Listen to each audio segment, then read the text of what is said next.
BUCS is back, and it's bigger than ever. We've got a man in the corner, and it's caught! Can he hold them off? The roof will be raised in front. It's BUCS to win that title.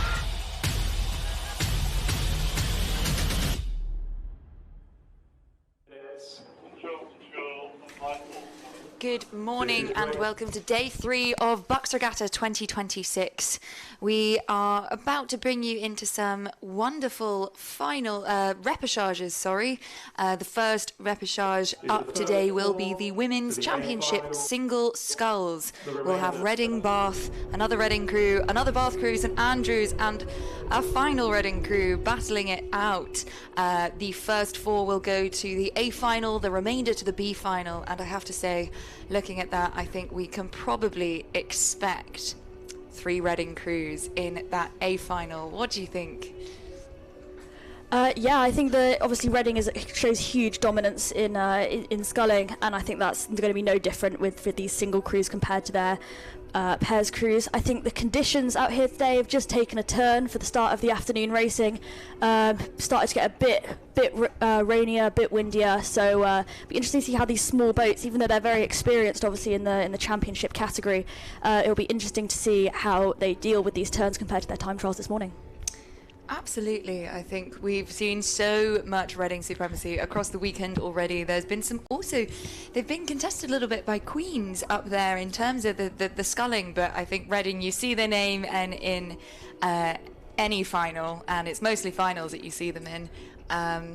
And you can just expect some really good things. And in terms of the people from Reading that we've got, I mean, Meg Knight and Franny Hunt-Davis there are incredibly experienced scullers. Franny Hunt-Davis, I think recently moving from Leander's sweep programme, going to Reading to give sculling a go. And as we said, quite a lot over this weekend.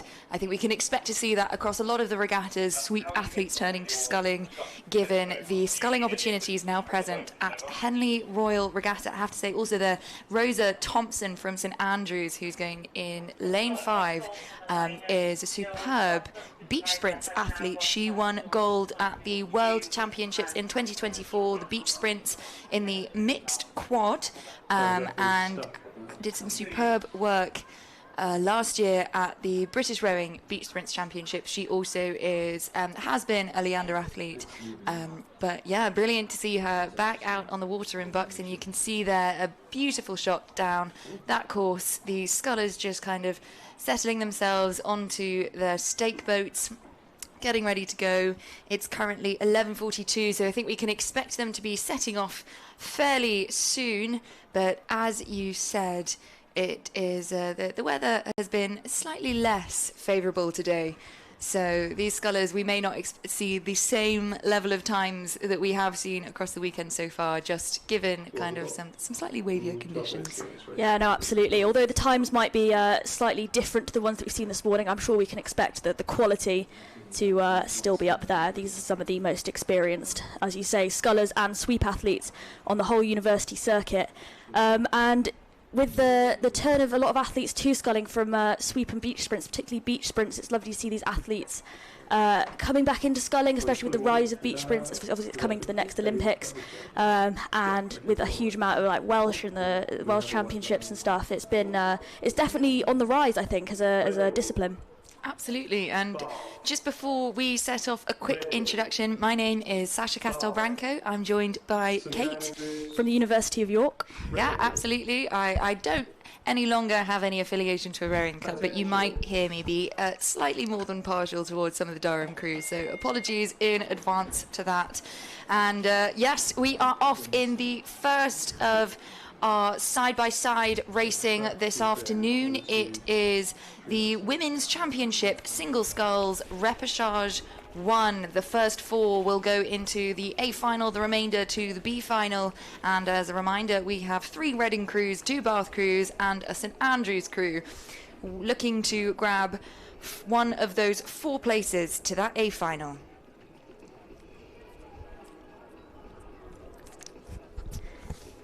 Having a look at some of the races that are coming later, this is the only repechage, I believe, for the women's single sculls. the championships.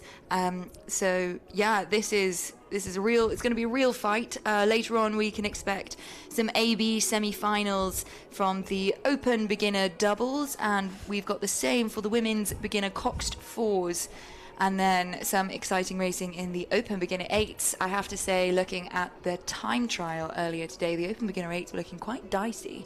And we were both saying it's exciting to see some of the crews that you associate with those higher championship levels bringing in beginner 8s, because you just never know how they're going to stand. You see a name like Oxford Brooks and you expect that they're going to be quite dominant on the field, but when you see beginners, it's kind of everything to play for. And beginner rowing, as we always say, is kind of defined by its variability.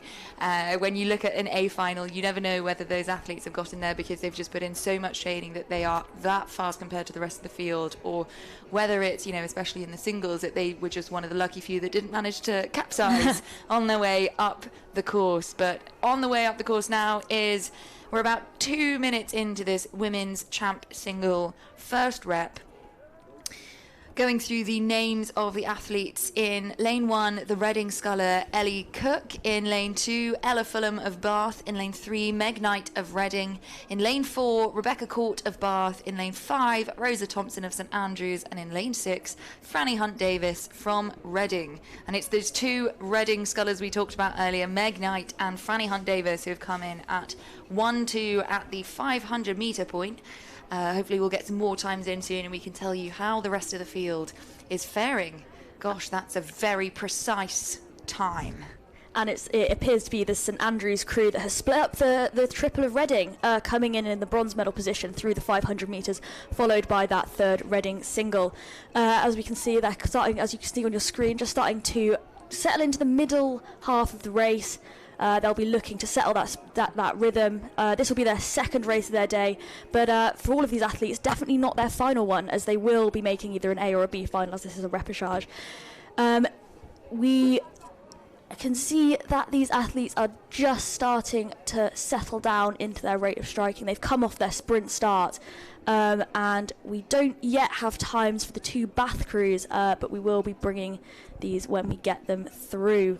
I think right there on the left-hand side of your screen in the lovely bright yellow base layer, that will be Franny Hunt-Davis, who's doing a stellar job of really pushing herself out in front. I think the light blue of Rosa Thompson there next to one of the Bath scullers, they look like they're battling it out a little bit more, but I think that is Franny Hunt-Davis there on the far side doing a really incredible job of just pushing herself out ahead of the field. And she's someone who will have a fantastic amount of race experience, and I think that you need so much experience to do well in these championship single categories, because you know, as we always say, you're out there on your own, you're really rowing your own race, and there's no one else there to push you. So you have to have the kind of the maturity to trust your race, to trust your plan, to be able to make it through the whole 2K. You know, if you're at home watching and you don't have maybe as much experience watching rowing, or perhaps rowing yourself, the race is often split up into 4 sections: the first, second, third and final 500, and that's how athletes often kind of check themselves, as they go past their markers, how do they match up. A lovely shot there of lane 2 and 3, Ella Fulham of Bath and Meg Knight of Reading. We've got, again, a lovely 1-2 of Reading, although it looks like Franny Hunt-Davis has moved through Meg Knight to come out into first position, but not by much. That's less than half a second there between those two Reading athletes. Yeah, and I think we can expect that with this race. This is, as we said, some of the highest quality sculling that we're going to see this weekend in the Women's Championship single sculls. And as we can see, between first and fifth, there was only just over a second in it, nearly 2 seconds, and that is an incredibly tight margin. That can't be more than a boat length. There's probably not more. There's probably overlap between all of those crews there. So they're all going to be able to see each other. They're all going to be able to see their competition to their left and to their right, and that's really going to have a mental impact in that sort of. As we've said, that you have to be so focused on your own race and internal in your own boat. That's something we talk about a lot as athletes and in crew boats, but in singles as well. You have to be so focused on yourself to motivate yourself through those probably 8 minutes for these championship crews or thereabouts. And we can just see on the screen that it is again that Reading sculler just coming into view, still ahead of the rest of the field, although she is. We have a lot of other athletes hot on their tails, as we can see from those 1,000 metre times.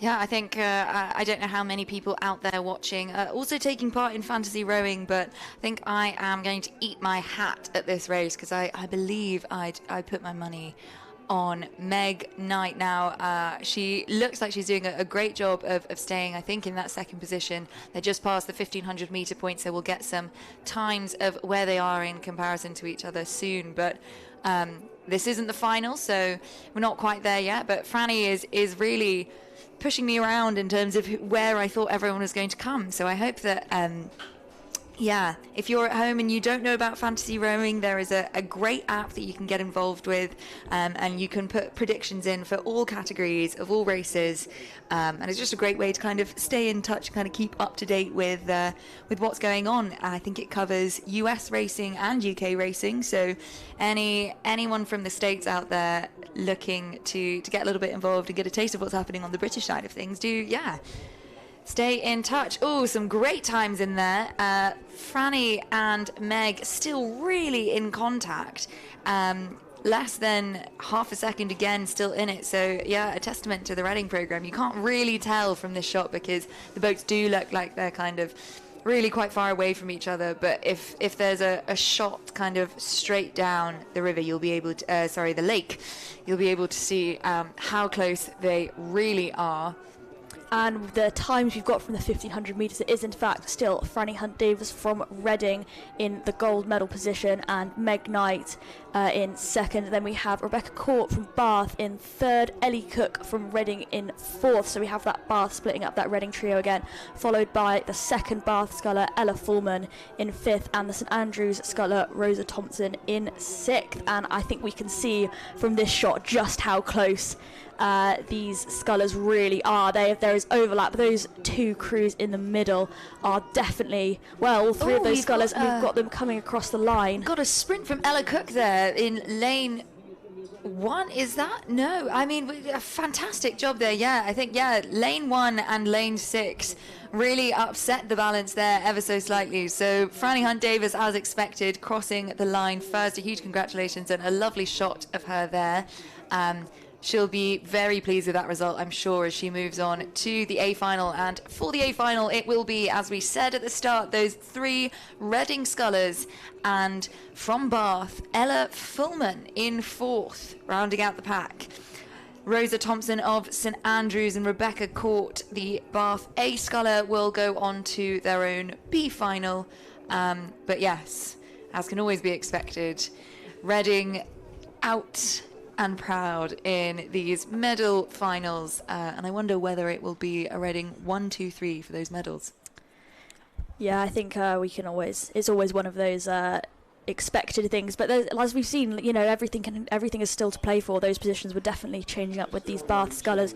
Now on your screen we have the AB semi-final for the Open Beginner Doubles, so these will be from the novice programs around the UK, and a quick lane call for you guys. In lane 1 we have Birmingham University, in lane 2 we have Bournemouth, in lane 3 we have Loughborough, in lane 4 we have Edinburgh, in lane 5 we have Royal Holloway, and in lane 6 we have another Bournemouth crew.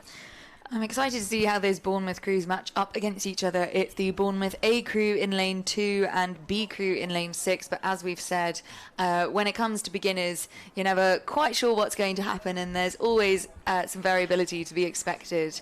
On the right-hand side of your screen, I believe that might be the lane 1 crew just getting onto their starting block. Sorry, the lane 6 crew. That second Bournemouth crew making their way onto their stake boat. I was just up there at the start, actually, having a look at how it's all set up and helping get the traffic lights, etc., sorted. And I have to say, I am very impressed by anyone who is heavily involved in stake boating, because I was stood holding on to solid ground as I pushed out those little pontoons, and I felt very wobbly. So, yeah, well done. You have my admiration if you spend a lot of time doing stake boating. Yeah, and it's these kind of volunteers at BUCS that make it all possible. I think these, we have everyone from the stake boats, the timing hurts, and so many of the organisers and team leaders are volunteers as well. So shout out to everyone who is here volunteering this weekend at BUCS Regatta. This whole biggest student regatta in Europe couldn't happen without the support that we have from everyone, from universities, from parents, from siblings, from everyone who comes down to Nottingham in the rain and the cold today, and maybe in the sun a bit more over the past few days, to come and support.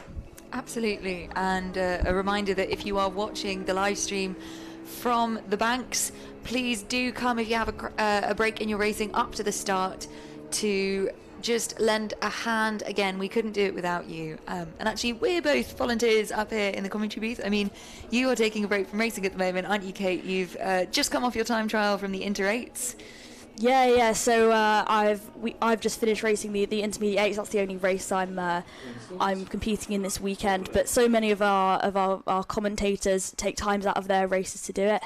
And I'm delighted to be here. I have so much fun when I'm up here every year, so it's a pleasure. So if next year you want to get involved, and just have a bit of fun watching the racing from what I think is the best view in the whole regatta, then get in touch and drop us an email. Absolutely. Looking up the course now, though, it looks like that AB semi-final, the first for the Open Beginner Double Sculls, has gotten going. A reminder, we have 2 Bournemouth crews, a Birmingham B crew, Loughborough A, Edinburgh B, and Royal Holloway B.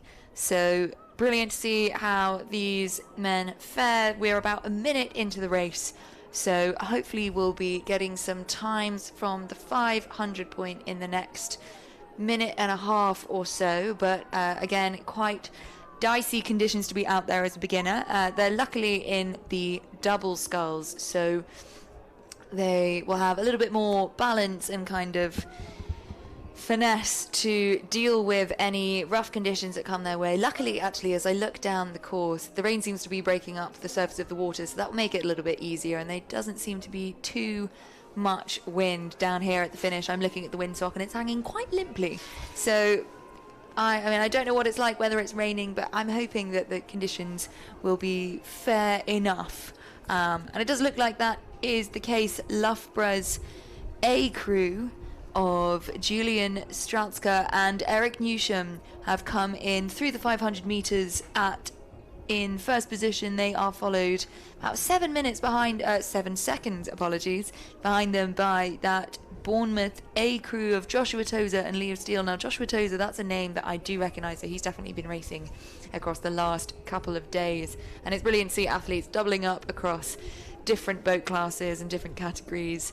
And it just shows kind of the depth and the breadth of British university rowing, doesn't it? Yeah, I think especially for these beginners, it's so important to get all this race experience before they move into their senior crews next year. With sculling particularly, it's something that a lot of universities maybe don't specialise in or don't facilitate as much. So it's lovely to see these beginner double sculls. And as we said before, even though they are not by themselves as they would be in a single, they still are coxless. In a lot of novice crews, you have an experienced cox in there to sort of help keep everyone in line and help support them. But I think incredibly brave of these crews to go out with the pair of them and just row down the course.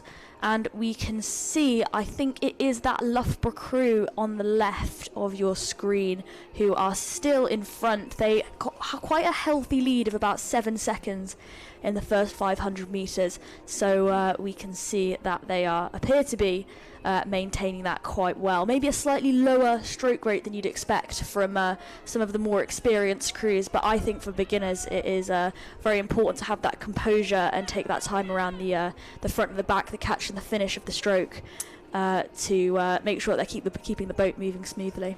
Absolutely. I also think that it's quite a good plan to have if you can get out in front of the rest of the crew, rest of the crews on the field in this semi-final, the first 3 will go to the A final and the remainder to the B final. So you can get out ahead, you know, you've done the race for time. So now it's just about kind of staying out in front. And if you know that you row better and can apply your power more, more efficiently at a slightly lower stroke rate, then best to stay there and kind of trust your plan. That crew in lane 1, Birmingham's AJ Jahal and Charlie Harris, I think also doing something similar. We've got looks like quite a powerful boat there in lane 4 from Edinburgh, but I think that maybe their power is slightly unevenly put down. You can see the boat just rocking there a little bit, and so it might just be a kind of, I mean, it's a great track to have a rundown and get the experience to really kind of figure out how you best work together as a combination, and especially if you do then get into the A final, you have that confidence that you built through that semi, just to push you through. Yeah, in the semi-finals, it can definitely be a big chunk of experience, especially if you haven't done much straight line racing before as a novice, to just get that experience and get that confidence about racing with crews on your left and right. Obviously in the time trial, a crew that is to your left, you may be overtaking, you may be overtaken, so it doesn't necessarily give you any indication of where you are in the field. And we just saw those crews go through the 1,000 metres, and we now have some time to you. It is indeed the Loughborough crew in lane 3 that are still in first, followed by Bournemouth A, who are around 11 seconds behind them. So the Loughborough crew has extended their lead out to the front of the field, followed by Edinburgh in 3rd place, Royal Holloway in 4th place, that Birmingham crew in lane 1 in 5th, and Bournemouth in 6th. So we can just see to which degree the Loughborough crew have taken out of the rest of the field. They appear to be taking more distance out by the stroke as they sort of come into view of the commentary tower here.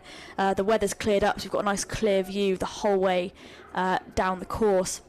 And I'm sure you can see that the quality of what you can see on screen has cleared up significantly with the rain. Yeah, I think it's quite exciting looking at some of the times at the halfway point.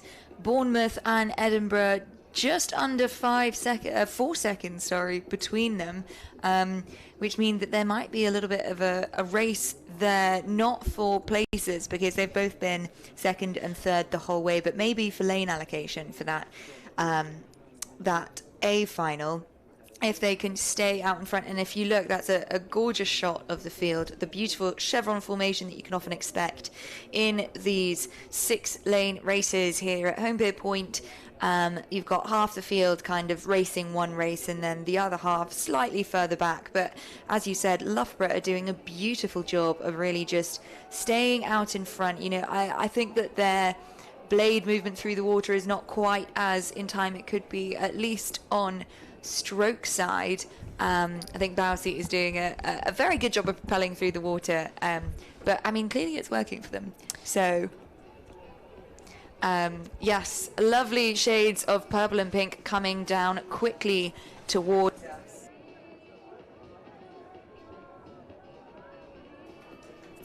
Sorry, I just disappeared there for a second. I needed to get my water delivery. As you can imagine, having spoken now pretty much constantly for 2.5 days, yeah, the voice is getting a little bit husky, so you got to hydrate. And actually, quite something that always tickles me at BUCS Regatta is the milk sponsorship. Yes, the milk sponsorship. There's a lot of milk, isn't there? Yeah. I think there's been a huge amount of. I mean, I back it. I think it's great. I love a pint of milk. And we just have the Loughborough crew crossing the line in first position, as they have been for the whole race by quite a healthy margin, as I'm sure you can see on screen. Yeah. And it looks as though it will be that Bournemouth crew in lane 3 that takes the 3rd position, in lane 2, that takes that 3rd position, and then that Edinburgh crew in lane 4 that is taking 3rd. So these crews will be going through to the A final pending the umpire's white flag,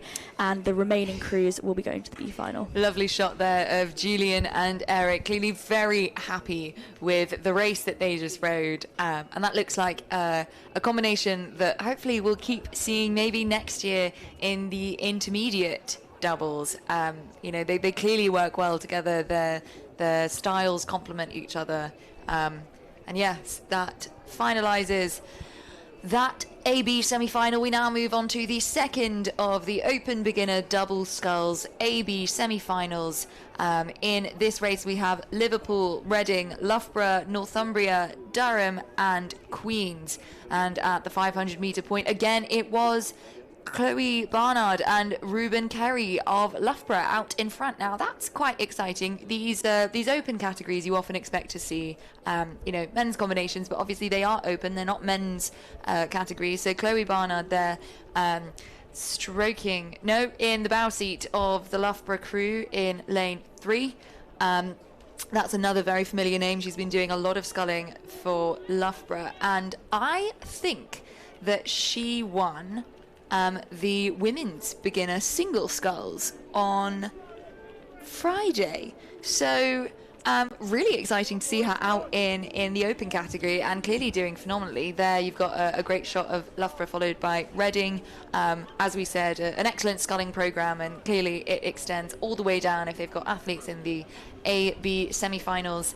About 10 seconds, 9 seconds-ish between Loughborough and Reading, but Reading looking very good, I must say, as they come down. Bit of a rock there in the Loughborough boat, but Reading looking very smooth. Yeah, I think you can definitely not discount Reading at this stage in the race. I mean, that extends all the way from their championships, and as we've seen throughout the beginner racing this weekend, it extends all the way down to their beginner crews. And again, in beginners races, anything can happen. I think they're one of the most exciting races to watch. It's not unknown for there to be a last-minute crab that completely changes the order. So hopefully these crews can keep their composure in these slightly flatter conditions than when we started out this weekend, but it's still very much all to play for. The positions didn't change much between the 500 and the 1,000 metres. I think, in fact, they were all completely the same, but it appears that I think Reading and Loughborough are roughly the same as where they were, maybe even Reading closing the gap ever so slightly. So it'll be definitely interesting to see where they come into the 1500. I think Loughborough might have actually extended the gap in the second 500 there. There was about 5 seconds between the two crews at 500 and about 10 seconds at 1,000. So I wouldn't say that Reading is falling back by any means. They're doing a very good job of making their way down the course. But yeah, Loughborough really are pulling out all the stops across the categories this weekend. I think there's been a lot of I don't know what they associate themselves with more, purple or pink, but a lot of them have been making their way down. Now I believe that Northumbria crew in lane 4 is possibly challenging and coming through, but out there in lane 6, Queens, another incredible sculling program that have done a brilliant job across this weekend. I think really challenging for the VLs every day across men's, women's, and the overall. So another club not to be discounted. No, definitely, and I think through head season this year, particularly in the beginners program, we saw a really dominant performance across a lot of the events from BUCS Head, and then in events like Fours Head, maybe for the more experienced athletes, we saw a lot of Queen's names up there in the medal positions. So definitely a program that to keep an eye on, I think, in the sculling scene, especially, and as we can see here, definitely with the beginners, because even though they may be currently placing 5th in this final, This is the AB semi-final, which means they have placed in the top 12 with their time trials. So they are definitely up there in terms of these beginner sculling. Yeah, and up there in 5th, that will hopefully put them in with a chance of being top 10 in the B final. But I think it will be the B final that they are staying in. Loughborough doing having a little bit of a battle there with the boys, as you see with a lot of these beginner crews kind of veering slightly off course. But I mean, it's not stopped them, and they are still hammering it down towards the line. Reading and Northumbria on either side, really challenging each other again, for trying to get that preferable lane there allocation. There just seems to be a little crab there in lane 4, I think it was, which may just have slowed them down enough, and that crew in lane 2 has stopped early. Oh no! But it doesn't seem to have affected the top 3 positions. So a slightly dramatic end to the race there for lanes 2 and 4, but I think they were well enough ahead of the rest of the field that it hasn't actually affected their progression to the A final. Obviously we'll have to wait for the umpire's white flag to confirm that, but the first 3 crews across the line were Loughborough, Reading and Northumbria.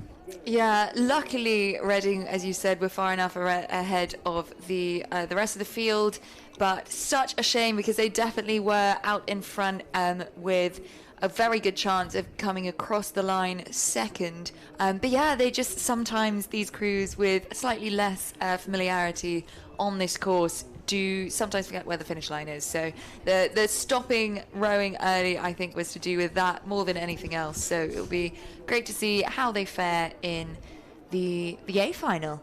We're now moving on to the women's beginner fours, the AB semi-finals.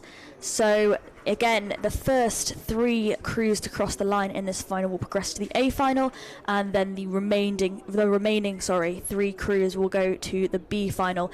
And in this event we have Queen's in lane 1, in lane 2 is Liverpool, lane 3 is Edinburgh, lane 4 is Surrey, lane 5 is Imperial, and lane 6 is Swansea. We have again the Queen's programme, but also some other names that maybe we associate with those higher level programmes, Imperial and Edinburgh.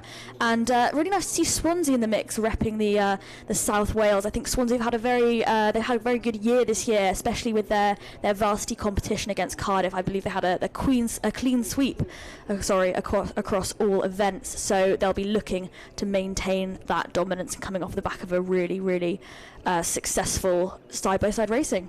Yeah, I think very exciting for both the Imperial and the Swansea crew. These are the only Fords that they entered into this category, so great that they've managed to make it into contention for the A finals. Again, as an AB semi-final, the first 3 go to the A final, the remainder go to the B final. Queen's, Liverpool, Edinburgh and Surrey entering A crews. So in the second of these finals, will we get any repeats? I don't think so. So a very exciting set of racing there for the women's beginner fours, because it means that we'll get a real spread, and as exciting as it is for, I'm sure, kind of clubs like Oxford Brookes with their clean sweep across 8s yesterday, and Reading with kind of cleaning up across the sculling categories.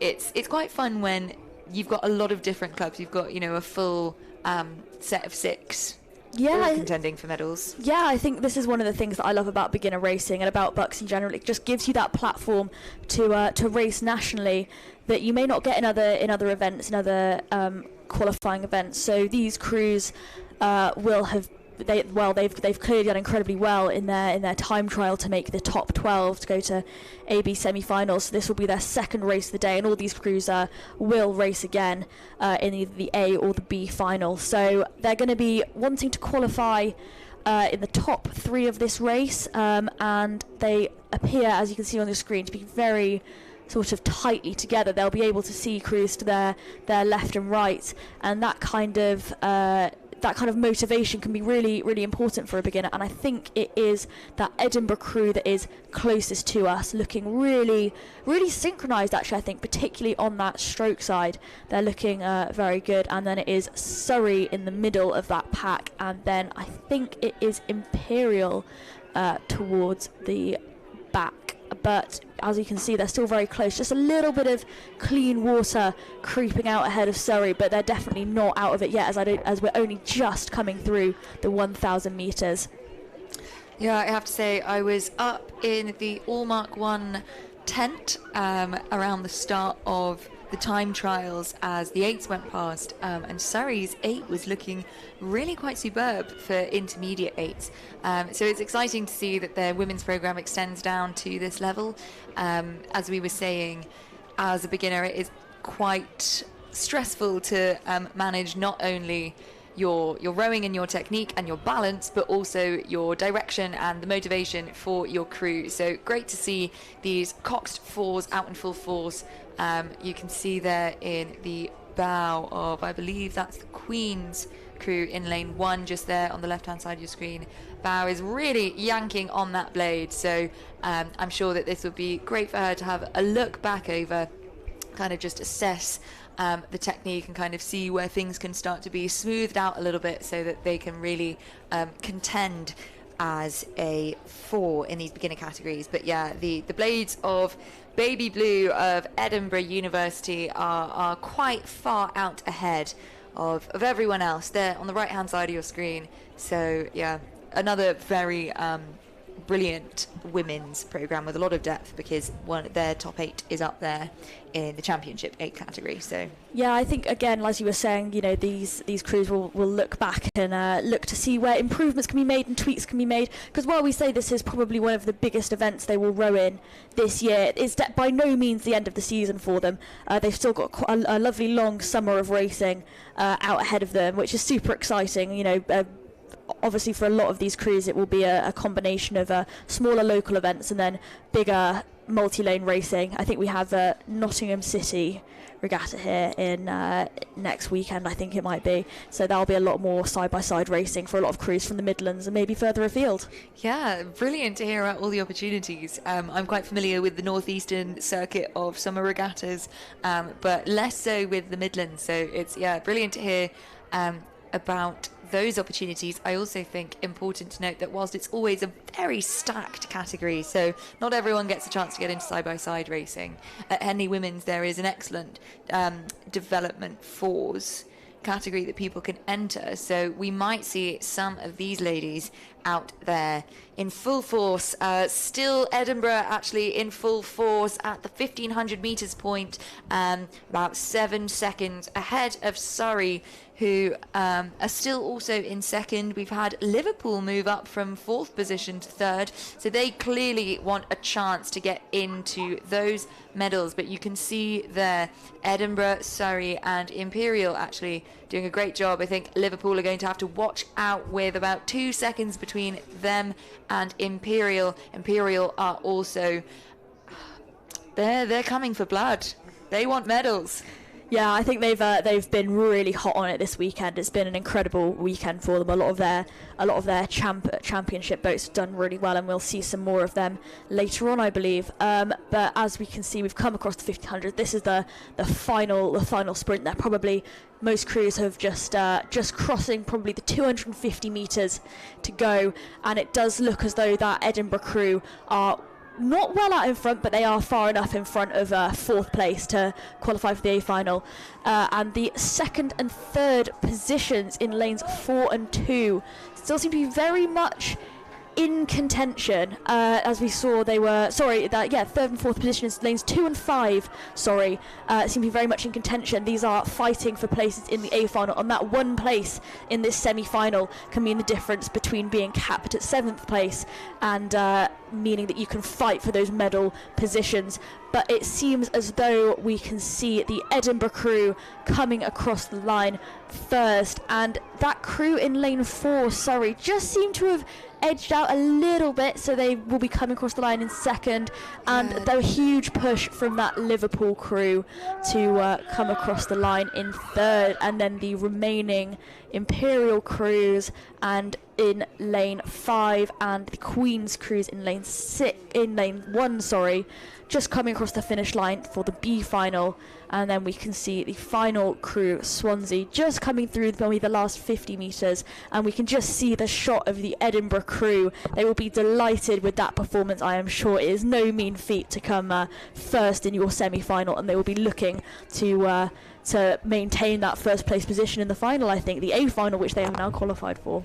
Absolutely, and I'm sure they'll be very excited to see if that translates, as you said, into the A final. We now look up the course, and I believe, having just set off, is the 2nd of these AB semi-finals for the women's beginner Coxed fours. We've got Cambridge A, Oxford A, Exeter A, Nottingham A, Leeds and York in contention for those remaining 3 places in the A final. At the 500 metres, it was Nottingham out ahead, followed by Exeter and then Cambridge, with Leeds and York rounding out the pack. We don't have a time for Oxford, so it will be interesting to see whether they are racing. It looks like, looking at those names, I can't see any dark blue, so I think it is just Cambridge out there alone in lane 1, which hopefully won't damage their race at all? I know it can be slightly daunting sometimes if you don't have anyone next to you in the lanes.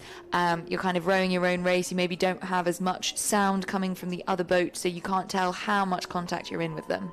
Yeah, I think for these crews, it can be very daunting. I feel like, as you say, they're in lane 1, Cambridge, so they will be out on their own, sort of left to the elements almost, and you can't hear where the other crews are. You can't see them, although we can see the rest of the crews in this final on your screen now. We can see 4 of them, so we can see lanes 6, 5, 4, and 3, I think. So it looks as though that Nottingham crew are pushing out again.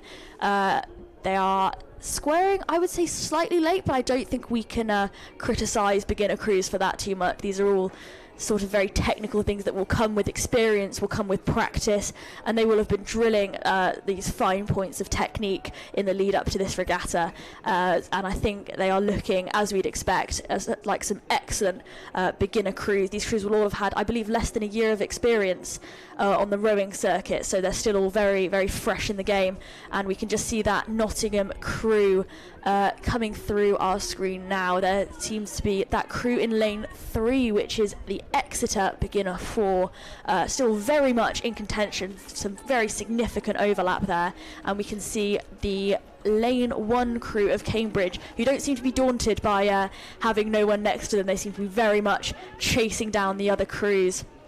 I think it's very hard to be a Cambridge rower and not have just maybe a little bit extra kind of oomph when it comes to racing with the boat race and the atmosphere that you'll have in the clubhouses and in the colleges, and kind of the season peaking back in April.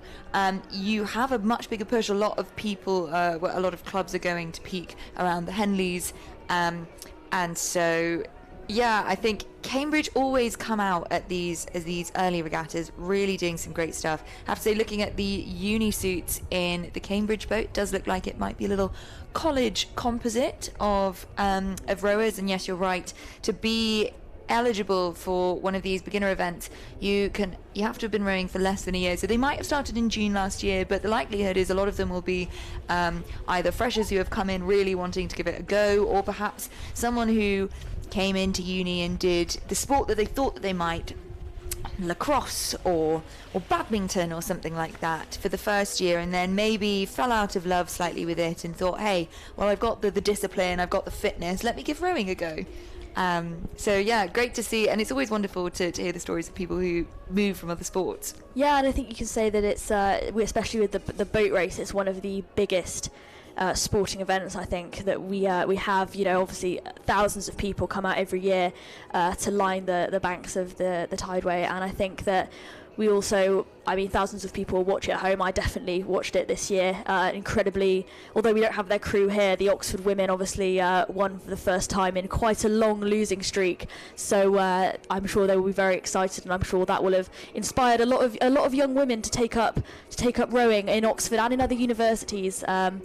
They can see the sort of camaraderie, I think, that comes with it. You know, those girls will have they will have pushed for months. They will have trained for months, and although these crews will have, as you say, peaked around April, these crews will still be pushing for those big events, maybe the Henley Development 4 that you mentioned. And returning to the race, you can see we're just coming through 1500, and it is the yellow Nottingham blades, those very distinctive solid yellow that we can see just out in front of everyone else.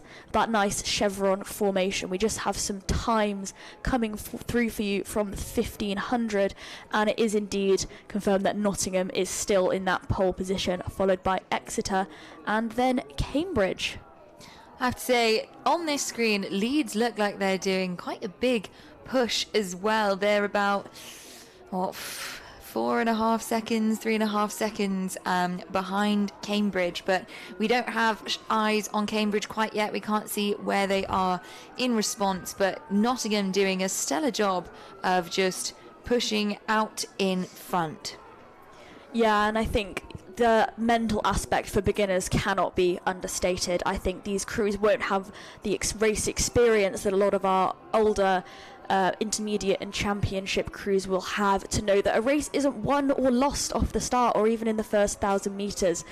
So I think the mental component of being first and being able to see your whole field is such a powerful feeling, I think, for a beginner to know that you're winning, to know that you can see everyone else. I have to say, as they come into the Red Boys and the final stages of this AB semi-final, whilst Nottingham are still out in the lead, I believe that is the green and white of Exeter that is putting in a massive push, and they've extended quite a sizable lead over the rest of the field.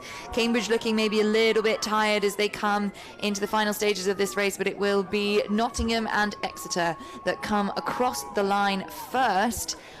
We'll see. I think Cambridge are still challenging, and they were not put off by Leeds, and they are determined to get a place in that A final. So that will be Nottingham, Exeter and Cambridge, who go through to contend for medals in the A final of the women's beginner fours, and Leeds, York and not Oxford because they weren't racing, but Leeds and York will go to the B final. Just that York crew crossing the line last. I'm sure you're very happy to see some of your crewmates out there, some of your club mates, and a wonderful boat name for Nottingham, the Bare Necessity, who really took them forward to hopefully glory. I mean, Nottingham, they will want blood in that A final, won't they? They will want blood, absolutely, and they will be competing against Edinburgh, who won the previous AB semi-final. So those two crews will both be riding the high of that win, and they will be looking for that second victory in the next side-by-side race. Talking of riding a high, now steaming down the course are the huge open beginner eights in the first of their AB semi-finals. Again, the first three will go to the A final, the second three to the B, and we've got Exeter A, Bath B, Nottingham B, Queens B, Cardiff B and Lancaster B out there in contention for a coveted place in that A final.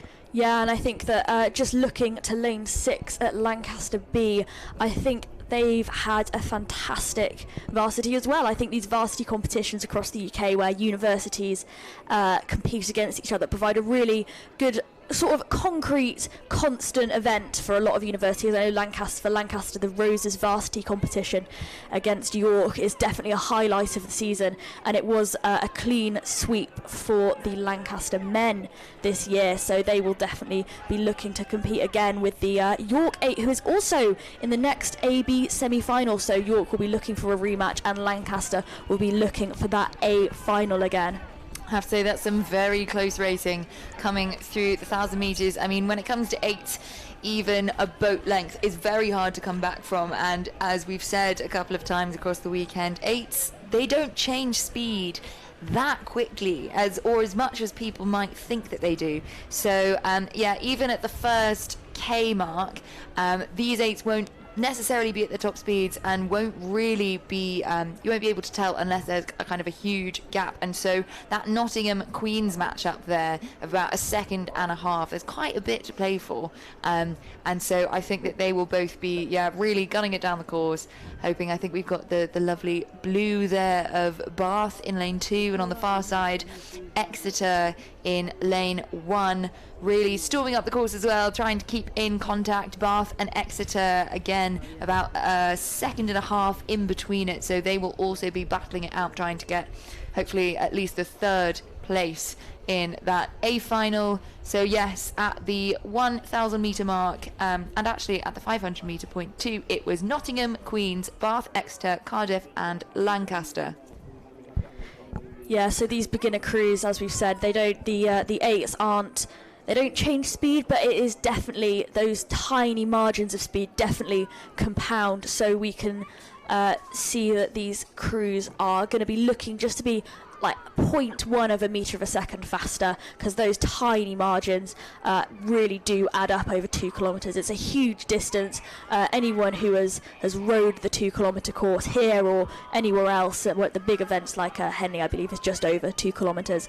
But these big events, or even rode 2,000 metres on a rowing machine, which I'm sure many of us will have done more times than we would have liked. Much to our chagrin. The 2K test is a real rite of passage when it comes to rowing, isn't it? Everyone talks about it. You're out at the bars at university and you've got someone coming up and trying to chat you up by asking what your 2K time is, and actually, well, my 2K time is sub 6, and well, that's great, but you're not walking in a straight line, so I'm not sure how that's going to help you right now. But yes, these boys will be at the start of that career of you comparing time, sometimes looking at telemetry and really kind of pulling things together so that they can get a really good idea of where they sit in the field of beginners.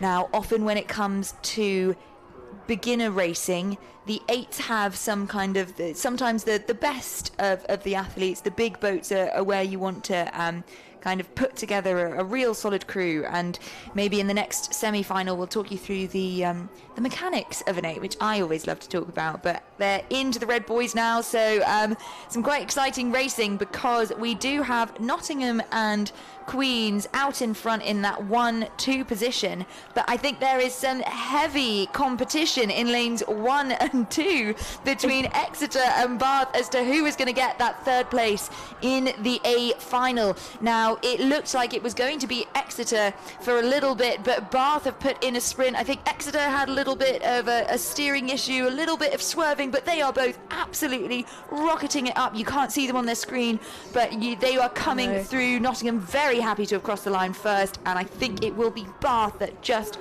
clinch it at the post.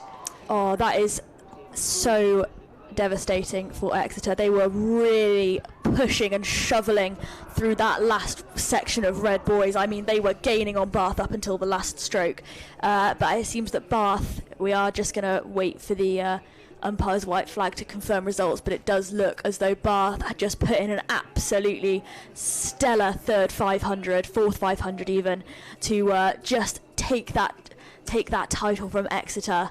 And it is very close. We can just see from our times that Exeter was just a second behind Bath, and that manifested as maybe half a boat length, I would say, to my eye, over the finish line. So these tight margins are really, really all it takes, because that has been the difference between an A final and B final, and the chance to compete for a medal. Absolutely, and I'm devastated they're not going to get a rematch, but I am excited to see what is going to happen in the second semi-final of the Open Beginner 8s. We've got York A, Southampton A, Surrey A, Sheffield, Swansea and Warwick. So again, I'm sure, Kate, you'll be very excited to see how York do in this semi-final, but I've just written down that 7:06, which was Exeter's time, to see if anyone comes close to it, because that would mean we can get quite an exciting B final going for these Open Beginner 8s. But yes, they are coming down the course now. They're about 2 minutes into their race. And take us through the times at 500.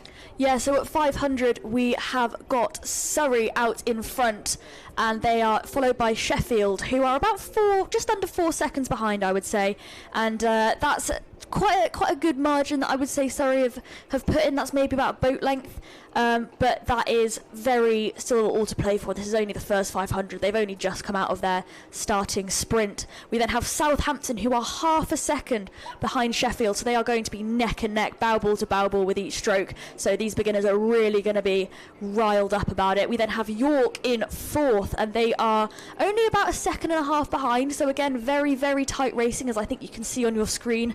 We're not looking directly down the line of 8s, but I think you can get a grasp of just how tight and how much these boys are going to want to fight for it. We then have Swansea in lane 5, who are in 5th, and they are again only half a second behind York, and then Warwick, who are again maybe a second behind Swansea. So it's only about just under 7 seconds between all 6 crews, which is incredibly tight. There's going to be overlap between all of them, and I think you can just see here on screen those Surrey blades, that distinctive 3-colour pattern just out in front. They've got maybe a boat length with still a little bit of canvas overlap, but they seem to be putting in a good shift to get that clear water as we come through. I think that's the 1,000 metres. Yes, it is. I think they've broken that clear water very nicely, and it looks like we're going to have another similar race of a quite distinctive 1-2 across the race. But that third position into the A final is going to be really, really contended for. The lovely white roses of York there.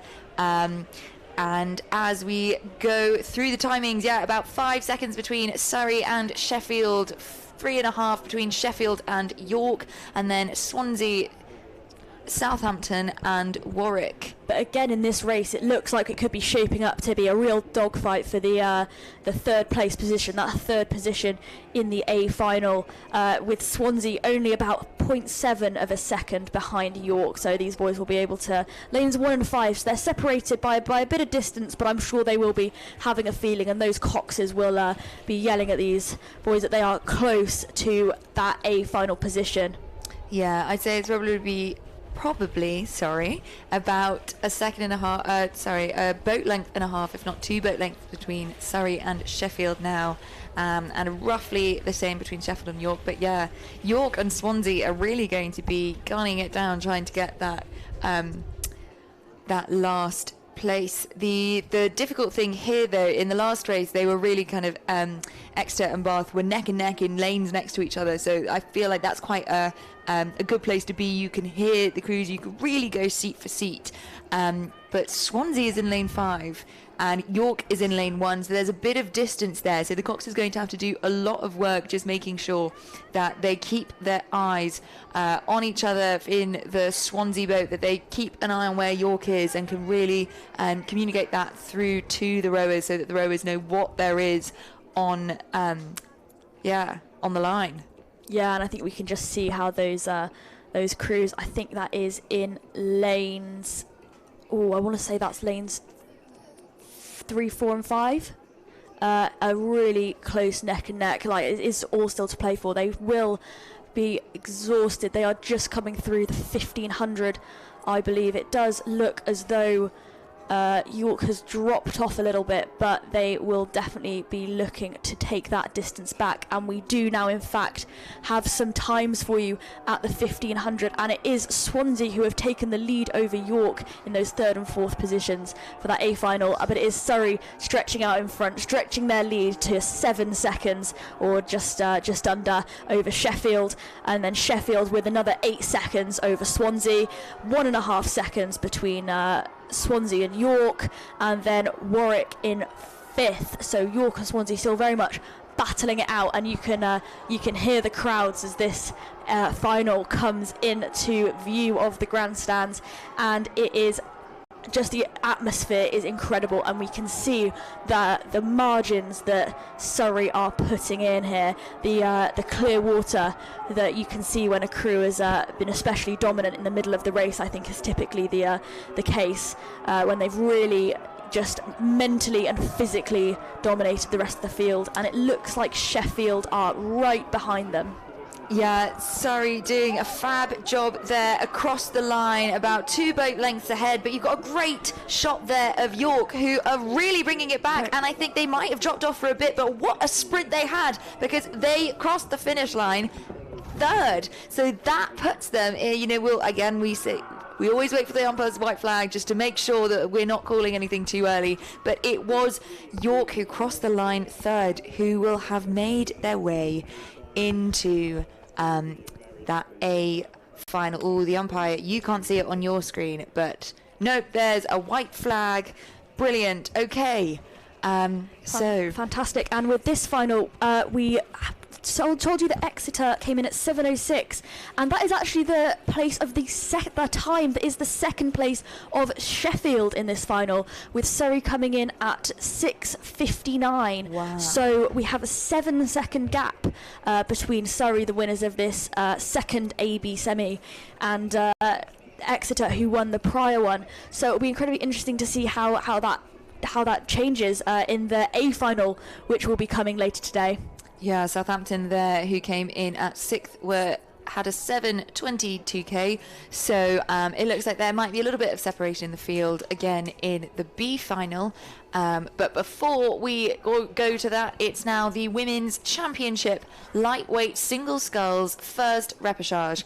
The first 2 scullers in this repechage will go through to the A final, and the next 3 go through to the B final.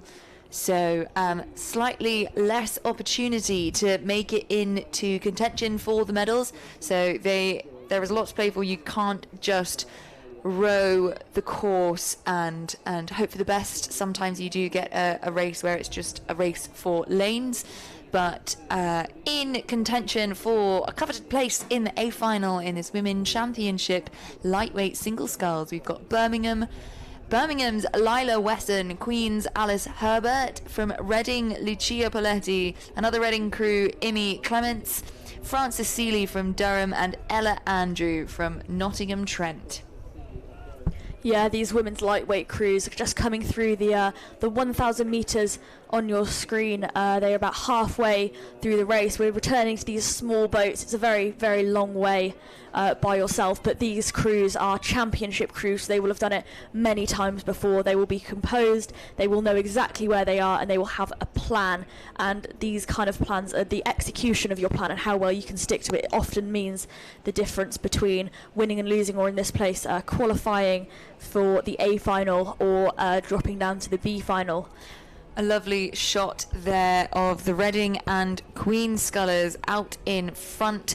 As we've said a few times today, the Reading and Queen's sculling programmes in these smaller boats especially have been incredibly dominant across this weekend. So once the overall men's and women's Victualladorums are announced, I'm sure you can expect them to be high up on the boards, if not at the top. I know that Reading managed to clinch I think it was the men's VL, if not the overall, I think at BUCS Head or BUCS last year, which is incredibly impressive for a programme that only sculls and doesn't sweep. So they're not even in contention for BUCS points in any of the sweep categories at all, and so to do that with just sculling is superb. And yes, at the 1k we just mentioned that they passed. It was Reading out ahead, Lucia Poletti from Reading, a good 7 seconds ahead of Alice Herbert from Queen's. Again, you can expect those two to be at the top of the field. They will really be wanting to get a place to contend for medals in the A final. Durham up there in third, about a second. Oh, actually, I'd say that's about half a second behind Queen's. So Frances Seeley of Durham definitely is, she knows what is to play for, and she knows that only 2 scullers can go into that final. So maybe she will ramp it up ever so slightly in the second half of this race. We'll see how she's faring at 1,500 metres when those times come through in a second. Yeah, again, this looks to be a race where the positions in the A final will be really hotly contested. We've got the Reading dominance, as you said, and in the fact that they are clinching the VL without even sweeping is just a testament to how well and how professionally their sculling program is run. And every year, I would say, in BUCS Head, BUCS Regatta, and across a lot of other the southern circuits that they will be going on, and we see Reading come out on top again and again, although it is the Queen's and Durham crews, Alice Herbert and Frances Seeley, who are splitting up that Reading pair. And then we have Lila Wesson from Birmingham and Ella Andrew from Nottingham Trent, who are still in 5th and 6th at the 1,000 metres, as we said. And we have a lovely shot on screen for you of that Durham crew on the far side, Frances Seeley, who seems to be putting in quite a push. I think that is Reading in lane 3, who we can see just out in front, and we have the 1,500 metre times for you. It is Reading Lucia Poletti who is in first, as we expected, a full 10 seconds ahead of Alice Herbert from Queen's, who has remained in second. However, Imi Clements from Reading has pushed up into that 3rd place position. It is Frances Seeley from Durham who is in 4th, Lila Wesson from Birmingham who is in 5th, and Ella Andrew from Nottingham Trent in 6th. So it looks like we could still very much be on for a 1-2 from Reading progressing to the A final.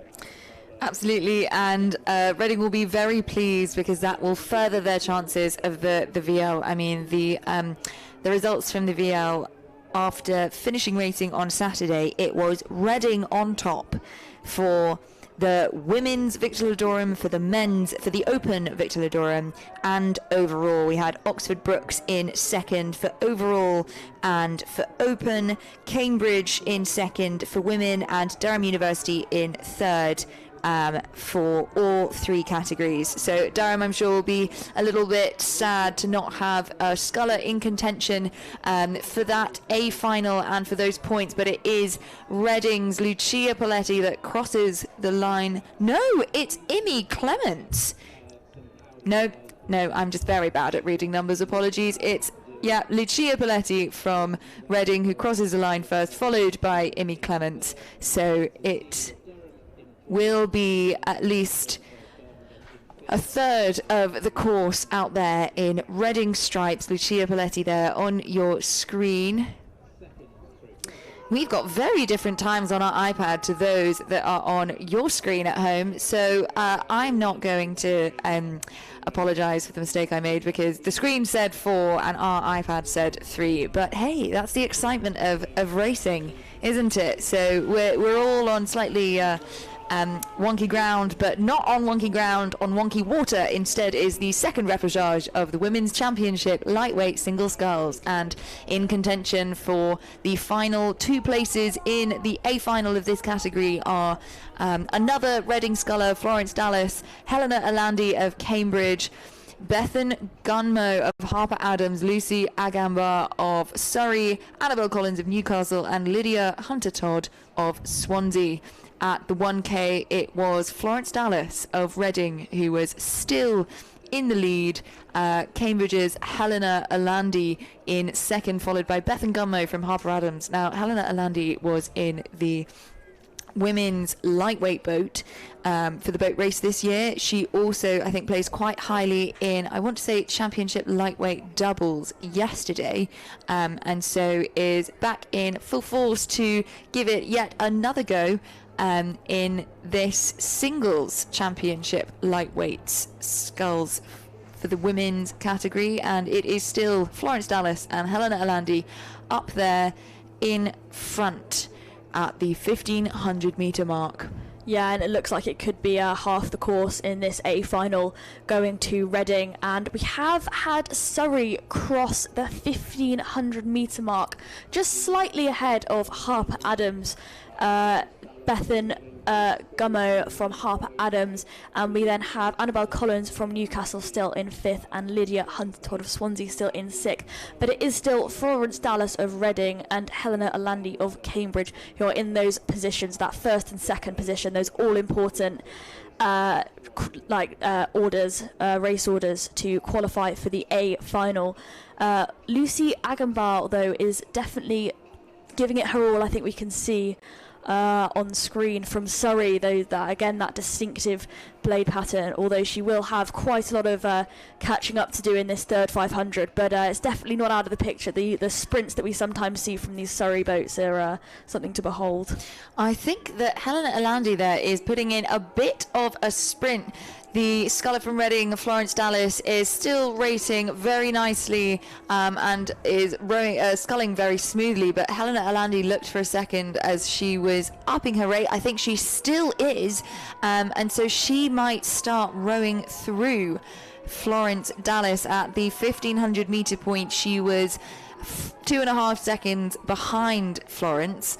But as we said, in these smaller boats, that timing is a lot easier to make up. In an 8, that would be almost a boat length. But here it is quite exciting, and I think we'll be coming down to the line. As always, we're not quite sure where these athletes sit exactly in comparison to each other, given that we have a slightly slanted view. It looks like Florence Dallas may still be in the lead, but not by much, and not by anywhere near as much of a lead as she had earlier. But some beautiful rowing from her there. You can see just how long she has seen Helena's challenge, and she is not taking it, and she crosses the line having gained clear water over Helena Alandi of Cambridge. But it's not over yet, and they will have a rematch, as it is Florence Dallas from Reading and Helena Alandi from Cambridge that will make it to the A final of the Women's Championship lightweight singles. They were followed by Surrey, Harper Adams, Newcastle and Swansea across the line. These races are coming thick and fast now. The repechage, the first repechage of the Open Championship Coxed fours. Again, first two to the A final, the next to B final. So actually, there are only 3 boats on the line, and they're almost in the red boys. A lovely shot there of Florence Dallas from Reading. But if we move up ever so slightly, the red boys now are holding the Coxed fours of Open Championship fours. It's Imperial, Oxford and Oxford Brookes, and I have to say Oxford are mounting a fantastic charge through these final few strokes of the race. Imperial really gunning to catch them up, and Oxford Brookes trying to do everything to hold on. Again, there are only 2 places left in the A final for these crews to get. God, Imperial is mounting a superb charge as well. What a sprint finish there. A launch slightly in the way, getting right into the racing line, but it is Oxford who are going to go through, followed by Imperial College London. Oxford Brookes just half a second behind Imperial, not quite able to keep up, but fantastic effort from those boys from Oxford: Alex Underwood, Alexander Sullivan, Julian Schobel and Fergus Pym. Now, gosh, that was quite an exciting change of pace from lightweight champ singles to open champ fours. But the second repechage of the Open Championship fours is currently taking place further up the course, about 3 minutes in. It's Bristol, Newcastle, Durham A and Edinburgh A. So a real derby of those northeastern crews. Edinburgh, Durham and Newcastle know each other very well from racing each other at things like Rutherford and Tyne Head, and have come out quite successfully in BUCS Head as well, so I think we'll be very happy to be neck and neck with each other coming down the course. But looking at your screen now, it looks like Newcastle and Durham are slightly further out than Edinburgh is, with Bristol really moving with the pack. I think Newcastle out there in front as they come through the 1,000 metre halfway point, followed by Durham, and then Bristol just slightly behind. But Edinburgh are doing a stellar job of just keeping in touch with the rest of the field. Yeah, I think that I'm recognising a lot of names from the Championship 8 A and B finals from yesterday. So again, a lot of these athletes will be staying in the sweep discipline, but doubling up over the weekend. And as they come through the 1,000 metres, we can see that Newcastle have maintained their lead of just under a second over Durham. And then we have Bristol again, who are a second behind, so maybe half a boat length. And then we have Edinburgh 2 seconds behind, so that will be roughly a boat length. But all these crews are still very much in contention. It is only the first 2 that make it to the A final, so we will see if Bristol and Durham will fight it out and if Newcastle can maintain that lead. It's a very narrow lead, I think, particularly in a 4. It's a slightly smaller boat than the 8s we saw earlier, and these crews will be able to expertly accelerate and decelerate, especially in their final sprints. They will be able to really take the rate up, and that confidence that they've honed over their, in many cases, years of rowing experience will really come into play to see how they manage themselves over the last 500 metres of the race. And yeah, a lot of these crews, this is the second repechage, as we said, so we already know that Oxford and Imperial will be moving through, but we need to see who will join them, if it will be that Newcastle and Durham crew, or if it will be if Bristol or Edinburgh can mount an attack. And we can just see that Edinburgh crew trailing slightly on screen, although they are definitely still in it. There's not a huge margin between the 3 crews at the front of the pack, though, and it is incredibly close as we get some times through from the 1500.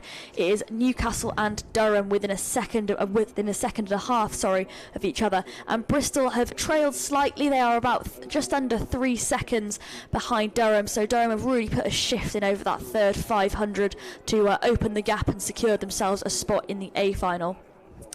Yeah, looking at the results from the time trial, it was Oxford Brookes University A crew and then London who made it straight through to the A final. Obviously, Oxford Brookes B crew was knocked out in the first repechage. So Imperial and Oxford are now joining Brookes and London in the A final. And I think that it will be definitely Newcastle up there if they continue at this pace.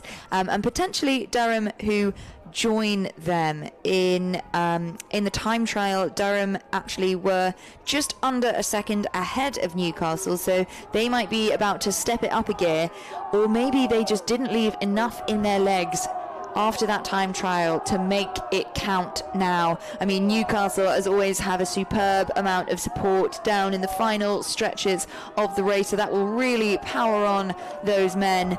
Bristol actually came last in the time trial, so really have something to prove here.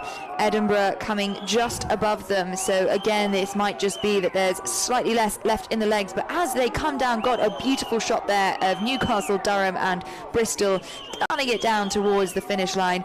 Newcastle, I think, are going to cross first, but Durham have given them a run for their money and have really shortened that gap in the last.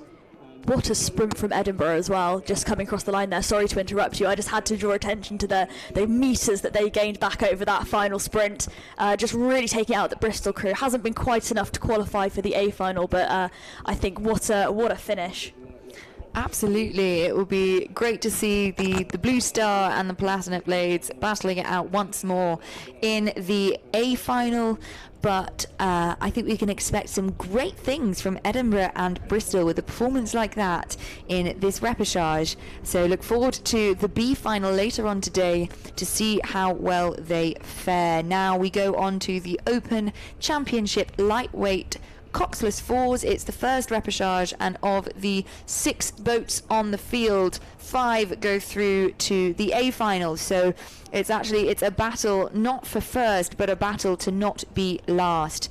We have Lancaster, Durham A, Queen's, Nottingham, Bath and Southampton across the field. And in the 500 metres, in the first 500, it was Durham that came through first, followed by Nottingham, Queen's, Bath and Lancaster.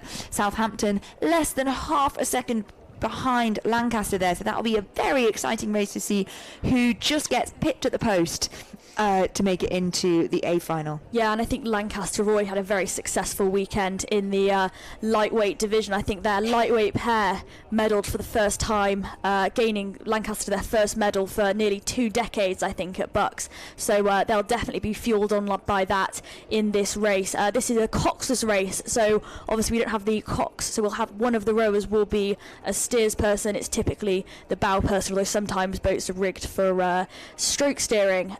And it will be very interesting. These boats move a lot faster, obviously, as there are 4 people instead of 5, so we can expect some really, really quick times from these lightweight fours, I think. Absolutely, and it's always exciting to see how lightweights fare in slightly wavier conditions. The wind seems to have picked up ever so slightly around the finish area at least, so I hope that they are faring well out there without the protection that the trees and buildings offer them in the kind of the final stages of the race. But a gorgeous shot there of Durham as they come through the halfway point, over 5 seconds in front of Nottingham. I think they are doing a great job of stretching out a lead there. In the 3-seat is Lachlan Alexander. He was the men's captain of Durham College Rowing, the Senate squad last year. So he's come up through college rowing, and he is out here contending for a place in the A final for Durham in these championship lightweight coxless fours. And looking at the rest of the field, it's still Southampton behind Lancaster, but again it's less than a second, so I think if they can put in a really good sprint finish, they will do a great job of getting into that A final. But Lancaster obviously don't want to be pipped at the post, so we'll also be putting in a huge amount. It will just be down to who has the mental grit, who has enough left in their legs, and who can leave their hand in the fire the longest. Yeah, I think with these crews, it seems as though the first 4 in the field have have stretched out their lead a little bit, so it will definitely be Lancaster and Southampton fighting it out. We've seen a lot of very close qualifications and very near misses this afternoon in these repechages. The thing about these repechages and semis we've been giving you, as we've said, is that they are the second races of the day for these athletes, but they are very much not the last. They are guaranteed to race in a final, so a lot of these crews will be thinking about that as they come down the course. They are desperate to qualify for these top spots, because with the A finals you are competing, especially in these championship categories, for BUCS points, but also for the medals. Absolutely, and looking at who they are going to meet in that final, it was the Cambridge lightweight coxless 4 that made it through, I mean, by a huge margin over the rest of the field. Queens came second with a 5:27 time trial. Cambridge, 5:08. So almost 20 seconds between them. So I think Cambridge can be expected to do incredibly well in that A final. Durham actually came fourth, just over 10 seconds behind Queens, but clearly they were saving themselves for this race, because they're doing a really great job and have continued to extend their distance over the rest of the field, with now almost a 10-second gap between themselves and Nottingham in lane 4, who are coming in second. Nottingham and Bath, however, having a little bit of a fight there for who's going to come over the line second, just under a second between them. And the Southampton crew have just kind of fallen behind the pack ever so slightly, so I think that they will not be contending for in the A final today. You can't see it on your screen, but from our vantage point we can see that I think the Lancaster crew in lane 1 have just had a bit of a steering issue, coming in contact with the boys a little bit and weaving around, but now they're coming into the protection of the trees in the building. Hopefully that will settle down, but what is not settling down right now is the rate at which Durham are pushing themselves through towards the finish line, although whilst Nottingham and Bath are really sprinting towards the finish line, Durham seem to have now settled that rate and are going at a lovely easy pace so that they can calmly cross the finish line, knowing that they are going to be in one of those two middle lanes with Cambridge for the A final. Nottingham there crossed the line, followed quickly by Bath. We will have Queens, I believe, coming across in fourth, and it does look to us as though Lancaster have not been deterred by their slight adventure outside of their lane, and they're sort of adventuring slightly again as they cross the finish line, but it won't matter, I think, as they come across the line in 5th position. As always, we will just wait for some confirmation from the umpires, but it does look as though Lancaster will take that 5th spot in the A final.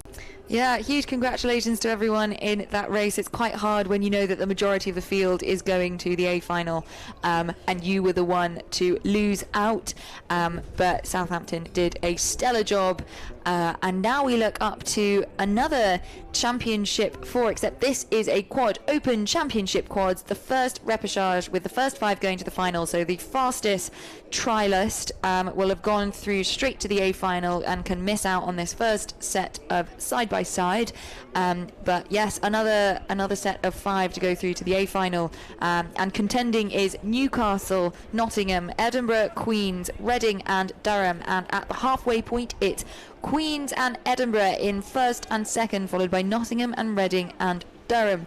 Newcastle falling ever so slightly behind, but we're still only halfway through the race, so it will be great to see how they fare against each other in the latter stages of this race. And as we can see in lane 5, we've got that Reading crew who will be looking to join the other Reading crew, which has already qualified for the A final. So they have taken the first position, and the last 5 positions will go to the top 5 slots again in this race. And it does appear to be Queens, Edinburgh and Nottingham at the 1,000 metres, as we've said. And on your screen you can see the very distinctive Nottingham and Edinburgh green and blue, and the yellow and blue blades as we come down the course. Nottingham on your left, Edinburgh in the middle, and then I think it is Queens on the right side of your screen that you should be able to see, currently leading the charge. You can't really see the distances between them. At the 1,000 metres, there was about 2 seconds between each crew, but when we looked, well, your angle has changed now, but when you look down straight down the crews, you can't really tell much difference, although from this more side angle you can definitely see how the pack is sort of stretching out, and how those Queen's rowers are really putting in a charge to take that clean water between them and the rest of the field. I have to say, looking at the timings from the time trial, I'm quite excited to see how this race does pan out. The Reading crew that qualified straight through was just under 10 seconds ahead of Edinburgh, who was in turn about 20 seconds in front of Queen's. So interesting that Queen's are out in front at the halfway point and still at 1,500 metres, but only 2 seconds behind them is Edinburgh. Nottingham then another 2 seconds behind, and there was about a second in it between Nottingham and the Reading B crew here. But yeah, Durham was quite far behind as the slowest trialist here. So great to see that they're kind of battling Newcastle, but there's really not much in it. So Newcastle and Durham, I think, are going to be having that dogfight that we keep mentioning to get that final place in the A final, but it will be Queen's. I'm going to put my money on Queen's to come over the line first, followed by Edinburgh. Queen's doing a fantastic job, and obviously you expect good racing, good technique from a championship category, but Queen's are really doing a fabulous job of just showing you what sculling is really about. Yeah, I think this programme, as we see time and time again, is so clean, so professional, and the synchronicity of the blades and the bodies that propels the boat forward, as we'd expect from a championship category, is just on point. As we can see on screen, we can just see the Queen's and Edinburgh crews out in front, and we can see here from the finish tower that Queen's and Edinburgh are quite a long way, maybe a boat length ahead of the other crews, with Nottingham putting in a charge, but it seems as though Queen's, Edinburgh and Nottingham will take the 1, 2 and 3 position, and Newcastle really battling over the line. I do not want to call that who's taken the 5th position in that, because that was an incredible sprint from Newcastle. We can just see them all clearly exhausted, as are the Durham crew on the far side. We can see that they're in lanes 1 and 6, so they wouldn't have been able to see each other very well, particularly without a Cox. And a white flag there from the umpire. Yes, it just at the post. I mean, literally almost on the surge. Newcastle putting in such a phenomenal sprint finish that they have clinched that final space in the A final. Durham do not go through to a final today. Very sad for them, but fantastic for Newcastle. And now we come on actually to my favourite category of the day. I know it's I shouldn't play favourites, but it is the first repechage of the Women's Championship 8s. The first 2 will go through to the A final, the remainder to the B final. It's Nottingham, Cambridge and Imperial out there for grabs. Now, having a look at their lineup and seeing them through the time trial, I think Cambridge are really ones to contend for here. Nottingham as well, they looked fantastic as they went past. Imperial, I think, as a crew, slightly less experienced, but they've been racing in smaller boats across the weekend, and have done a pretty good job at races like Women's 8 head. So I think it will be exciting to see how it fares. But they're at the helm of that Cambridge crew. It is Matt Moran of Cambridge. He's just coming to the end of his year at Cambridge doing a Masters. He has some of the best pedigree of Coxes out on the water today. Matt was a Cox at Hatfield in Durham. That's where he learned to Cox, and then went swiftly on to Durham University Boat Club, where he had a very successful tenure with them, followed by several Henley Royal wins with Thames Rowing Club. And I mean, you can just see that blue boat is absolutely superb. I think they've just got a replacement in 5-seat, but otherwise that is the blue boat you saw on your screens for the Boat Race 2026, and they are showing you what Cambridge is made of out on the waters of Holme Pierrepont today. They are stretching out a lead over the rest of the field, doing a stellar job of just showing you what 8 rowing should look like. Yeah, I think the Cambridge boat is obviously always at the forefront of some of the best rowing that we'll see, particularly when it's the blue boat. The intensity of the selection, I think, is something which everyone who keeps up with rowing will know about. And we can see that Imperial and Nottingham are still very much in the fight. 0.3 of a second, if my math, which has been slightly dodgy today, is correct. So very much in the fight for that second place in the A final. But it does seem like Cambridge is stretching it out in front of the other crews. You can just can't quite see the Imperial crew. Here they are coming into view, well, obscured slightly by the launch, but when you can now see all three crews on your screen, some of the best women's rowing that you will see. These will be the fastest women's crews of the weekend, we'd expect, dependent on conditions, but these crews will be producing the fastest times as the championship category for the eights. Absolutely, and again they are playing for 2 places in the final, so one of these crews will not go through. They will be the first 2 in this repechage will be joining London and Oxford Brookes, who qualified first and second for those finals. Now, I did some predictions for the Women's Championship 8s category, and I didn't know who was going to be in the boats at that point, so I did think kind of, I'll go with Newcastle. They have a very good stretch of activity when it comes to 8s racing at BUCS. Obviously not knowing what the eligibility was in the London crew, they did superbly in their top boat at women's 8s head, but I think it's only Stern pair in that boat who are making it into the BUCS boat today, so we'll see them in the next repechage. But taking you back down, we've got the times for the 1500 meters, and there are about 5.5 seconds between Cambridge and Imperial. Nottingham only 0.3 seconds behind Imperial, so this last stretch of water is really going to make or break the racing for today's crews. Cambridge, I think, moving swiftly towards the first of those coveted final A places, but I mean, Imperial and Nottingham are really fighting it out. They placed 6th and 7th in the time trial with 0.6 seconds between the two of them. So, gosh, this is, a fight if I've ever seen one. Clearly 2 incredibly well-matched crews, and that will spur each of the others on to produce some of the best rowing that they can possibly. The A final obviously will be competing for medal positions as well as positions 1 through 6, and then when you go to the B final you are competing for positions 7 through 12. And as we can see on screen, you can see that the Imperial and Nottingham crews are matching each other stroke for stroke, and as they are coming into our view, it doesn't seem to be much in it. They seem to be changing with each surge, and the Nottingham crew seems to just have pipped them out to the line.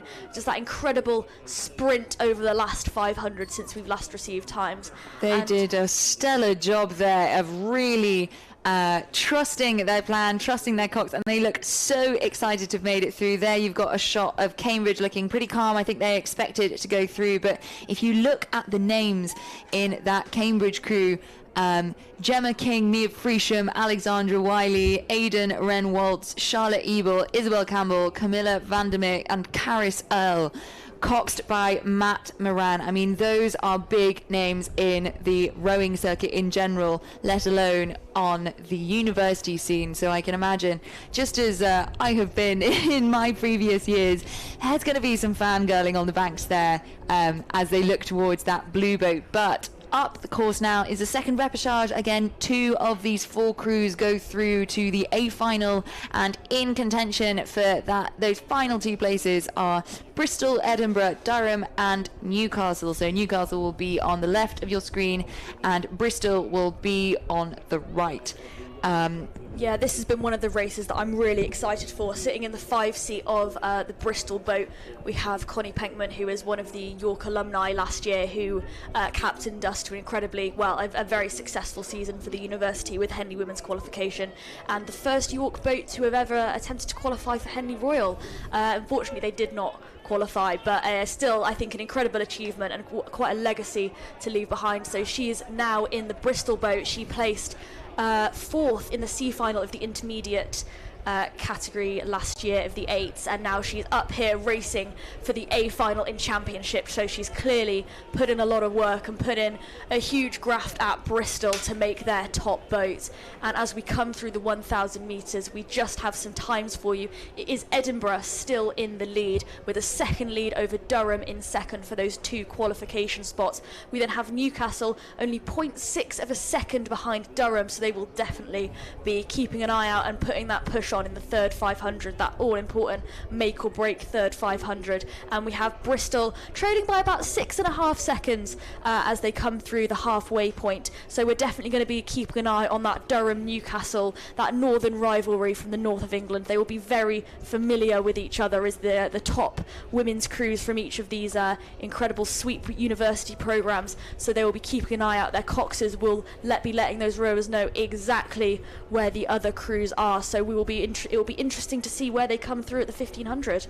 Yeah, absolutely. It's always fun to see Edinburgh, Durham and Newcastle match up against each other. Again, these were kind of the 3 big clubs that I was used to seeing when I was on the Northeastern Circuit as well.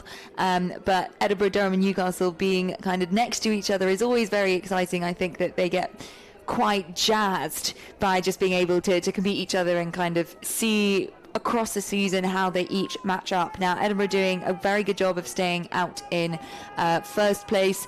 Durham was third at the 500, second at the 1k, and Bristol, it's wonderful to see them. They haven't placed an 8 into the championship category of the women's 8s for a couple of years now, so it's always great to see kind of a new face on the scene. The other names, Newcastle, Durham, Edinburgh, London, BUCS, Cambridge Imperial and Nottingham, have been kind of stalwart members and the usual suspects of this category. But as they come into 1500 metres, it looks like there have been some changes. Durham have done a great push into first place, still about half a second in front of Edinburgh. Newcastle now trailing in third, Bristol about 10 seconds behind, and I think we can unfortunately count Bristol out of the contention for an A final place in this. But yeah, Durham, Edinburgh and Newcastle are really showing the Midlands what the North is capable of. I mean, as they come down, I'd say Newcastle is slightly further behind, still Edinburgh and Durham. Obviously they have a huge amount of support down at this end of the course, so that might spur them on ever so slightly, but Durham and Edinburgh are looking pretty... Oh no, if you look at that shot on the screen, I think Edinburgh are being left behind. Newcastle putting in one of their famed sprint finishes. Durham making sure that they do not run out of water before they get across the line, so as to clinch one of those places in the A final. Gosh, this is some very exciting racing. I still am not quite sure where Edinburgh and Newcastle are in front of each in regards to each other. I think we will only know when they come right in front. I'm looking out of my window instead of at the screen. It is Durham who are going to cross the line first, followed by Edinburgh.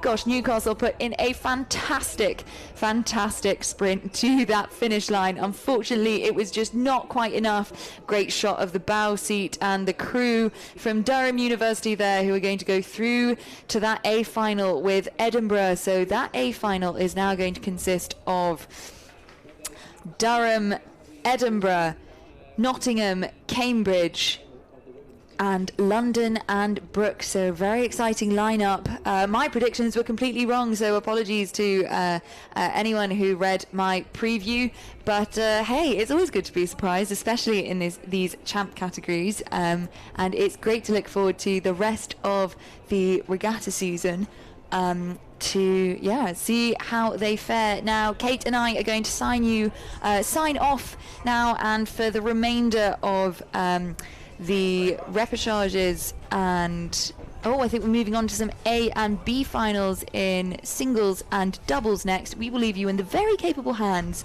of Martin and Darves. Darves, you've been over on the other side, I think, cheering on some of the Birmingham crew this weekend, so it'll be great to hear what it's like on that side of the course and see what we think going into some champ singles and beginner doubles. So on the screen now is the women's intermediate single sculls B final, and yeah, we will leave you to enjoy that. Thanks very much for having us. Thank you very much.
Right, yes, it's myself, Alex Darby, and Martin has taken over from the previous commentary team, and we're looking forward to this next block of races where we will start getting medals given out. But however, this one is a B final.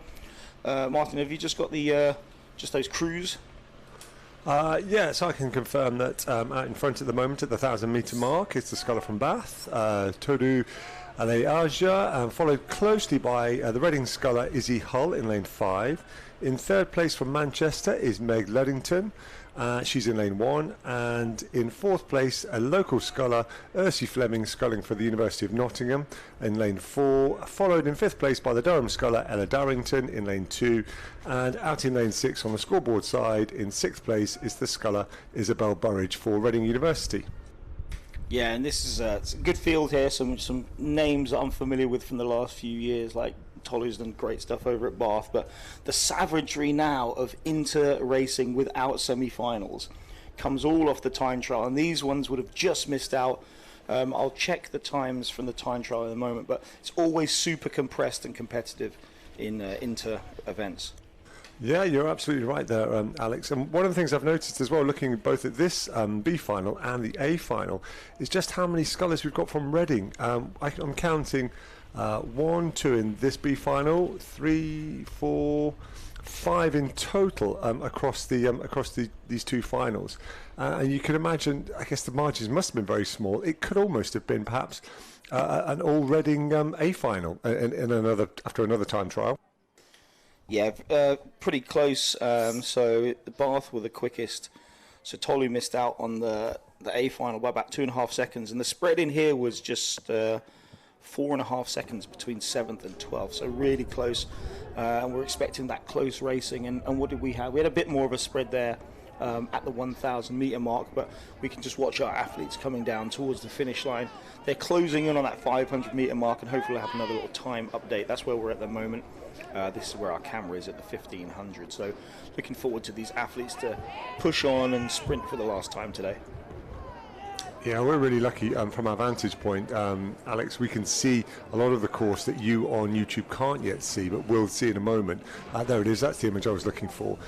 You can see that all the scullers are really just looking to hold a really strong rhythm into what is shaping up to be quite a fierce, an ever-strengthening headwind.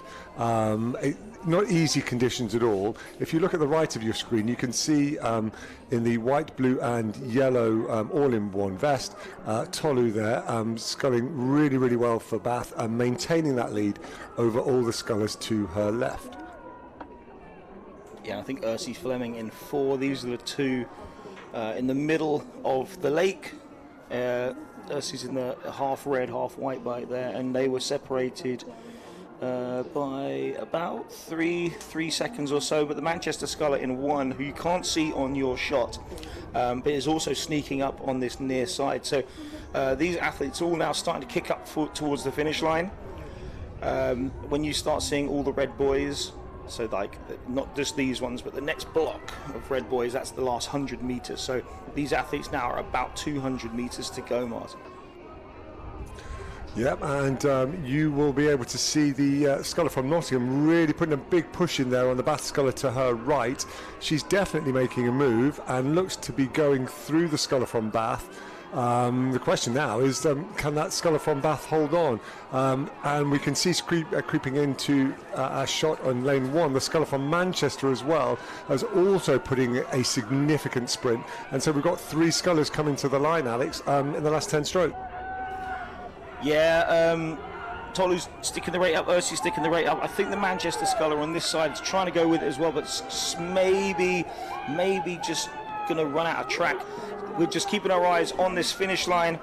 I mean, I may have just called it wrong, but we're just going to see what happens here. So crossing the finish line, overlap between all of the first 3. I think it was just about Bath over Nottingham over Manchester, but fantastic finish in this B final, and we'll look forward to the same kind of thing in the next final. So we're just watching now the Durham and Reading Scullers just finishing out the B final.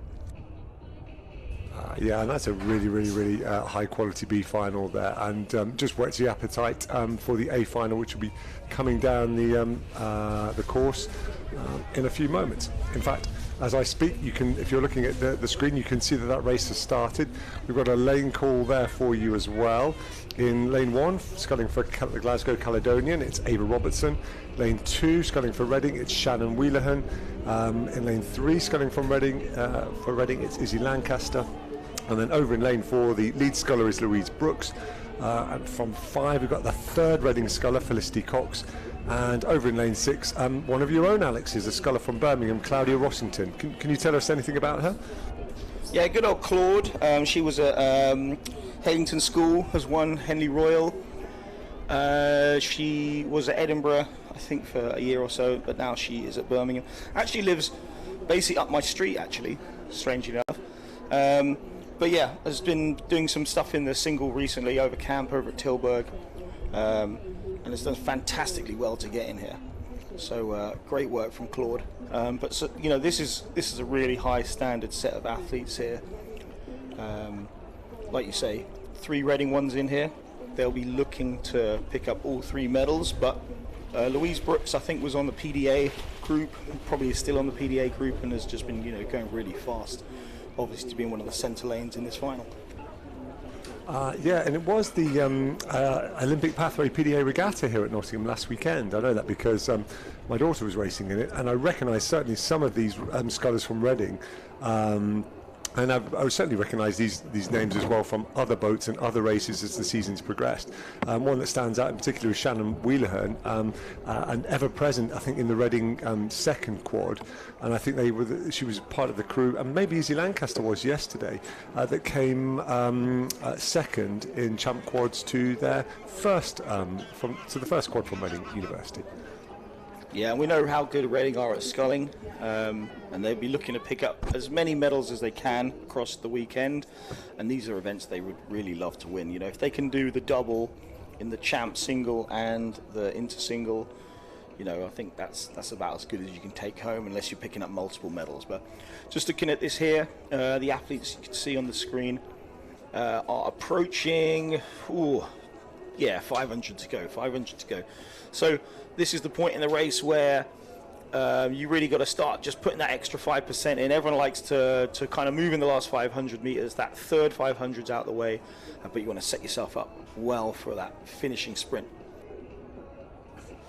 Yes, and from our vantage point, and looking at the screens on YouTube as well, it looks like certainly first place is well established out there in front. We don't have times from the 1500 metre mark, but I'm not sure, viewers, that you actually need them there. It's still the sculler from Reading, Izzy Lancaster, that's got a really strong rhythm and is moving really well as we approach the last 250 metres of this race, Alex. Yeah, I think Izzy Lancaster's out in front. It looks like Shannon Wheelahan, who's in lane 2, is in second place. So that's Reading first, Reading second, and if that's a Reading sculler over in 5, Felicity Cox, they might actually go all 3 on the podium.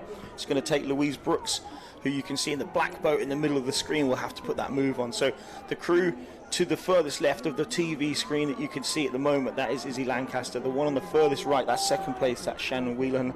And then there's a really good race here between Louise Brooks and Felicity Cox, which you can see unfurling just to sort of top middle of the screen there, mine. Yeah, absolutely. And viewers, you can see that both scullers have started to take their rate up there. There's a really determined effort. It looks to my untrained eye, so it's the sculler from Reading in lane 5 that's working that little bit harder, and she's getting a little bit more boat speed from her single, and now looks to have pushed approximately half a length ahead of Louise Brooks to her right. That's certainly the Reading 1, certainly Reading 2. Louise Brooks has really responded. Last 4 or 5 strokes, but I think she's going to run out of water.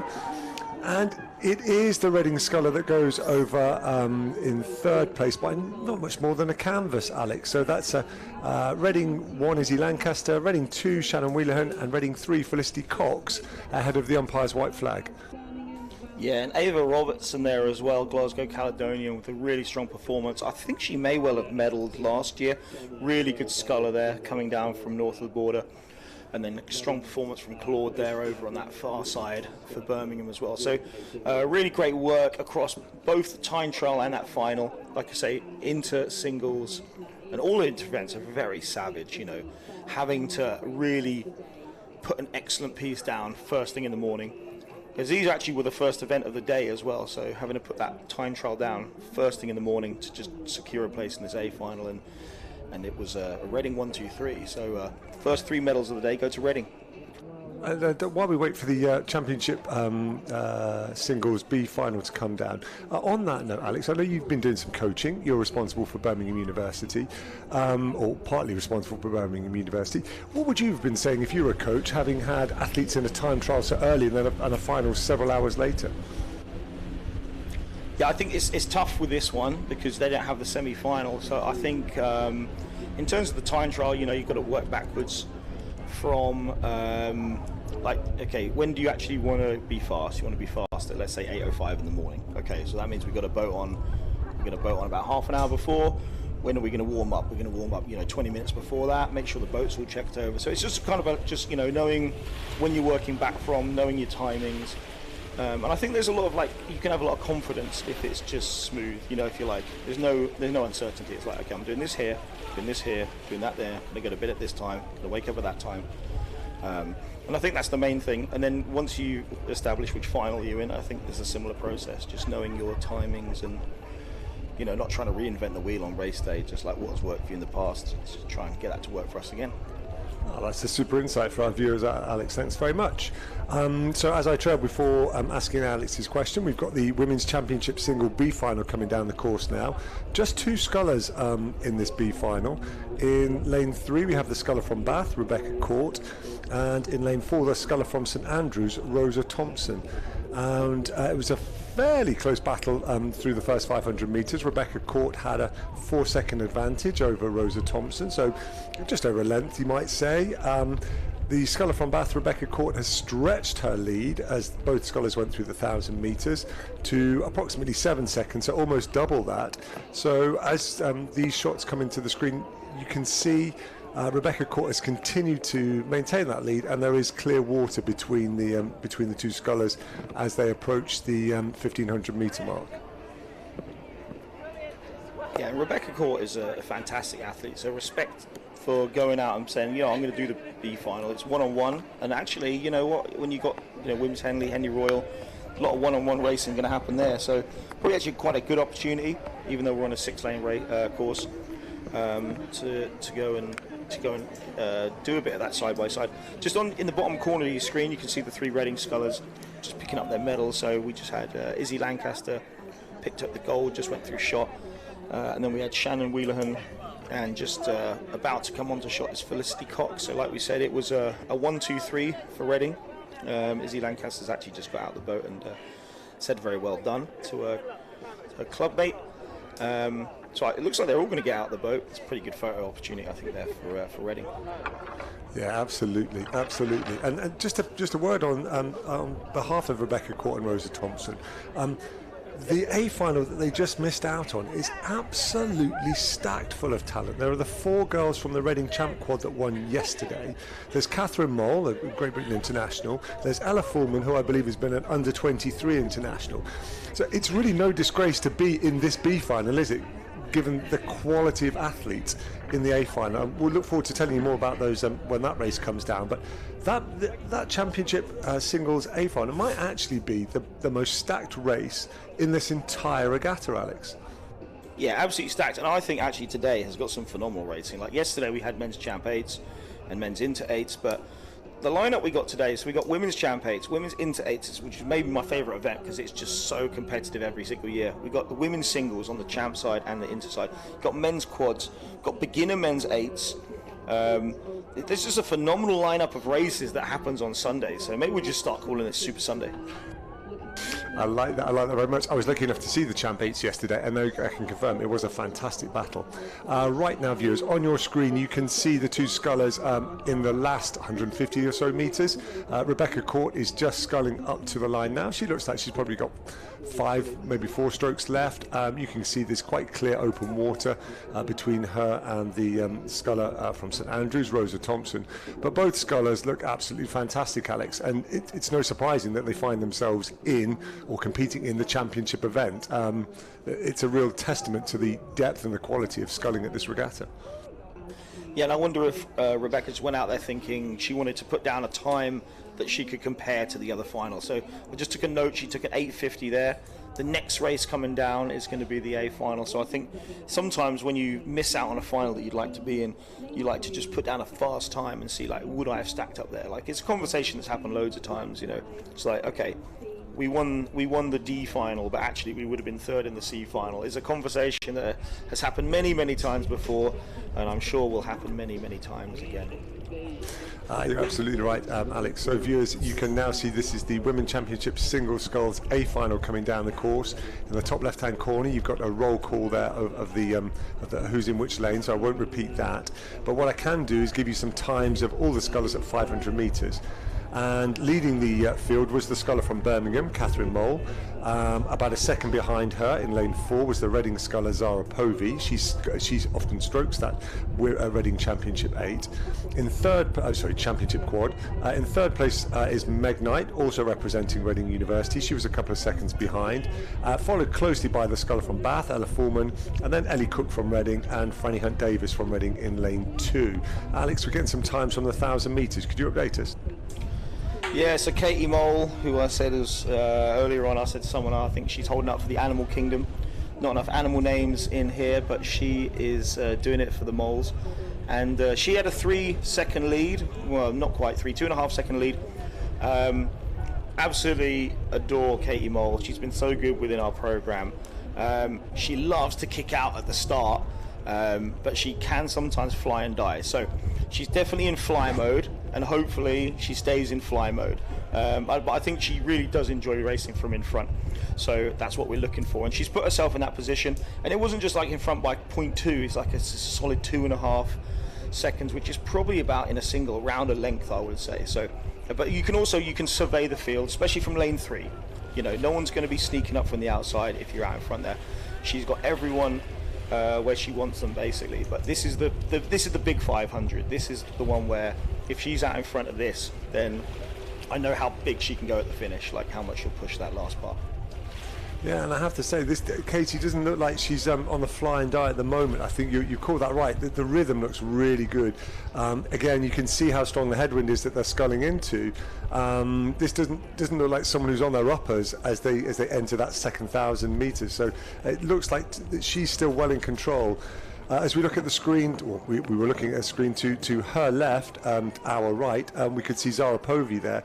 She was still really working hard, not wanting to let Catherine Mole get too far ahead of her, wanting to keep the race alive as they approach the last 500 metres. And you can see, actually, there really isn't that much between these scullers, and we know, Alex, how quickly single scullers can change the speed of their boat when they put a big push in. I wouldn't like to say this final is over and done with yet. No, definitely not with those front two being as close together as they are. I think the other thing though, like, Katie's such an aficionado, she'll be like, okay, well, if there's a headwind at 4 miles an hour, this is what I've got to do.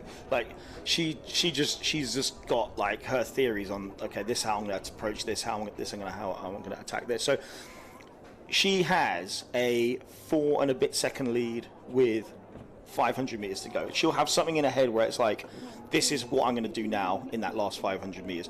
But we do know that obviously everyone's going to be charging back at her. Zara Povey is going to be coming at her fast. Ellie Cook.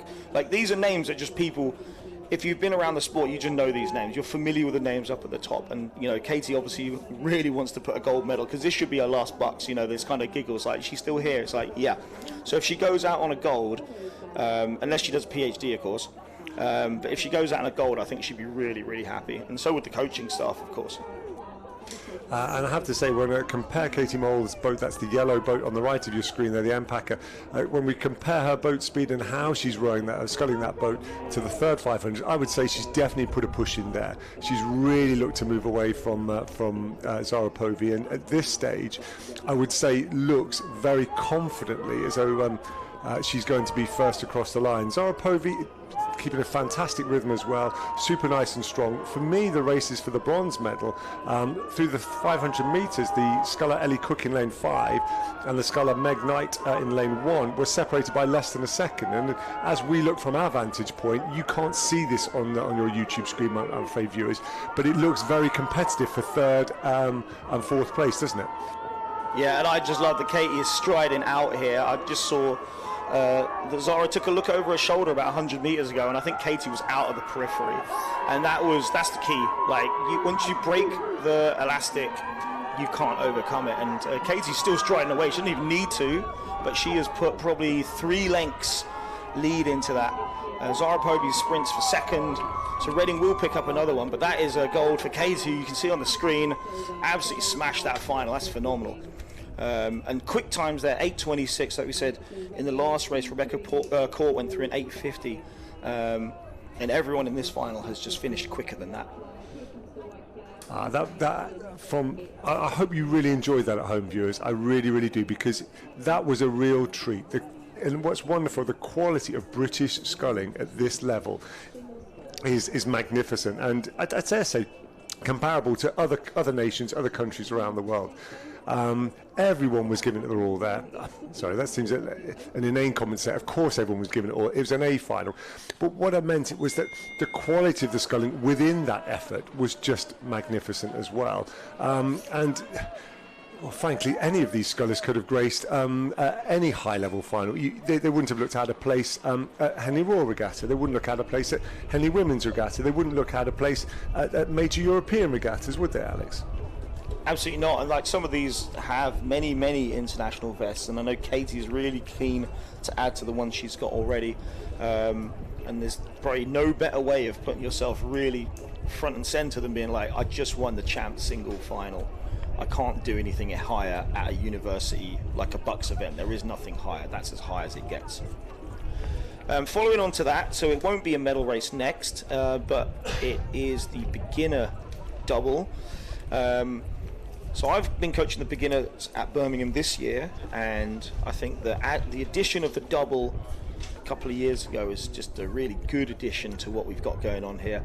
I think it helps with clubs that maybe have smaller numbers. Like, I don't have a huge number of men. I have 8 on a good day. Depends on if Toby is turned up, I think.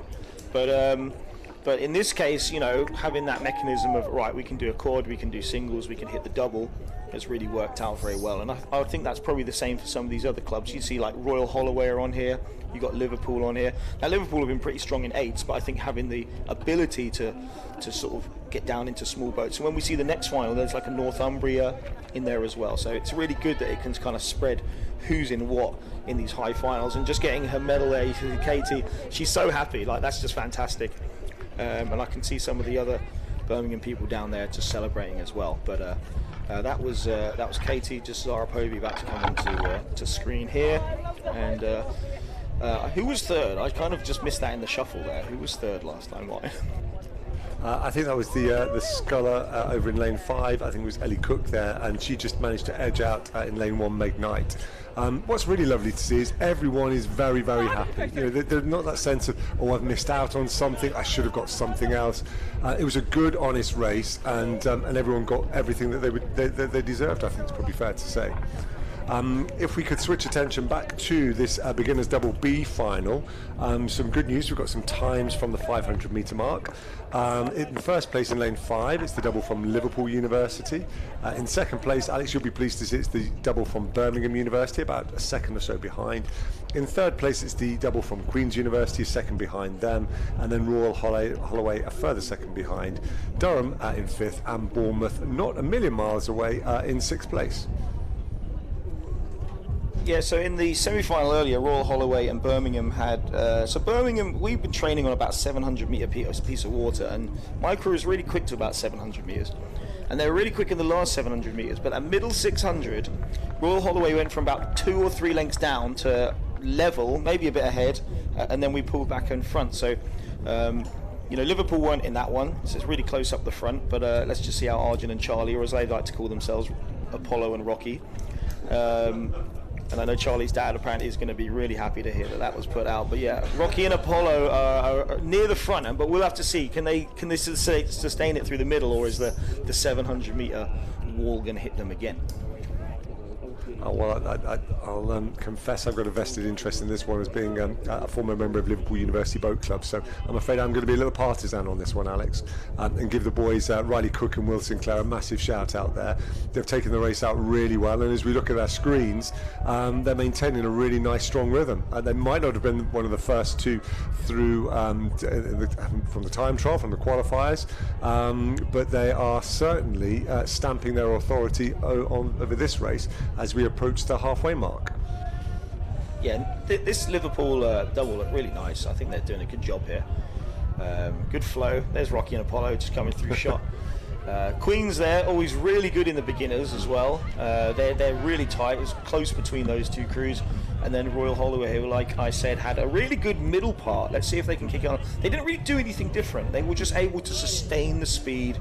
They kind of just went up a gear, stayed on it, and just slowly moved through. So, you know, I'd love Royal Holloway to be performing well, and hopefully those guys go off and become seniors, and we see them race here the next few years as well.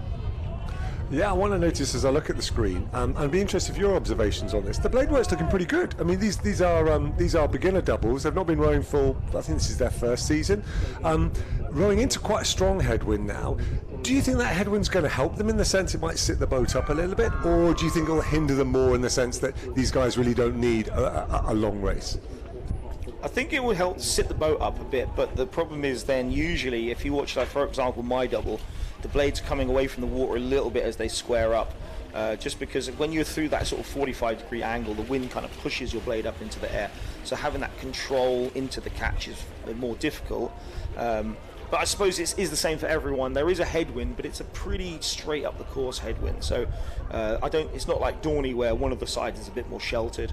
I think here, if you've got a straight headwind, it's pretty even sailing for everyone. But like you say, if you'd said this is like, you know, an inter-final at the lower end, you know, you'd say, or even at the middle end, I guess, you wouldn't say this was out of place. So yeah, really well done from these guys. Yeah, I'm glad we see it the same way. I think it is. So we go through the 6-minute mark now. We're somewhere between the 1,500, the 1,000 and 1,500 metres. You can see all the scullers sweeping into shot from the right of your screen, and looking across the course, it does still look like that Liverpool University boat have maintained their lead. They've still got that strong rhythm going. To their right in lane 3, Birmingham continuing to push on.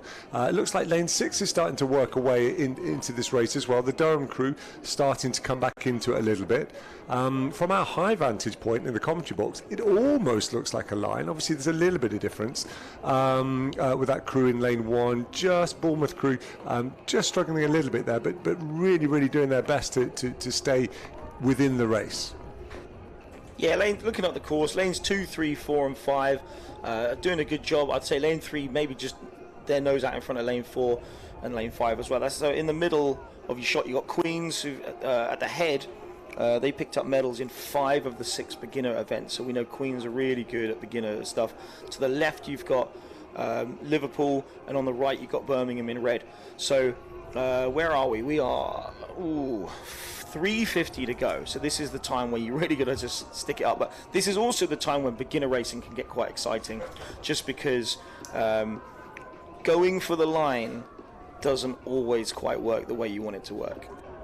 Yeah, I can understand. I understand what you mean. You're tired. Perhaps your technique's not quite as embedded as you might hope it would be, and your desire to get there first can just let the mistakes start to creep in. I guess is what you're alluding to there, Alex. It looks like that Birmingham crew, from this perspective, are really pushing on and pushing back against the Liverpool crew. Although I think that they still are there and thereabouts, Alex. I think the monster sprint is coming from the outside lane. Is that Durham in 6? I think they put a massive charge in. They're flying up through there at the moment. I know Charlie's going to be putting a lot in the bow seat of the Birmingham boat. They actually raced last weekend at Birmingham Regatta, and he capsized in 2 of his 3 finishes in the single, going for the line. But he was fine in the single this time, and he is motoring. They learned from it, and they want to take it on this time. But I think that Durham crew has timed their move really, really well. They're just coming into the shot now. I think they've just put the best last 500 in out of all the crews in this. Oh, that's a great shout, Alex. I think you're absolutely right. And it's a shame, viewers, you couldn't get to see that until the very end, but it's a super spot, and they've maintained that sprint out in lane 6. They're looking really super tidy. That Birmingham crew in lane 3 have managed to push through the crew from Liverpool, but it really is going to be nothing more than a canvas across the line. Yeah, it's really close, half a length Durham beat Rocky and Apollo by, and then the Liverpool boys, who were out in front for a long part of that race, come through in 3rd. But that's a great race. So we're not a medal on it, but for these guys, these literally are their final. This is what they came to do, finish as high as they could. So that was a fantastic effort from all those athletes. Looked like the Royal Holloway crew didn't quite have the same pace they had in the semi-final, but have done really well. And there on your screen, you've got the 2 Durham athletes. That is Samuel Everett and Thomas Lewis. So very well done to those 2 in that B final.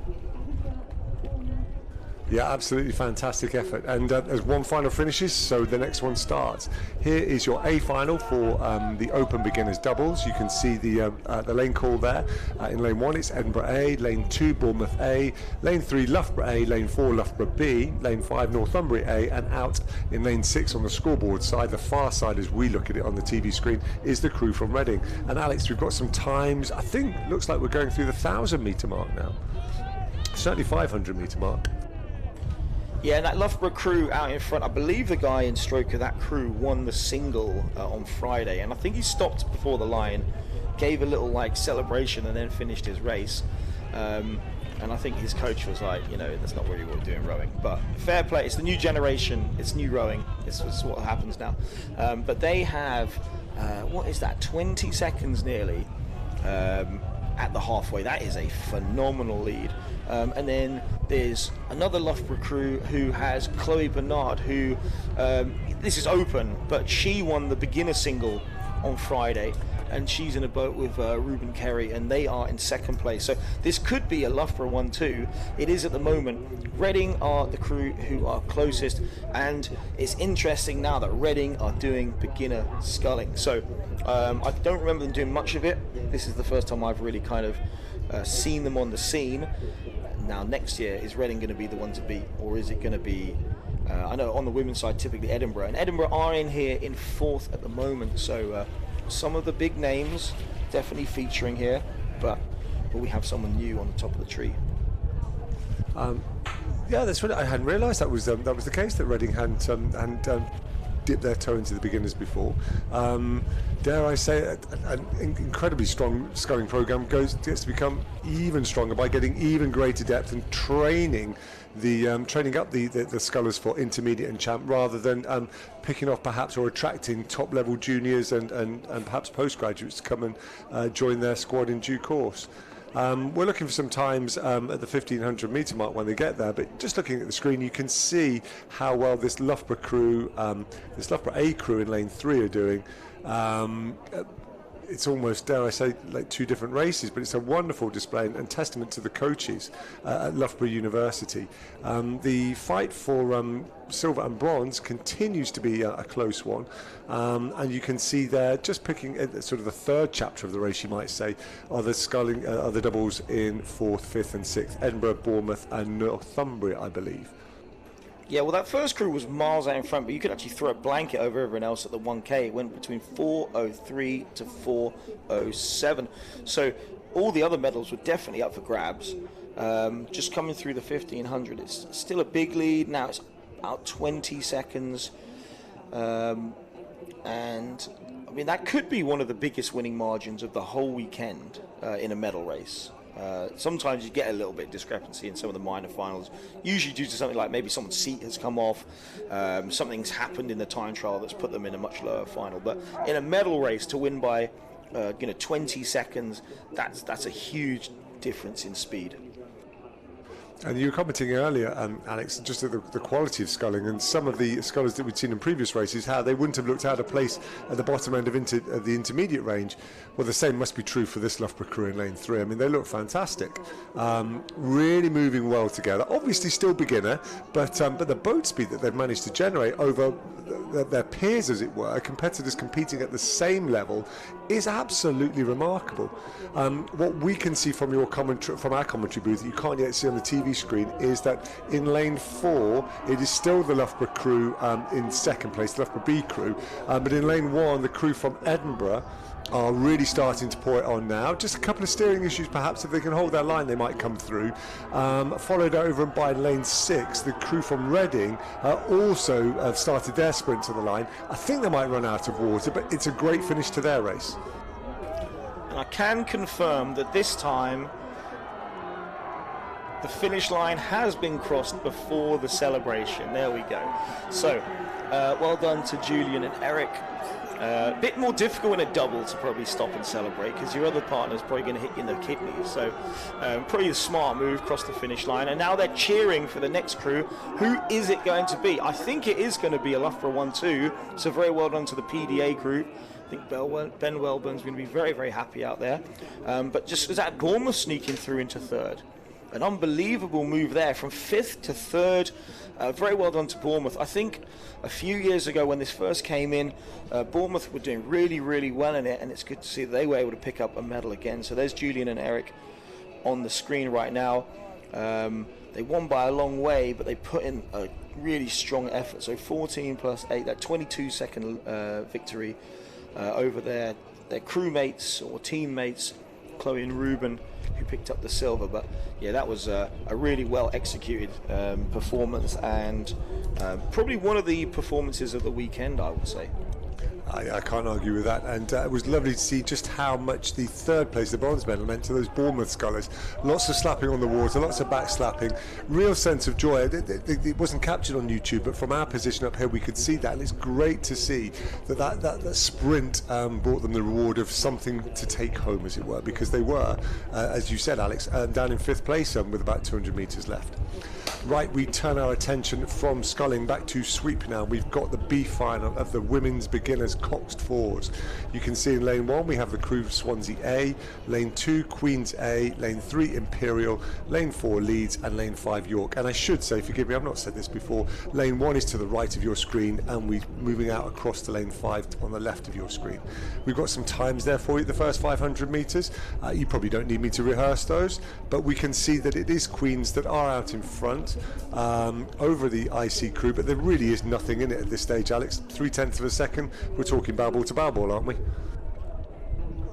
Yeah, 0.3 of a second is nothing. I mean, they might actually be level with each other. It's just how the boats kind of surge.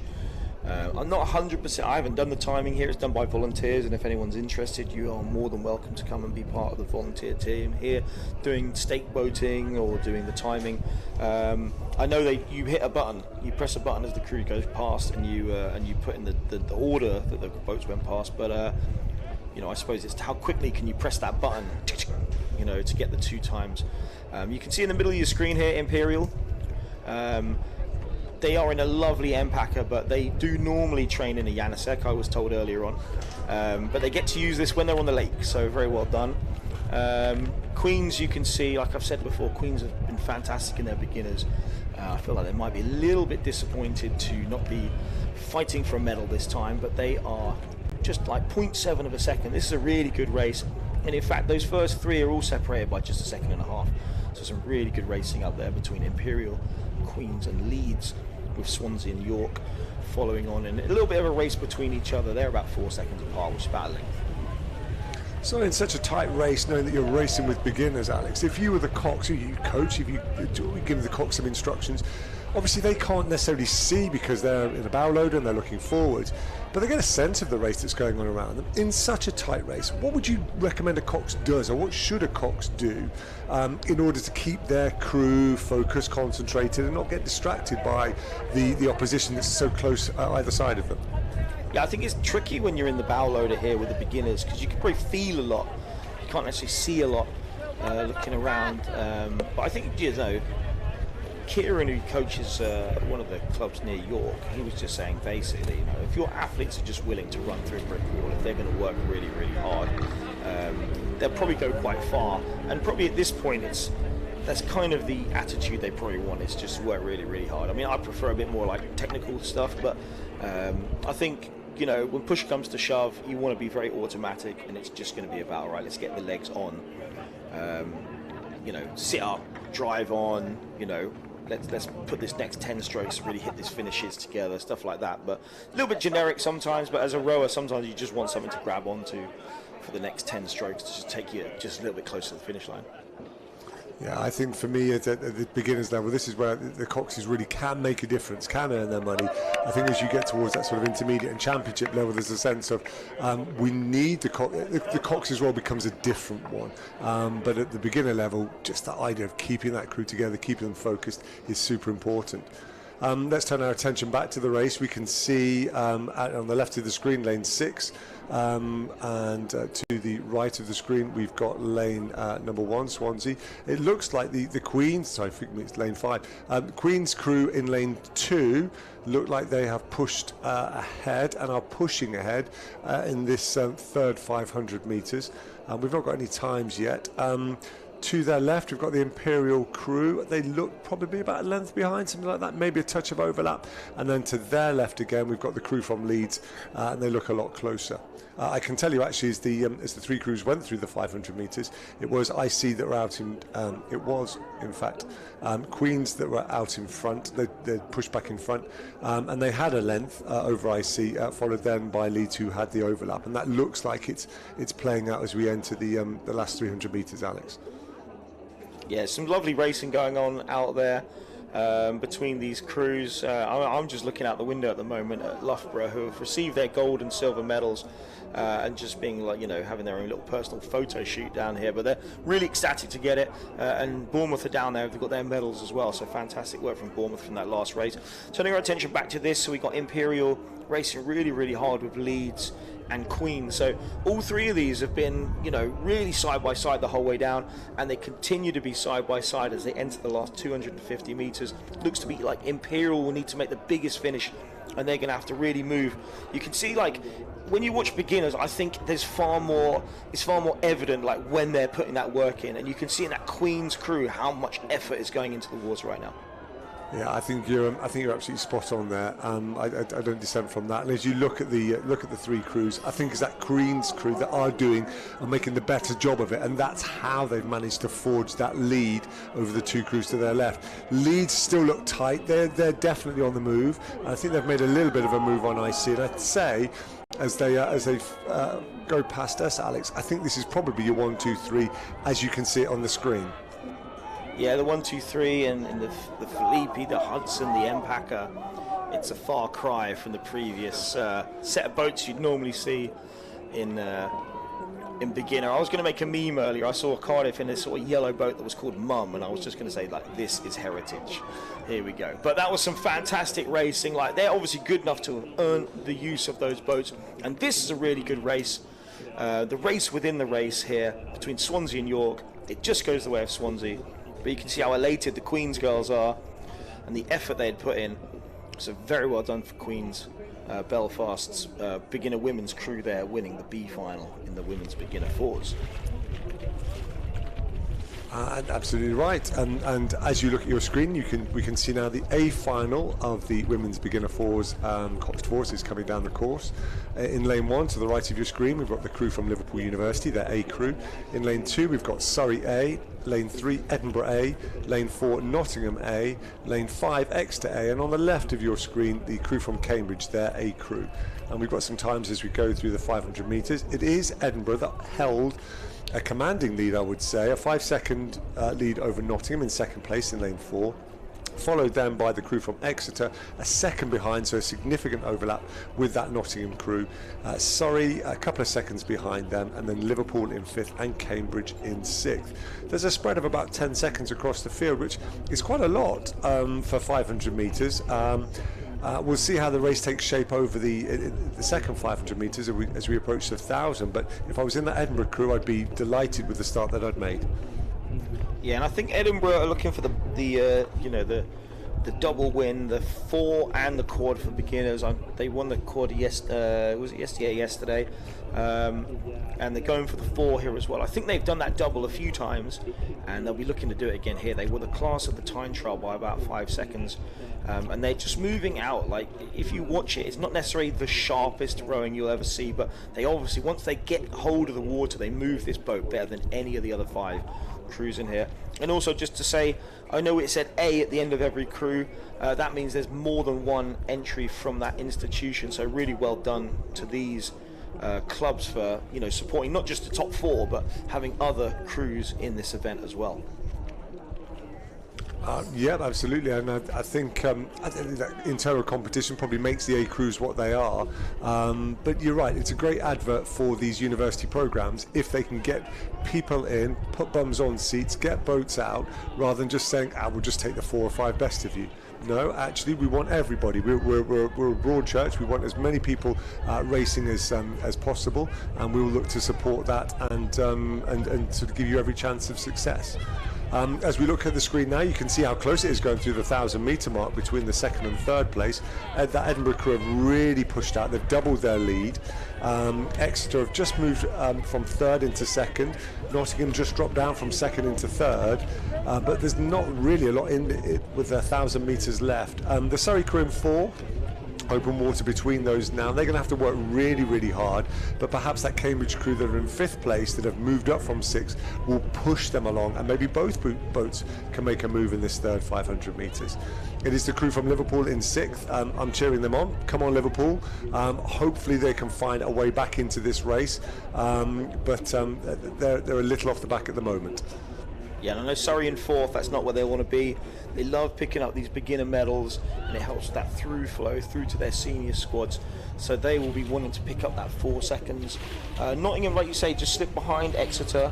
I think Nottingham really would love to pick up a medal here. And, I think later on their beginner 8, I reckon their men are going to pick up that gold. I didn't put it on Fantasy Henley, but now that I've seen it earlier, that's where I'm going, so hopefully I don't jinx them. But Nottingham hopefully will be picking up multiple medals here in the beginner categories that are happening today, or the sweep beginner categories, and it would start with this. But that Edinburgh crew is still, just like you say, they doubled their lead pretty much.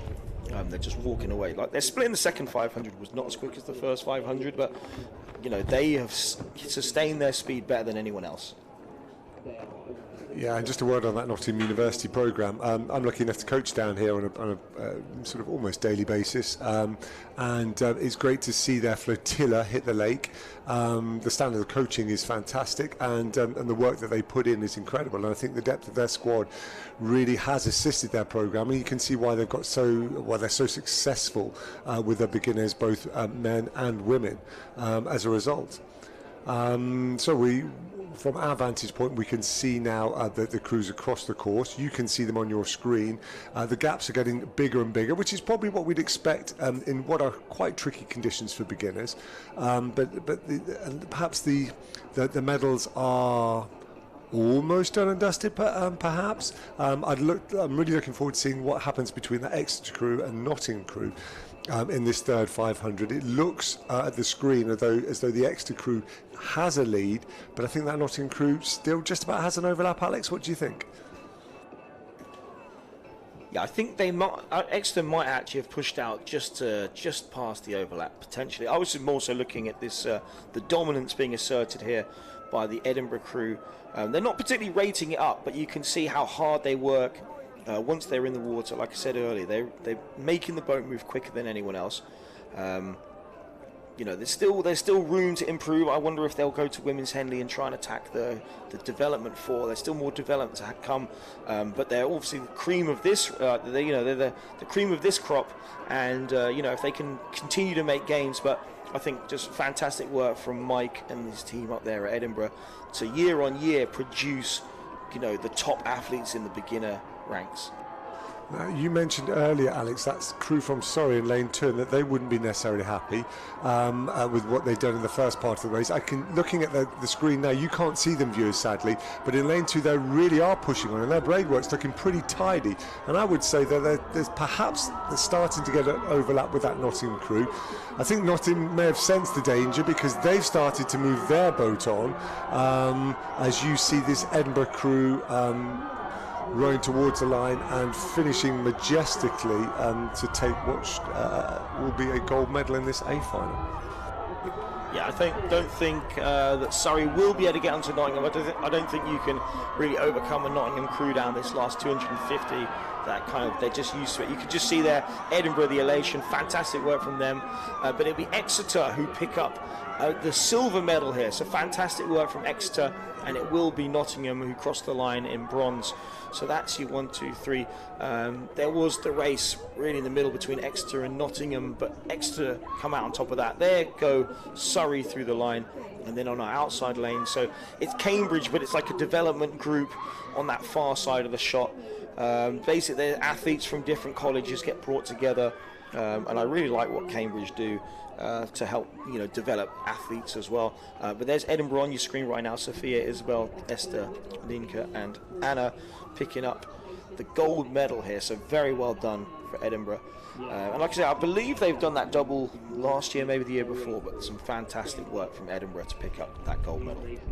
Yeah, credit to all those beginners in that final. That was not easy conditions to row in, and they all did fantastically well. And a shout out there to the crew from Liverpool University. They managed to get up in that last 200 just to steal that 5th place from the Cambridge crew. A fantastic effort from the women in that boat. Alex, we've got the Open Beginners Coxed 8s coming down the course. You know a little bit about this event. You've tipped Nottingham for it. Who's your tip from the B final? Do you have one? Oh, I don't necessarily have one here per se, but I would go with Exeter A. Their novice men usually do stuff of note. I mean, sometimes it's hitting a bank, but more often so it's winning medals. So they won't win a medal here, but I think beginner 8s is hotly contested. I'm interested there, Lancaster B. I don't know, that might actually be their A crew. In that, just sometimes when you put your entries in, it's not necessarily in the right order. But again, like the fact that we have crews with A's behind their names means that Exeter has more than 1 8, Southampton has more than 1 8, and actually Southampton's coach Ollie, known him for quite a long time, and he was very happy that they'd made the we call these the major finals. That's what we call them at Birmingham. So if you make the ABs, we call them the major finals. Obviously A is the final you really want to be in, but getting through to the A or B final is quite a big deal, and we like our crews to be aiming to be there. Just out of interest, I probably should know the answer to this question, but how many crews were there in this beginner 8s event, I wonder, trying to get to this A and B final? I can imagine it's a very hotly contested event, flooded with entries, and maybe that kind of puts some perspective into how fantastic achievement it's been that these crews get to the B final or indeed the A final. So it's not quite as big as it once was, because now we have the beginner doubles on the same day, so I think it pulls a few away, but there were still 25 crews that went for it. So it's not none, it's not quite the 70 plus crews that did the intermediate Coxed for earlier on, but back in the day then there was a lot more in here. The top end of it is still going to be very quick and really row well. So when you look at a top men's beginner 8, it doesn't really look beginnery. It does flow well, and this is the B final, and I think this Cardiff crew that's just coming into the middle of the shot Just they're doing a really good job of being precise with their blade work and pressing away. I think that's a very impressive performance from that Cardiff crew that you can see just right there. Yeah, I can't argue with that at all. As all the boats go through the 1,000, the relative distances of the boats, so you probably don't need me to talk to you too much about that. But it is a tight race still for third and fourth, and arguably second as well. But I think that the two crews from Wales will be feeling pretty good about where they sit in this race going into the last 1,000 metres. Yeah, and just noticing that it is Cardiff and Swansea at the top. Like, neither of those crews wants to lose to the other one. Like, that is unacceptable, I think, to concede that. So they will be battling to the very last stroke to be in front of this race. But some great stuff there, and it's really close. Some of the best racing, like, you think back, like the races you enjoy were close races. Even if you don't quite come out on the right side, if it's a close race, it's memorable, and those are the races that we like being in. And of course, being on the right side is better. And this crew that you can see in the bottom corner, they were definitely on the right side of it, that Edinburgh crew, because they dominated that race, and it was very impressive. Yeah, it's lovely to see their smiles. I mean, I can imagine what it must be like turning up as a beginner. First couple of outings on the erg, learning the ropes. First few outings in the boat, through a freezing cold winter, through the rain, through the wind.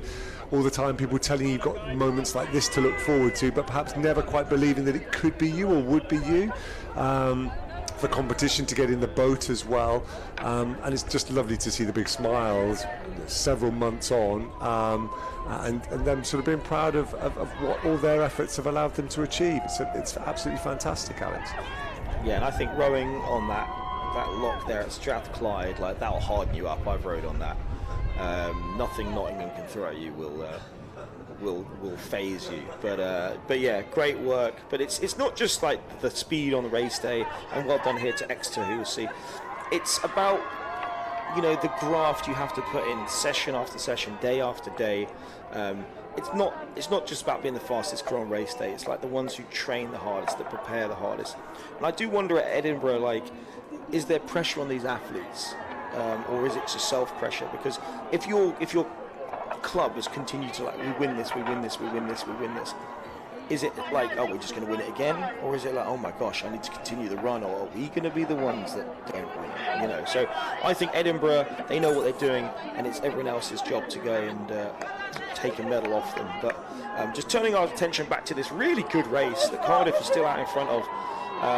There's some really good 8 racing that we're watching here. So take us down this last part here.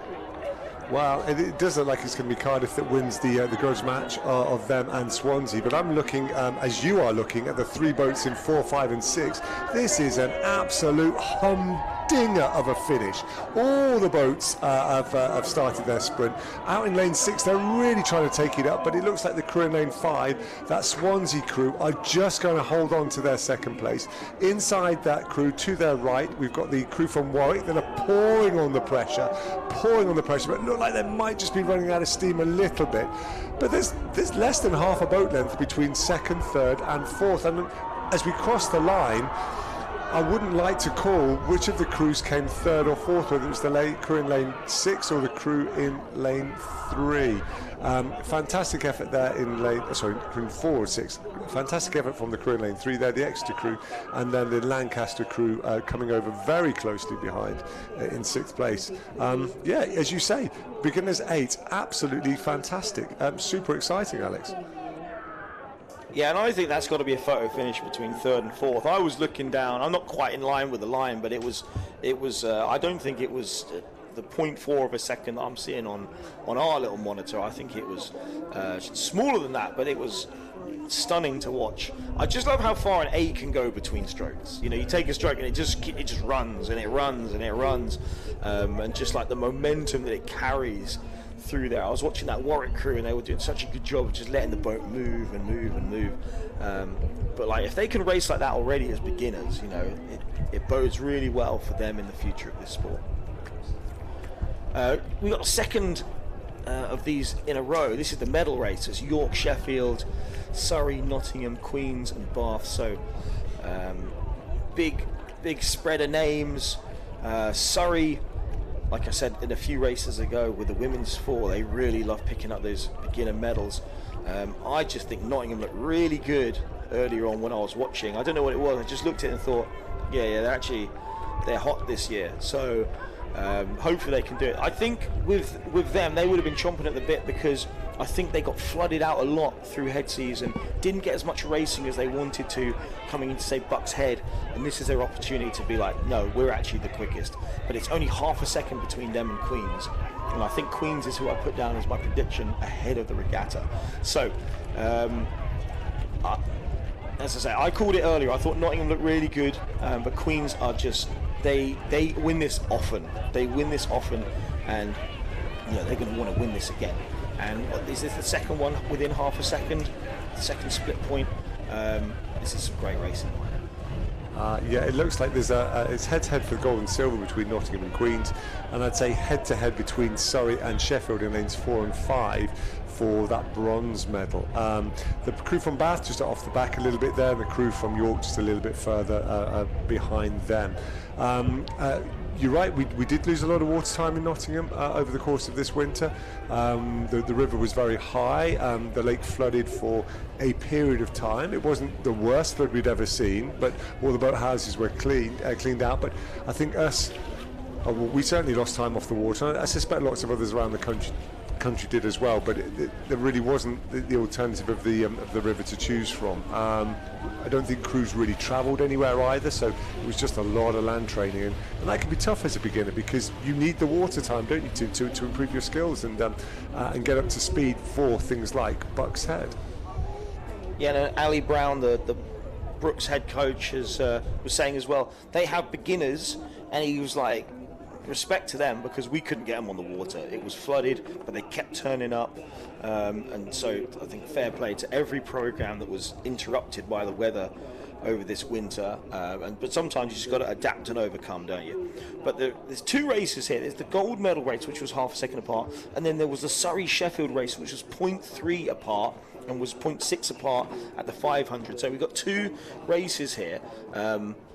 Sheffield have been going great guns recently, and will it be Sheffield or will it be Surrey? Will Sheffield be able to pick up a medal in this? It's really close, and those two crews are just as I say, so close together. So the coxing is really going to come into this, pushing those crews on. You can see as we just pan across, that's Surrey sort of to the left of the shot, Nottingham with the yellow spoons, and then Queens with the white spoons with the kind of black and green stripe down them. But what is this? Is it still close? Nottingham have pushed it out to 1 second, but 1 second is nothing. And that race between Surrey and Sheffield is still 0.6 of a second. It's unbelievable racing in this final. Yeah, and all those crews now have gone well past the 1500 metre mark and are deep into the last 500 metres. We can see some of the spray coming off some of the blades. It's still absolutely neck and neck, I think, between this Queen's crew and the Nottingham crew. Nottingham certainly look like they've gone for it. I think they've increased their rating, and they look, I think, like they're rating higher than Queen's. But that Queen's boat's got a fantastic rhythm to it. They're moving as one, and I wonder actually whether that will see them home as we approach the finish line. Or will it be the crew that's taking more strokes that manages to get their boat in front? This is super, super, super tight. The angle doesn't really help us see. I think it's just Nottingham at the moment by about a canvas. The Cox needs to keep their boat straight though, if she can do, or he can do. And the crew race for third and fourth is super tight as well. It looks like the crew from Sheffield just ahead of the crew from Surrey. This is a stunning finish, absolutely stunning finish. They approach the line right now. It's going to be on the surge, I think. That is so close. It's going to have to go to the photo finish. And on that other side, I think it is Sheffield that just push out Surrey. But that was a photo finish. I'm not taking what it says on the screen here as gospel. That was so close across the finish line. We think it's Nottingham, but it'll have to be confirmed downstairs with the umpires. But what a race. An unbelievable race. You can see the exertion of the Nottingham 5-man just laying back over his rigger, and he's always be asked to sit up. Same with the guy at 2, but that took every ounce of what they had to be there, and I think it's the same in the Sheffield boat. That was just a stunning race from the whole way through. The whole way through it was tight, and you have to hold your nerve in moments like that, and give no quarter. But what an absolutely stunning race there in the men's beginner 8s. Yeah, absolutely. And I'm going to put my hand up here. I think I enjoyed that one more than Open Championship 8s yesterday, and I didn't think I'd be saying that. And that's to take nothing away from the quality of rowing, obviously, from the Championship 8s, but there's nothing like a bow-ball to bow-ball 8s race that's separated by, as you said, Alex, literally the surge. And it was the Nottingham crew that were taking more strokes a minute that looked like they prevailed over the rhythm of the fantastically strong rhythm of the Queen's University crew. There are no losers, only winners today. The Queens, if they are in silver medal position, will be. And we've just had that result confirmed. It is a win for Nottingham University, which means that the heads have gone down a little bit in the Queen's boat, but they shouldn't. It was a fantastic race, and it takes two great crews in order to make a great race. Rightio, let's turn our attention now from the sweep back to sculling. We are in the Women's Championship events again. It's the Women's Championship lightweight single sculls, their B final. To give you a little bit of a roll call there, we've got in lane 1 from the University of Birmingham, Lila Wesson. From lane 2 from Durham University, Frances Seeley. Lane 3, Queens, Alice Herbert.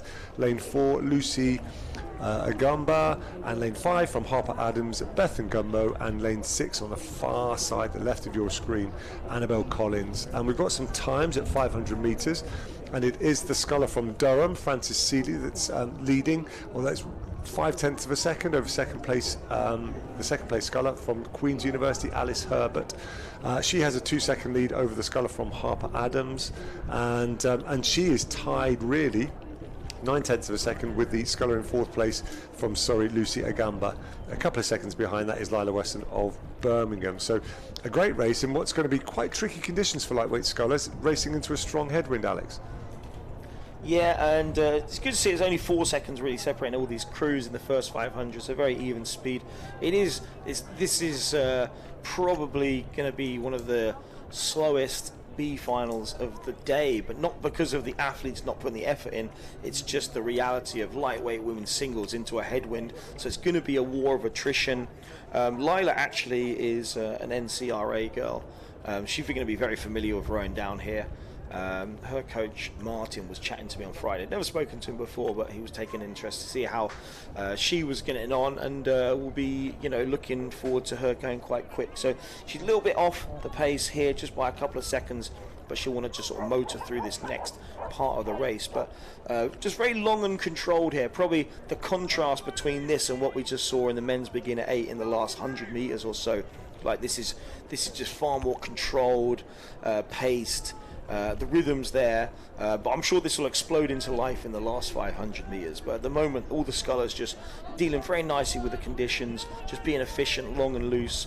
And the way you move an 8 is just never going to be the same as you move a single. So, as I say, I think there's probably not many bigger contrasts between moving from a lightweight women's single to from a beginner men's 8 to a lightweight women's single. Yes, the Martin you referred to there, Martin Kay, is someone I coach alongside with now, and he is a wonderful advert for the sport. He's been involved in the sport for many, many, many years at the very highest levels. I don't know if you're watching, Martin, but if you are, a big shout out to you. We think the world of you in Nottingham, and Lila, I'm sure, is benefiting from all of the coaching that you gave her over the years that you worked with her. Through the 1,000 metres, the status quo remain the same. It's still Durham in first place. It's Queen's University in second place, only second in it or so. In third place, 4 seconds behind now is the sculler from Harper Adams. They look like you're 1, 2, 3. It's fairly established. So that second 500 really has sorted these scullers out a little bit. You're absolutely right, Alex. The single sculling, particularly lightweight single sculling, just requires a lot of patience into these conditions. It's about finding your rhythm, finding a pace, trying to stay sharp, trying to stay lively, and trying to, most importantly in the water, stay as long as you can to hang all of your weight off the handles. Am I right in thinking, Alex, you could probably help me here, that there is a weight limit for lightweight singles, and so these girls are, or these female scullers are all going to be more or less the same weight?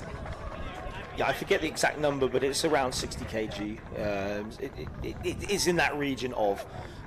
So that's why you often get very close lightweight racing is because the athletes are, biologically not going to be massively different to each other. So very even racing.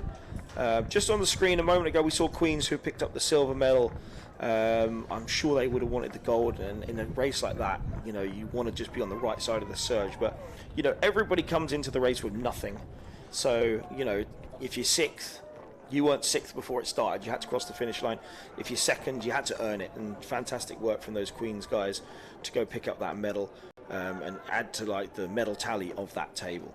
Of that program. And I was also just had a big smile on my face earlier because the amount of cheering. I appreciate we're in Nottingham, but that doesn't automatically mean that your club is going to support and cheer for you. But it was, great feel there, great sense of community. And some of the clubs that we see on the far side, even if it's the third to last race of the day, the amount of noise that comes from the tents, the people that stick around.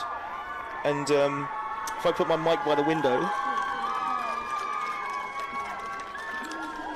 that might have come through a bit. That was Nottingham cheering out there. And I'm sure that the coaches there are going to be absolutely elated with that result.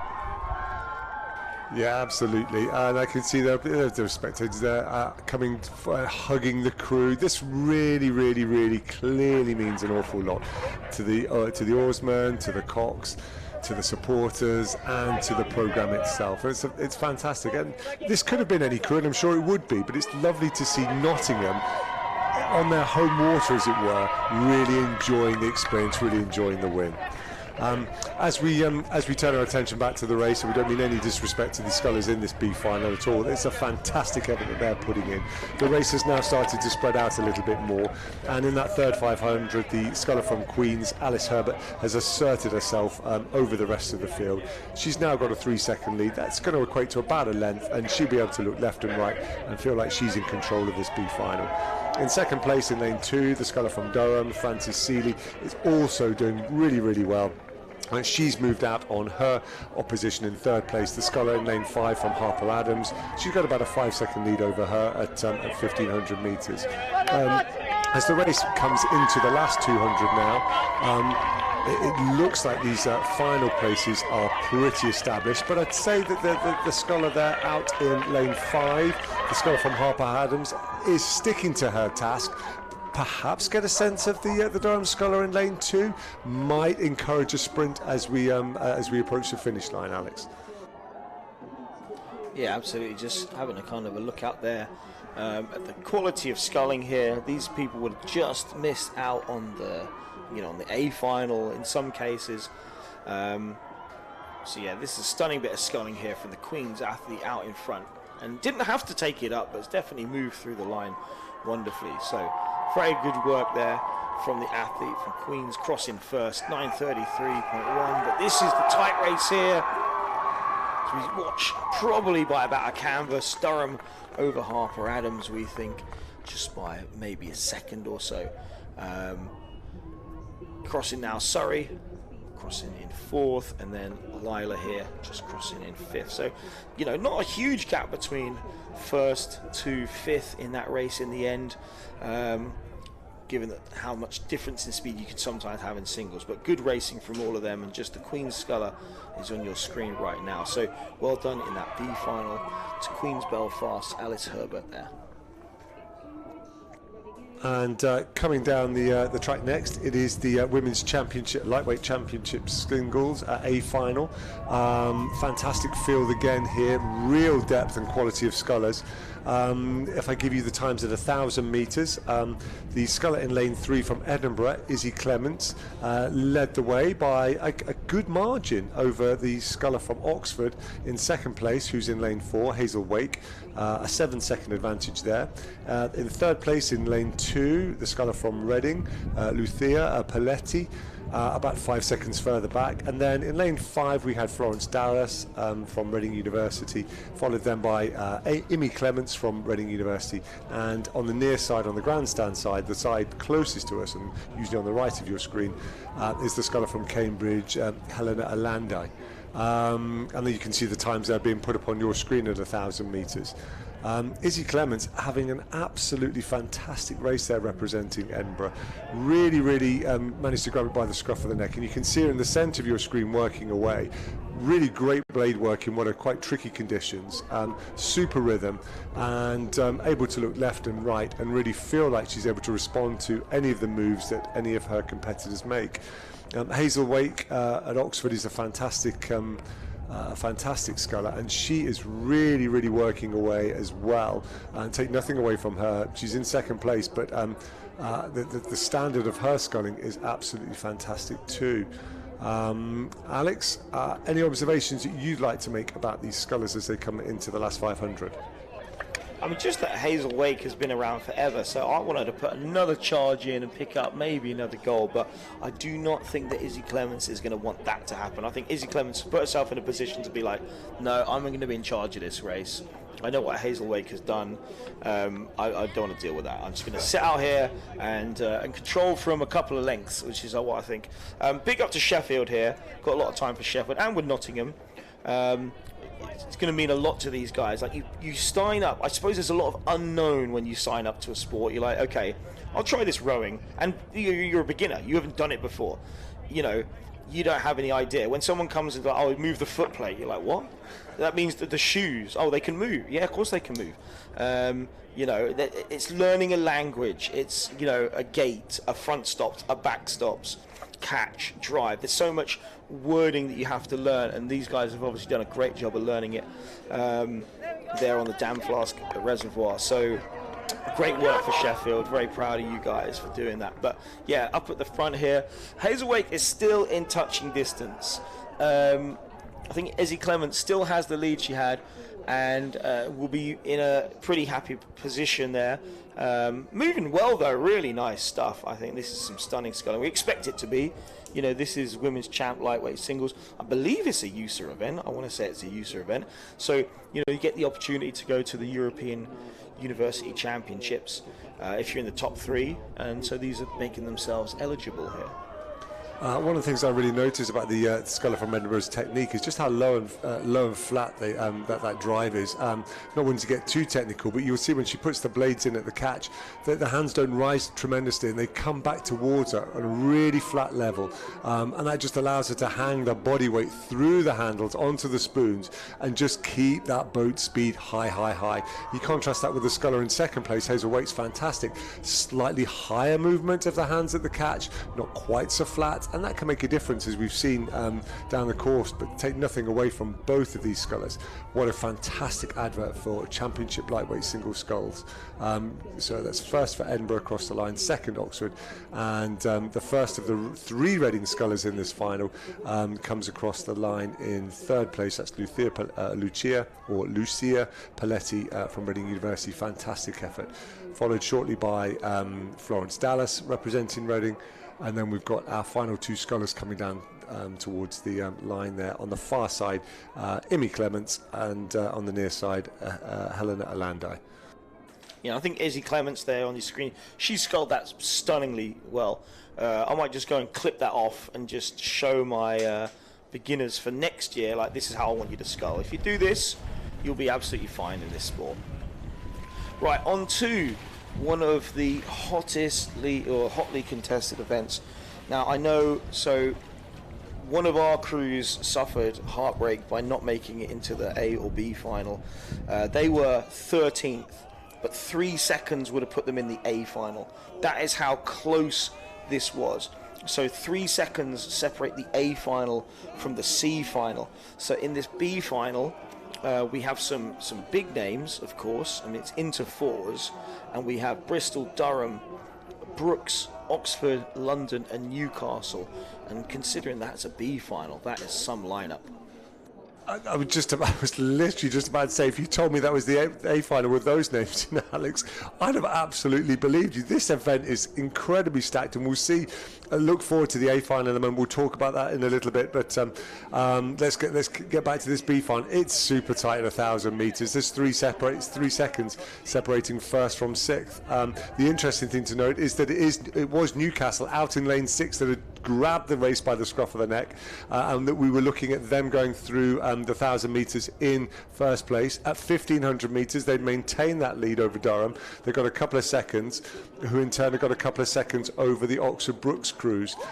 So that third 500, the movers and shakers 500, was starting to unwind. Alex, how do you see it as we enter the last 300 metres or so? I mean, I see it as like, I know Newcastle on the outside lane, dark horsing it from 6, but like I said, it's 3 seconds between the C final and the A final, so these are all separated by probably about 2.5 seconds. And I think the key race within the race here is always going to be Newcastle and Durham. They don't like each other, right? They don't like each other. Well, as far as I'm aware, maybe that's just a lie, but the rest of us assume they don't like each other. And it's Newcastle at the moment who have been getting smacked in the mouth a little bit by Durham recently, and just like, we want to return the favour now. But there's a big move from Brooks, mine. Oh, that Brooks crew is pouring on. I don't know whether they're going to get back to Newcastle, but they really, really, really want that Durham crew.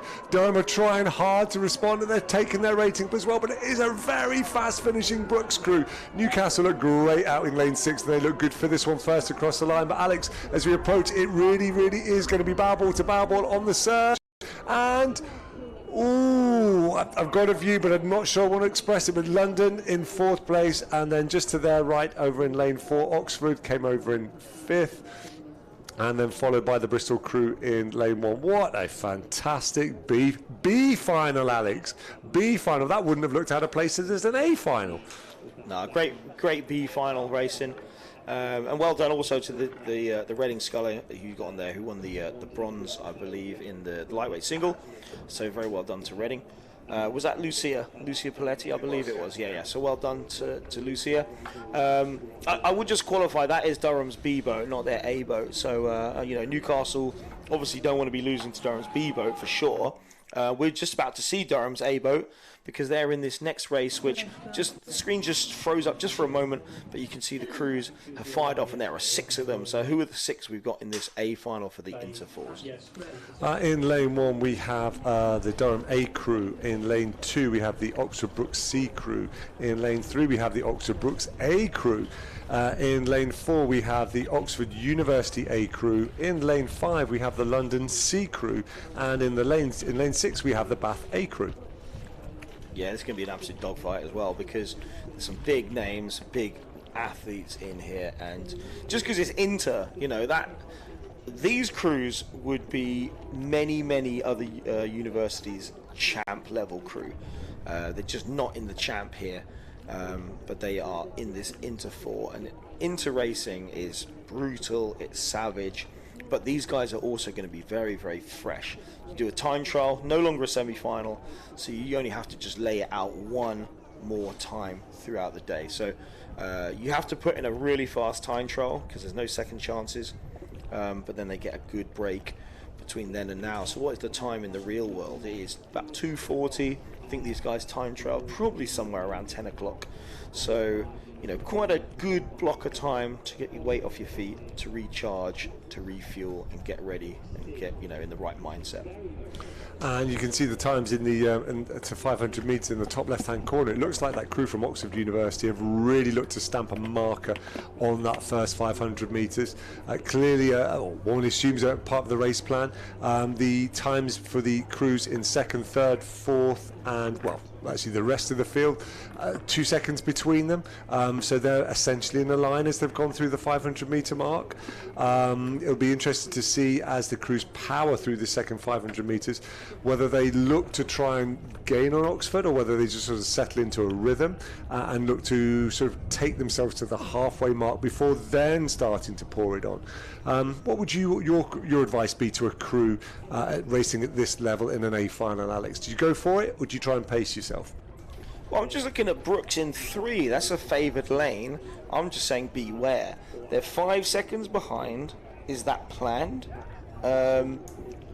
I saw many an Imperial crew, and I kind of copied their kind of race plan from 20 years ago, back in the day, where it was like, okay, so we'll get off the start, we'll just chill, but at 500 we start to turn it up, and we take over in the middle of the race. So is that what Brooks are trying to do? But 5 seconds, it's quite a lot to try and make back up. So we're looking at the moment at Oxford, so not Brooks, it's Oxford out in front.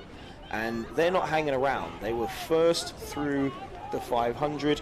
They had a 3-second lead. It's now out to 6 seconds. So they are really pushing out in the first half of this race. That's what they've done. But it is Brooks in lane 3. They're now starting to move up through the field, but that gap to the first crew has widened compared to the first 500.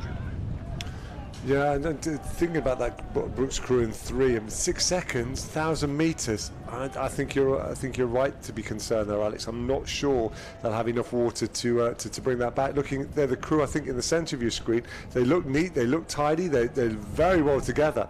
But if you compare that to the Oxford crew in the background, as it were, perhaps not quite so neat, not quite so tidy, but really shoveling it down there. And maybe that's why there's such a difference between those two crews. It's fantastic to see the two in the same shot, based in the same city, but such close rivals. We always enjoyed those boat race matchups on the Tideway between Oxford Brookes and Oxford University when they get the chance to come together. We look to, in the very rare occasions where Oxford are in the head of the river, I say very, very rare, you get an opportunity to compare them then. But otherwise, it's really an event like this where we get to see them go toe-to-toe with each other. Yeah, just looking at those times through the K, it was only 1.2 seconds separated second and fifth. So I want to see what happens at this next point, the 1500. But it is still Oxford out in front. But they haven't really walked out now. I'd say they do still have the lead. They still have open water, but I don't know if they've pushed this out. I want to see if this race is starting to come back together. And are Brooks still moving in 3? Because they need to overcome London and Durham. And obviously Durham have been doing great stuff the last couple of years with Will Fletcher up there. And they will want to get themselves another medal. And just looking forward to the Champ 4. So who's in that? Is there a Durham in that as well? There is. So there's some medals to be won here and some medals to be won in 2 races' time. But we just got our shot on Oxford here. That's Durham, you can just see. London you can see there with Bath. We haven't really mentioned them much, but really well done for them to be out in lane number 6 and being pretty competitive, because this race has really not broken open. But we have now about 400, maybe 300 meters to go, and I don't think that Brooks crew in 3 is not going to be getting up there. It's actually the Brooks crew in 2, I think, are moving a little bit better right now. I think you probably called that right, Alex. Looking at the 1500 metre times, it was Oxford, then London, followed by the Oxford Brookes crew in lane 2. Having said that, from our vantage point, the crew in lane 1, the Durham crew in lane 1, have also really stamped their authority. Have really made a move and looking to stamp their authority.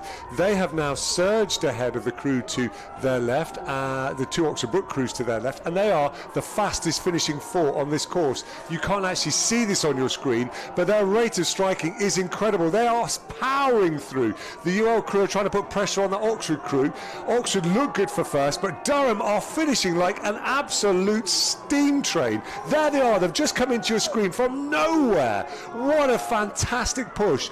And they're going to move themselves certainly onto the podium, and it looks like that might even be the silver medal over the UL crew. That's got to go to the umpire, to the people downstairs. But that was an incredible last 300 meters from Durham University. Yeah, absolutely, massive move. Great coxing to get the crew through it. Great work from the crew to move up. I think they did get the silver, but that'll get confirmed. But just to be in the conversation. Absolutely massive move here in 1. Great work there from Oxford. You know, they were getting chased down at, but they paced that perfectly. They had enough lead, even though crews were coming back at them. It didn't matter. You know, there was not 50 meters left in that race. That race finished, and I believe yesterday, I think Brooks went gold, silver, bronze in the Inter 8. So if you told me today that Brooks would not pick up a single medal in the men's Inter 4, I would have told you that you were talking some absolute rubbish, but you actually would have been predicting the future. So yeah, unbelievable there for it to be UL, Durham and Oxford. Well, and to be honest, I think for the interests of the sport, that keeps it exciting, doesn't it? We don't want the same people winning over and over again as a neutral. I want some close racing, and I want to feel like I can watch a race and not know the outcome of it, perhaps, and that it will be interesting. That was a fantastic advert for Coxed 4 rowing. We stay with Coxed 4s, but we move now from the intermediate category into the championship category. And Alex, we have the B final coming down the course here. Who do we have in this one? So we have BUCS, we have Bristol, we have Edinburgh on the shot that we had just for the moment. Well, coming in now, so in the yellow boat you can see coming from right to left, of course, that is BUCS. On the far side in the light blue is Edinburgh, and then we have Bristol on this near side. But it was very close through the K. Everyone was separated by just 3.5 seconds. Bristol were third through the 500, but had moved into second place through the K, and we're just watching them now as we look up, getting to the 1500. These races set off at about 6-minute intervals, but these crews are motoring down. I didn't actually take the time of the men's Inter 4 final, but just wondering, let's have a look. So the winning, so through 1500, it was sort of 5:06, winning time 6:53. So we'll see how these compare. So 5:06. So those guys maybe slightly slower, but not much. But in a three-way race, when you've got a 5-second lead, BUCS probably just chilling a little bit here. But really close race between Bristol and Edinburgh, who are about half a second again. Really close racing between those two crews in 2 and 4. And I think you hit the nail on the head there when we were comparing times. I was about to say, but you got there before me. The Oxford BUCS, as we see from the screen, look like they've got this race under control. Perhaps you wouldn't take your foot right off the gas, but you might have given yourself just a little bit, not going as hard perhaps you might have done in that intermediate final when you're chasing the medal. As we look at the screen now, I'd say actually those two crews in second and third, Bristol and Edinburgh, through their internal race have started to come back on BUCS a little bit. Not so that I think that it's going to affect the actual final result of this B final, but both Edinburgh and Bristol really looking to make a move in that last 500 metres. Oxford BUCS look fantastic. All three of these crews look like championship Coxed 4s, and it's a great advert for Coxed 4 rowing at the university level in this country. Oxford BUCS just put a bit of a squeeze on there just to make sure, and it is there them across the line by clear water, and I think there's a very tight finish between Bristol and Edinburgh. I think it was just Edinburgh there by a bow ball over the crew from Bristol. Yeah, and big respect to Bristol, because a few years ago they won the Inter 8 and the Inter 4, and instead of people going well done, they were like, well, why didn't you race in Champ? Which I just thought was a bit backhanded, really. But Bristol have now raced in Champ consistently, and okay, they haven't won it here, but rather than being like, okay, we'll just drop back into Inter, even though it's new athletes, that's how the university works, you don't keep them forever. But with the next cohorts, they've still got those aspirations to put their top 4 into Champ, and that was some really good racing between them and Edinburgh. And I think if that had been the medal race, that would have absolutely needed a photo finish. But yeah, that was some fantastic racing through there. Just seeing on the screen here, this is the Oxford guys, picking up their gold medal, so very well done to them. They paced it really well, and I think it's great to see Oxford here. Obviously, in the whole world, you think rowing in the UK, there's probably a lot of people think, Oxford, Cambridge. That's not the reality of rowing in the UK, really. But it is great to see that those similar athletes are coming and racing at BUCS. In Cambridge, doing the same. Really good to see those athletes competing here. Yeah, I think that's absolutely right. I think because if you're an athlete from somewhere like Durham, from somewhere like Nottingham, from somewhere like Oxford BUCS, you want to race these guys. You want to be on the same lake as them and test your mettle against them. And as you say, it's really good for our sport that they do come and they do join in and bring their university programs to compete against the other fantastic university programs that we have in this country. Right. It's A final time. Here we go, coming down the course now, Championship Coxed 4's A final. Through the 1,000 metres, it was the crew in lane 3 from Oxford BUCS University that had a lead, almost 4 seconds over the crew in lane 6 from Durham University. The crew from Oxford University were in third. Oh, forgive me. reset on those times. Through the 1,000 metres, it was Oxford Brookes, but by only a second over the crew in lane 2 from Oxford University, followed then by the crews from Durham and Newcastle, less than half a second split those two in 3rd and 4th, followed then by London and Imperial College. But there's no more than 3 seconds between 3rd and 6th, so everyone's in the mix for that bronze medal at 1,000 metres, with the two crews from Oxford looking like they're duking out for gold and silver, Alex. Yeah, some more absolutely smashing racing going on here. Brookes, we said, didn't pick up any medals in the Inter 4 just a couple of minutes ago. They're going to be looking for this gold, and they had a 1 second lead, but it was Oxford who won in the Inter 4. They're the ones who are breathing down their neck, and actually Oxford had way more momentum, I think, in that second 500, because they were over 2 seconds behind at the 500, and it closed down to about a second at the 1K. So we'll see if they can carry that momentum here. I wonder if, obviously not all of these are going to be the blue boat athletes, but just that kind of the way the boat race is, like, you don't have to necessarily be so explosive in that first 500, but that endurance is what is going to win you the boat race. So are they just going to run through the middle part of this race? But looking out the window, I think Brookes are still out in front and maybe squeezing a bit more of a lead, and that's what we can see out here. And actually that's a great move from Brookes in that last 500 metres. Yeah, I think it's and as we approach the 250 metre mark, it really means they're just starting to turn the screw. They started the charge for home early. They don't really want to give that Oxford crew to their right a sniff if they can forge ahead, try and break the spirit perhaps. But these athletes from Oxford are experienced. They are cool heads. They know that a lot can happen in this last 300 metres, and as we see on our screen, they are really trying to take the race for Oxford Brookes to their left. There's a really fast finishing crew from Durham University over in lane 6 as well. They seem to have made a move on the two crews to their right from Newcastle and University of London. And they are looking to press Oxford University in second place really hard, Alex. Yeah, I think Durham got the momentum. Yeah, Durham, let's go. Can they continue this move and get in front of Oxford, who are also sprinting? Absolute what's out here. Brookes are absolutely hammering. I think they probably got the telemetry on there. Durham are closing on Brookes, but I think Brookes, similar to the Oxford boat before, have timed all their moves. They win it by about half a length in the end. Yeah, so they deliver the champ Coxed 4 medal, the gold medal. Durham absolutely hammered it through Oxford by beating them by about 2 seconds. They were half a second down, so that's 2.5 on the split difference. I think a lot of these boats, in the high programs, are going to have telemetry or some feedback. Although I can't obviously see it on that Brookes boat right there, but often the Cox will be able to know what everyone's putting out into the water. These guys will know their kind of numbers, but Mac, Andrew, Ethan, and Aaron and Emma, well done to them in that Brookes boat for delivering that gold medal back to the river there in Wallingford.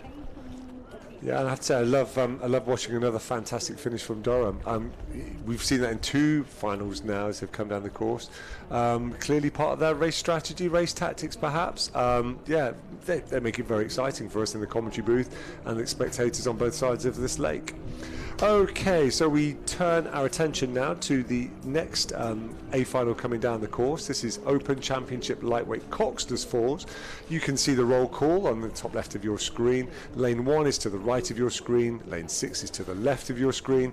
At the 500 metre mark, we had some times. It was the crew from Cambridge who had a 3-second lead over the crew from Durham in lane 4, followed shortly by, or closely by, the crew from Queens in lane 1. And then the crew from Nottingham in lane 2, the crew from 5 from Bath, and the crew from Lancaster in lane 6. There's about a 10-second spread across the field at that first 500 metres, but the crews 2 to 5 separated by no more than 3 seconds, so about a length, Alex. Yeah, and I had picked Cambridge to win this, but purely because Junior Rowing News had picked them to do it, and I don't really know much about these crews whatsoever, but Cambridge looked good. for their money right now, and Junior Rowing News, who obviously did a little bit of background research on it, knew something about these, and they've got a nice flow here, and you can see them just leading that Durham crew, who also have a nice flow. Those two crews just trying to push their way ahead through this second part of the race. So in fact, they're the only two on shot as we come through the 1K, 3:24 and then 3:28, and then we await the next crew coming through. Here they come. But those two crews who have moved away from the rest of the crew, and this is a medal race as well. There's no B final in this, so they are going to be fighting for the gold and the silver. And the battle for bronze is separated by about how many seconds there, Martin? No more than 3.5 seconds at the 1,000-meter mark in lightweight fours. That's certainly doable over the course of the last 1,000 meters, I think. Cambridge looked like, as you said, Alex, a really lovely flow, super long, great rhythm. I wonder whether these four guys were part of the lightweight 8 that raced earlier in spring. I don't know, of course, forgive me for not being able to give you that information, but if they've been in and around that programme, that perhaps explains this sort of very Cambridge pattern of rowing that we can see, this style of rowing, the long, flat drive, and this superb rhythm through the recovery. Durham University, though, sticking to their task brilliantly. They're just coming into your shot on the right of the screen now, the Palatinate. Again, high rate of striking, super rhythm, really looking to put the pressure on Cambridge, and if nothing else, make sure that they come home with a silver medal.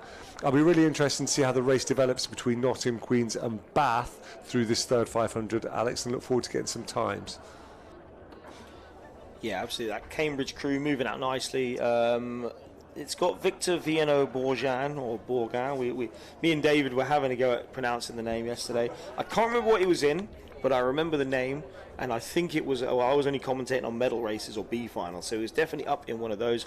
But we think, yeah, there's a good mechanism there for lightweight racing, because the boat race has that lightweight aspect to it, and I think it's great that BUCS are keeping that in for those kind of athletes. But that is the Cambridge crew you can see just still out in front. These, of course, being coxless boats. One of the athletes will have the steering shoe in there, but it looks like everyone's steered this really immaculately so far.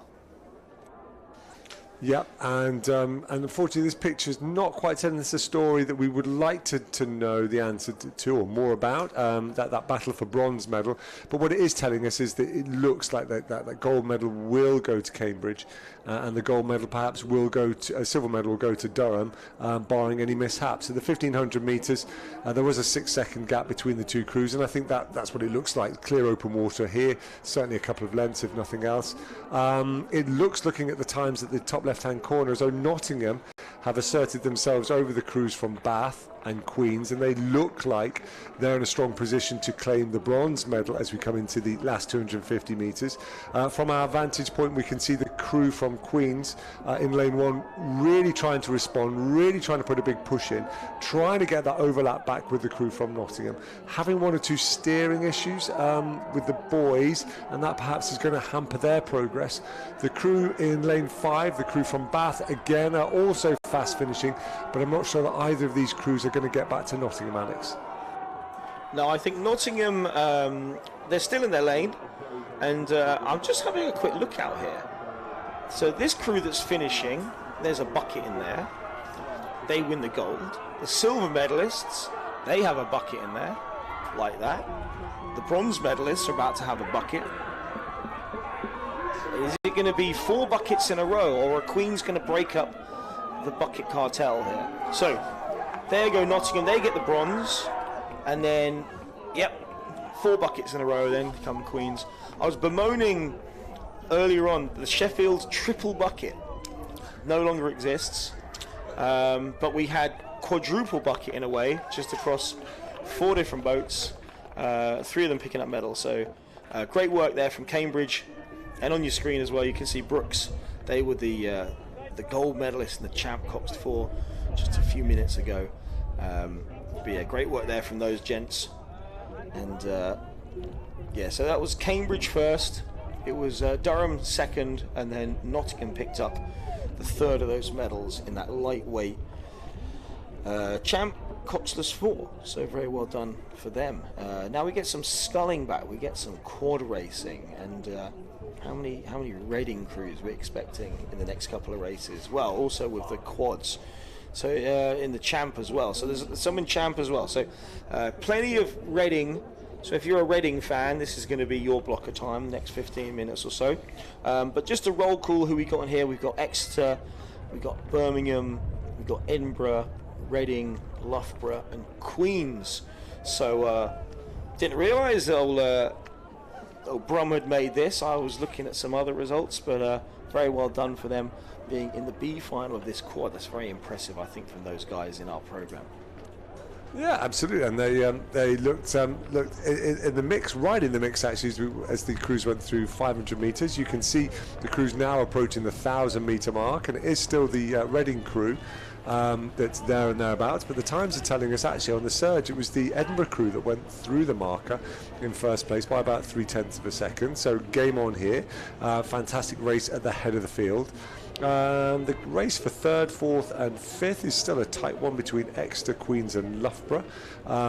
Exeter and Queens just swapping places a little bit there, and then Birmingham sticking to their task amazingly and brilliantly out there in 6th place in lane 2. You can see the Reading crew now in the centre of your screen, looking really easy, and perhaps belies the effort that they're actually putting in through their legs and their hips and they're sort of drawing the handle towards them. Just a superb rhythm. Clearly reflective of some great work done there by the coaching team at that university part of their programme. Yeah, Reading E, you know, that's down the stack, but not down on speed. So they're moving really well. Just coming back into shot, you can see Exeter and Birmingham. You got Pablito there with his ridiculous turquoise bucket hat on, but must be his version of free speed. You know, why pull a big erg when you can put on a turquoise bucket hat? But yeah. But fair play to Pablo. First year, he's one of the student leaders at the regatta here. He's put his name forward to help with the volunteering. So if anyone's interested in that, you know, get in touch. Like, look for this regatta happens every year. You know, we always want people to help run it, and I think people don't realise how volunteer run this regatta is. We obviously have officials, we have umpires and things, but like the timing, the stake boating, giving out numbers. There's so many little roles that if they don't happen, it doesn't work. So thank you to all the volunteers, and obviously people who aren't just volunteers but put their time and effort in to make this event work really well. In terms of working really well, you can see these quads on the screen, just really slick, really sharp. And quads you have to move a certain way. You know, you can't row it like an 8. If you're not quick on the legs, you're just gonna have missed that stroke. And if you can hear noise, it's because Nottingham picked up another medal, and the support for their seniors is as loud as the support for their beginners. Yeah, and why not? I understand why. It's fantastic, and it's lovely that to see them with big smiles on their face. I noticed the 3-man when they went across the line, slapping the water, turning around, praising his 2-man behind him. It's great. It felt like it was an unexpected medal, to be honest with you, which I guess means it carries that little bit more weight. Right, you can see this fantastic B final of the men's intermediate quad 4s playing out in front of you. It is Edinburgh still in the light blue, from Reading in the black, and then you can see on the top right of the screen we've got the crew from Loughborough. Coming into shot in lane 6 at the top of your screen, it is the crew from Queens who have moved through into 3rd place. We're approaching what is essentially now the last 4 or 5 strokes of this B final, and it is the Edinburgh crew that look like they're going to go through that line first.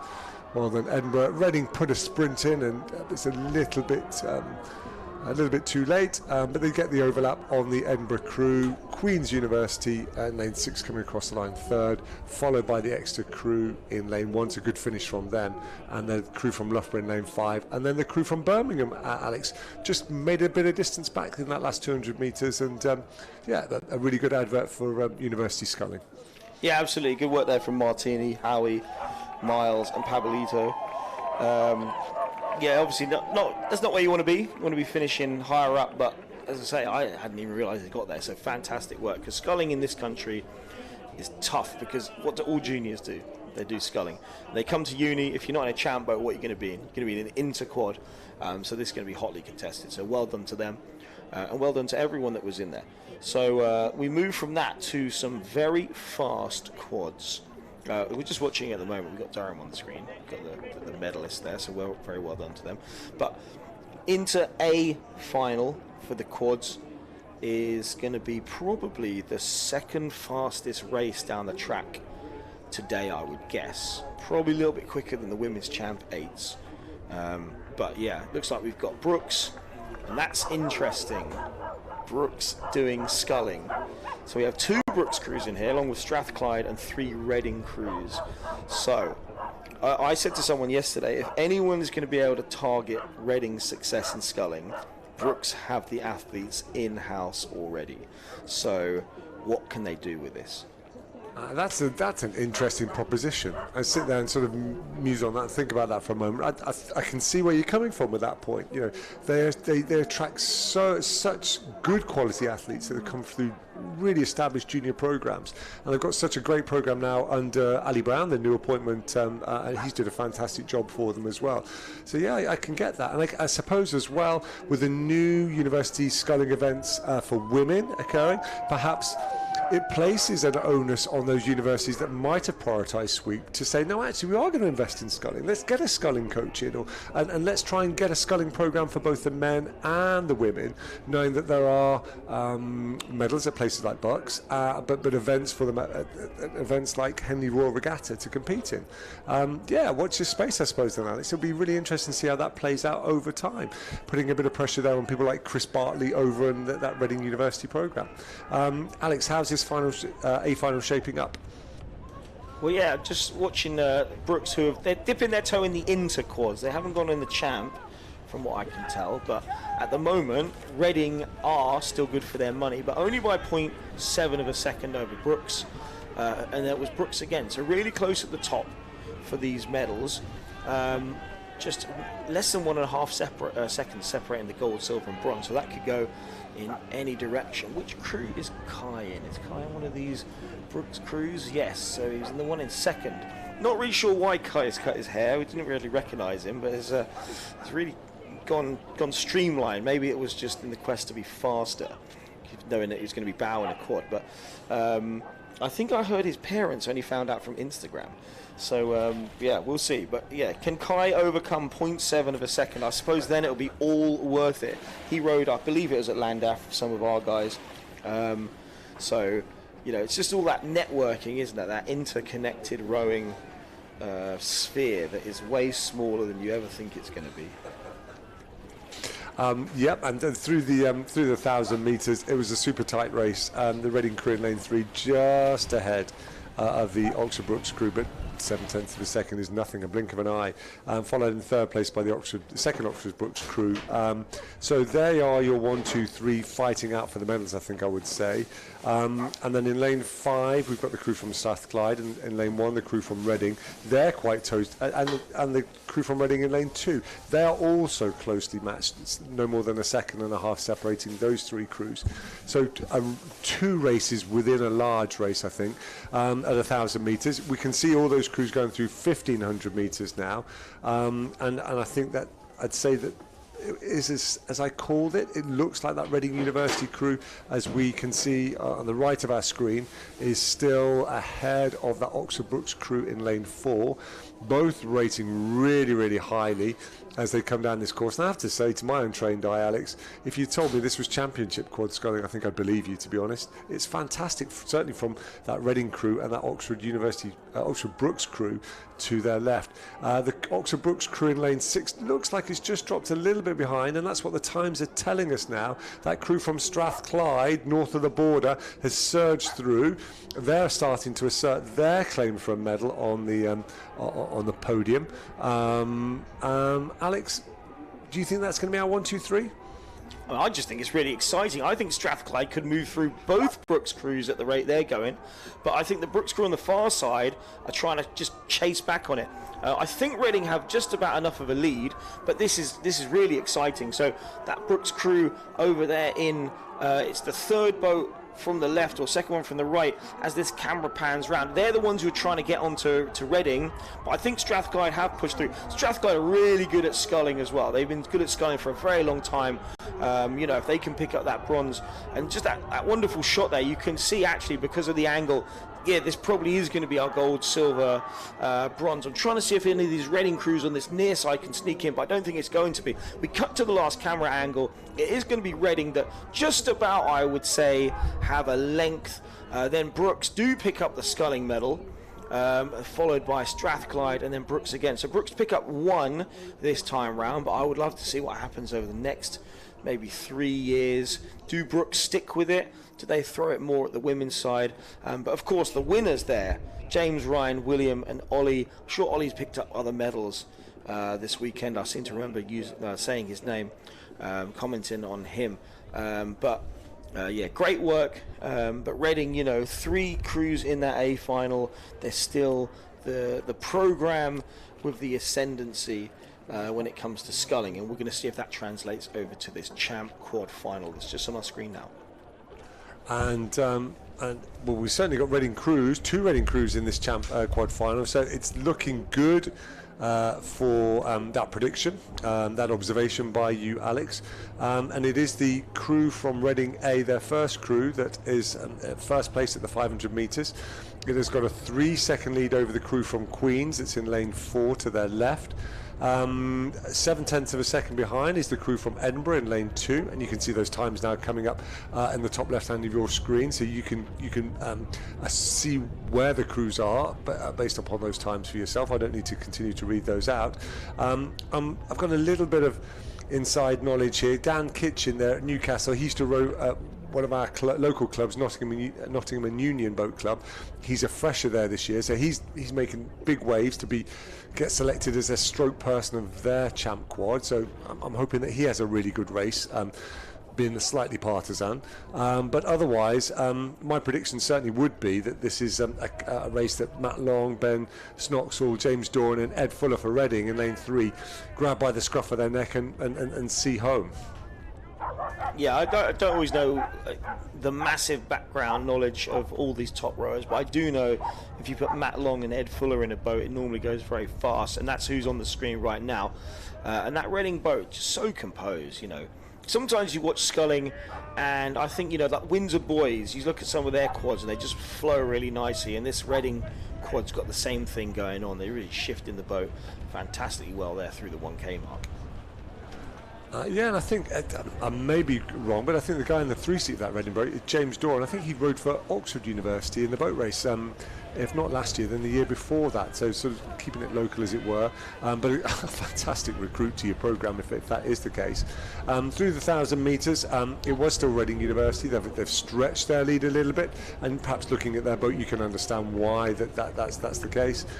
Queens look well established in second place, I would say, over Edinburgh, and Edinburgh being leaned on a little bit by Nottingham. There is a little bit of overlap there. Perhaps that's where the race is from the neutrals' point of view, that competition for the bronze medal. Otherwise it looks like the gold and the silver are by and large decided.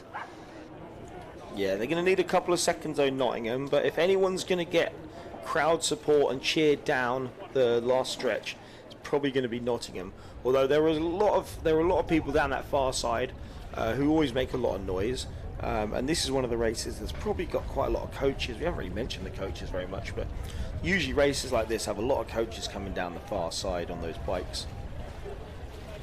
Yeah, I mean, these athletes in your champ boats, one assumes your first boats or first couple of boats, you're going to really be interested in how they're going, how they respond to this racing situation.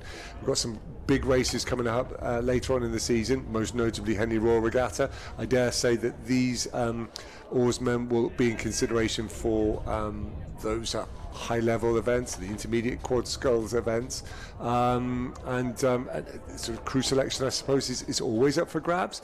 So as an athlete, you're always wanting to put on your very, very best, not just for you, not just for your crew mates, but also to your coach to say, I deserve my seat in this boat. And looking out of our screen or our window, not on the screen, I can see at least 10 bikes following this race down in sort of small clumps. It's almost like a breakaway in a stage of the Tour de France, I suppose I'll probably say. But yeah, definitely a lot of interest. It is this Reading crew that really has grabbed the race by the scruff of the neck. I'm not surprised. What I do like, from a neutral's point of view, is the fact that they've taken this up. They really are putting a push in. I think they could probably bring the rate of striking down, but they're clearly keen on getting a performance that they can use to measure against a good, honest performance they can use to measure against their opponents and help them take their training forward from here. Yeah, I think it's going to be another big statement win, just to say, look, we are where sculling is. Like, that is, if you want to go fast in boats, this is where you come to. And I think it's just been demonstrated over and over and over. Queens are no slouches. Like, that is a phenomenally good crew there from Queens as well. But they're not even in the same camera shot. Now, obviously, we're zoomed in here, but you could zoom it out to about 4 lengths and they still wouldn't be in the shot. So that's how far ahead Reading is. So Reading crossed there. They didn't need to sprint it, but they did anyway. Queens, you can now see in the shot, they're going to finish. I mean, if you told me it's going to be a 10-second gap, wow, that was massive. Can Nottingham get up? I don't think they can quite do it. Edinburgh, obviously, they're one of the powerhouse programs in the UK. But you know what? You know, Reading, they were the fastest crew in the UK. That's the fastest crew in Northern Ireland and the fastest crew in Scotland you've just had there. So that's your 3. So yeah, Nottingham miss out, but they are the second fastest quad in England, and that is very impressive from them. So Matt Long, Ben Snoxall, James Doran and Ed Fuller, they do pick up, as I say, a statement win for Reading. And I don't want to call it a shame, but it's almost like you just kind of think Reading are going to win the quad, but it's almost becoming inevitable.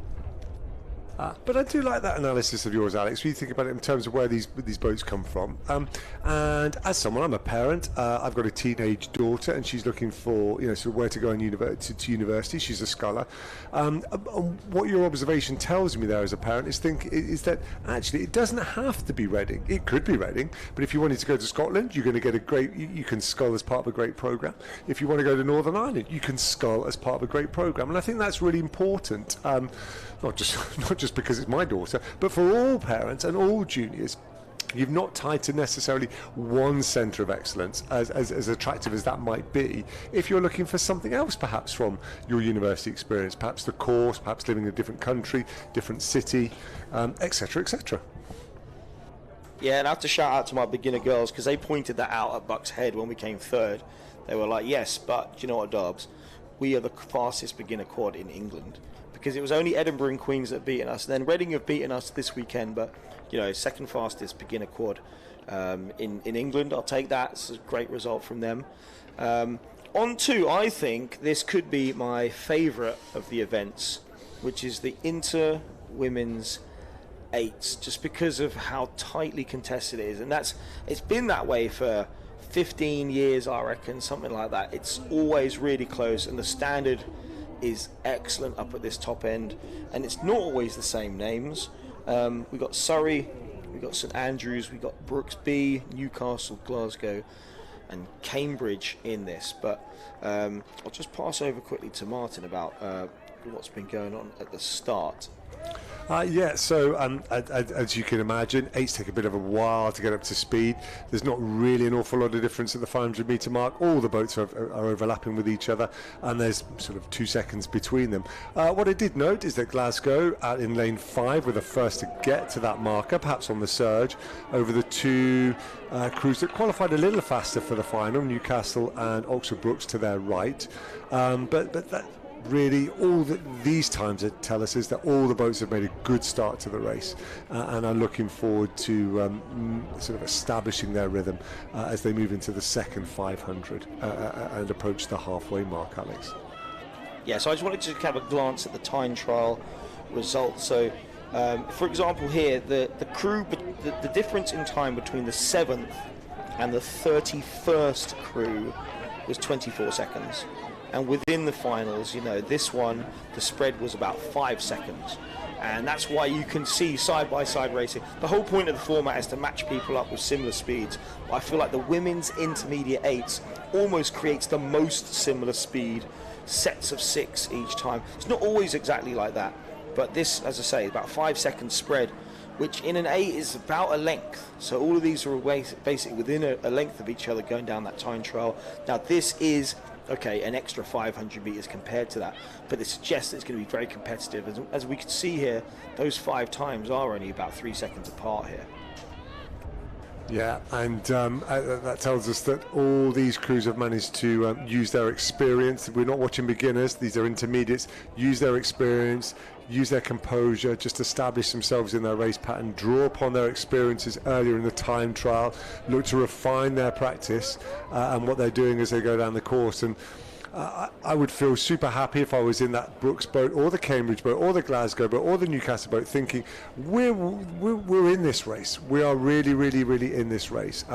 And this movers and shakers 500 meters, that third 500 meters is going to be really, really interesting. Can one of these boats leap out from the rest and establish themselves perhaps with a little more than, you know, sort of a third of a length, actually take that out to sort of 3/4 of a length, dare I say even a length, as they go into the last 500. Yeah, getting a length in an 8 is the dream over 2K. If you can get there, it suggests you're quick enough to keep that. Because you've got to work for it, but obviously if all you're ever trying to do is just get that length ASAP, then you're probably going to have burnt the candle a little bit too quickly. But 8s go so quick, you can just hold on. It just needs another 30 seconds, then you're in the next phase. Okay, now we're in the final phase. We're going for the finish line. Just want to shout out to Amy Lavelle there in the Surrey bow seat. She's been at Surrey for quite a while. I don't know how many more years she's got there, but she was on a PDA before and still making Surrey boats move. Oxford Brookes have pushed out to a couple of seconds lead here, but like Newcastle 1 second ahead of Cambridge, but then Cambridge to Glasgow just less than a second, 2 seconds separating third to fifth. So yeah, it's going to be really exciting down this last bit. I think we probably just about have.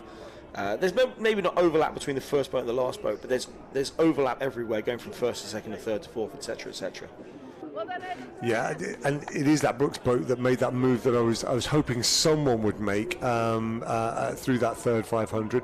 Well, it's perhaps not quite a length, but at 2 seconds, you're certainly looking at sort of half, maybe 2/3 of a length. Since then, however, in that next 200 meters, we can see that Newcastle have really sort of poured it on strong themselves, and they've taken back the lead that Oxford Brookes managed to establish. And I would say, as they go into the last 150 metres, may have just gone through that Brookes crew, may even hold a canvas lead. They are the fastest finishing crew, certainly got the highest rate of striking.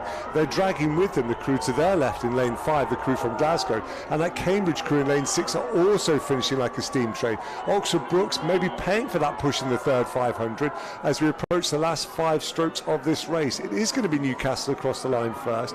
I think it is going to be so close. I think that's Oxford Brookes on the surge, followed by Cambridge and then Glasgow, and a fast finishing Surrey crew in lane 1, followed by the St Andrews crew in lane 2. Fantastic last 400 metres, 300 metres or so from Newcastle, Alex. Yeah, the Blue Star Charge just absolutely took over the end part of that race. They blew past Oxford Brookes. Cambridge was trying to come with them, didn't quite get there. But yeah, that was a really exciting race. And those are, yes, a B final in Inter, but those are top quality crews. They'll be able to go through some rounds at Henley Women's, and probably a bunch of these would be able to qualify for the island as well. So some really good athletes in that race. And yeah, with it being Inter, like I say, it's a real savage. I've said it earlier, not for a few minutes though, but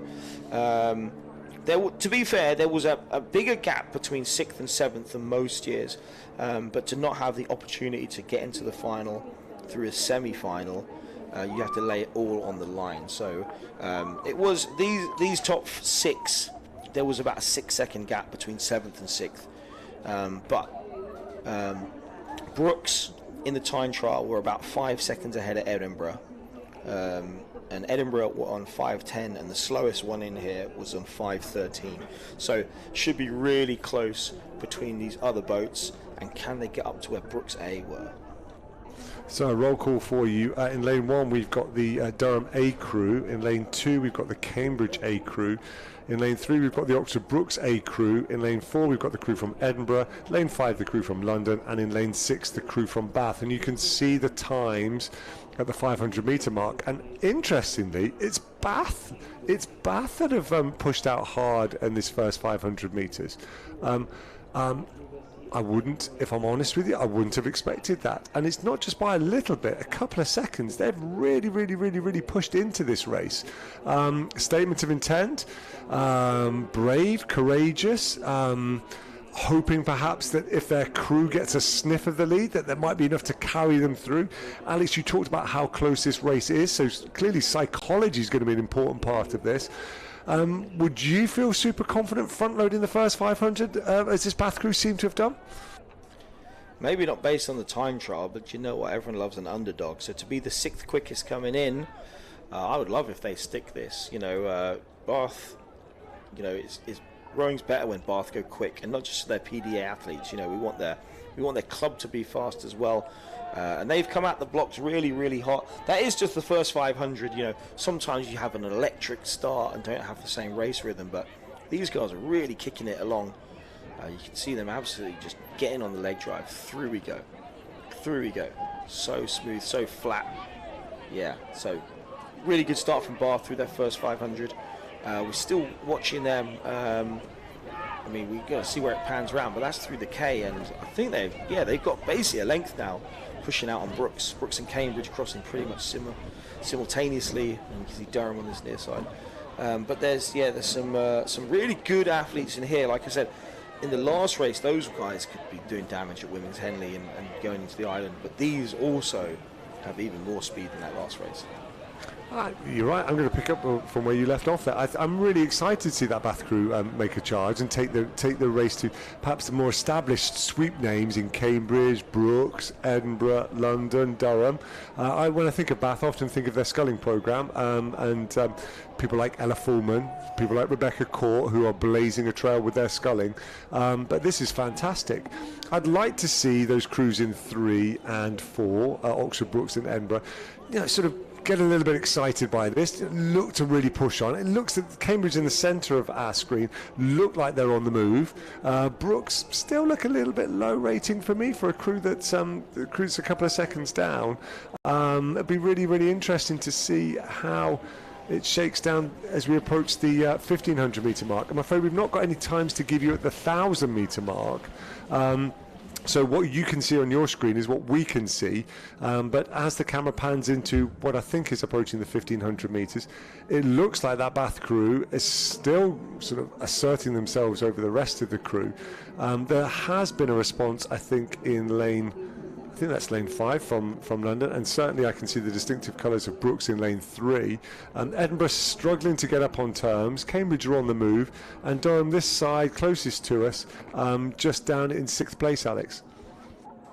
Yeah, Brooks obviously very fast still, but maybe not rowing quite as aggressively in their style as we've seen over the last few years, but they're still attacking this race well. So maybe Bath's strategy was to get out and just try and lead this race from the front. And are they gonna have to pay the piper before the finish line or after the finish line? Because it's about 1.3 seconds is what it's saying on the screen here between them and Brooks, and that's not a lot down this last 500, especially if you've maybe gone a little bit big at the start. So looks like Brooks are going to try and press through.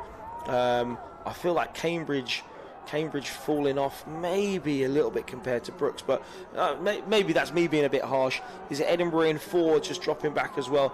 But yeah, it looks like Brooks versus Bath for the gold medal, and then we got Durham, we got London over in 5, pressing hard with Cambridge, maybe looking for that bronze.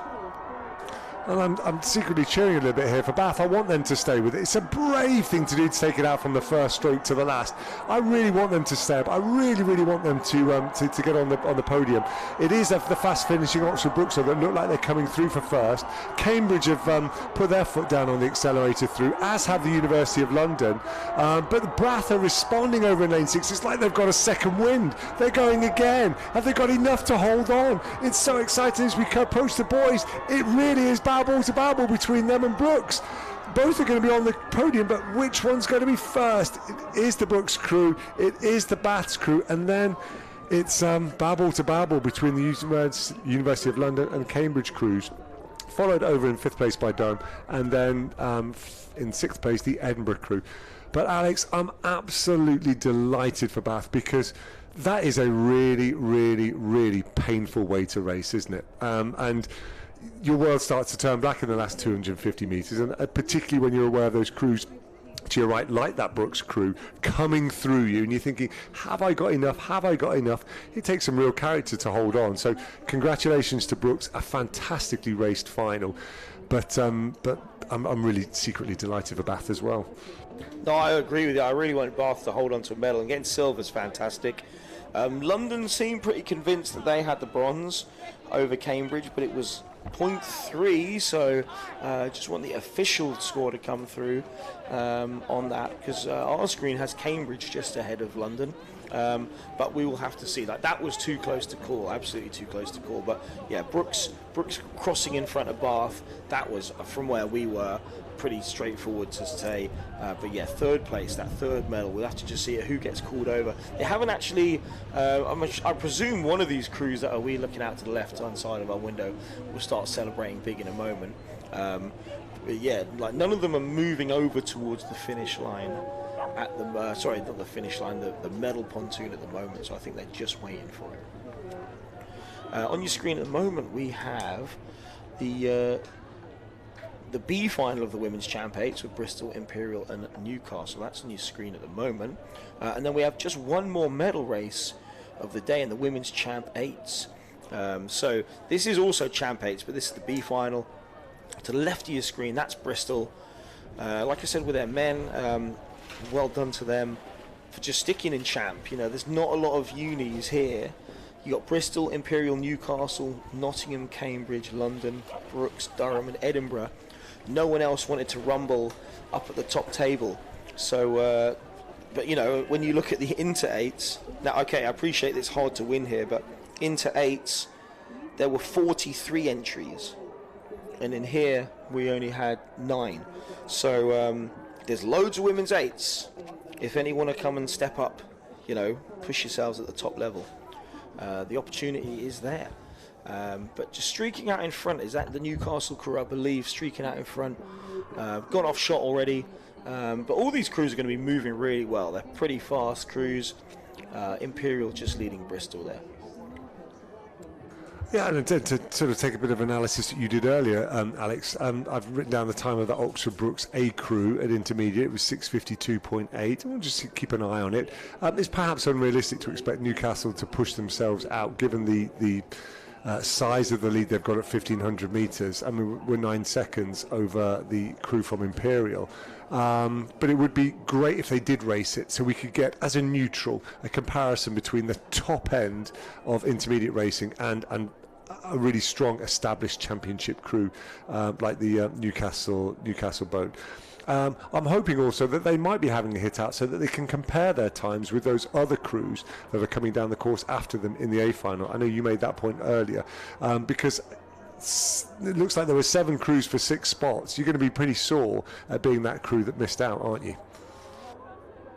Yeah, absolutely. And I think as well, what we might want to see on the women's side is that I think all of these institutions just have the single entry, whereas, you know, if you look at Reading in the sculling, they'll put multiple champ boats in, or Brooks in the sweep in the 8s, they'll put multiple champ boats in. You know, there's definitely athletes here in the intermediate that could be trying to beat up in champ as well as just the top boat. But we can see this Newcastle crew absolutely hammering it along. They are motoring this top tier crew. Newcastle have been one of the strongest programs in university rowing since about 2007, so nearly 20 years, probably maybe before that, 2006. I forget when they won the PA at Henley, but it was sometime in that region, and ever since then they've been really dining at the top table. Imperial and Bristol, there's a good race to the line there, actually. They had a good race to the line, and that was again some phenomenal stuff. Yeah, interesting. I took Newcastle's time there, 6:53.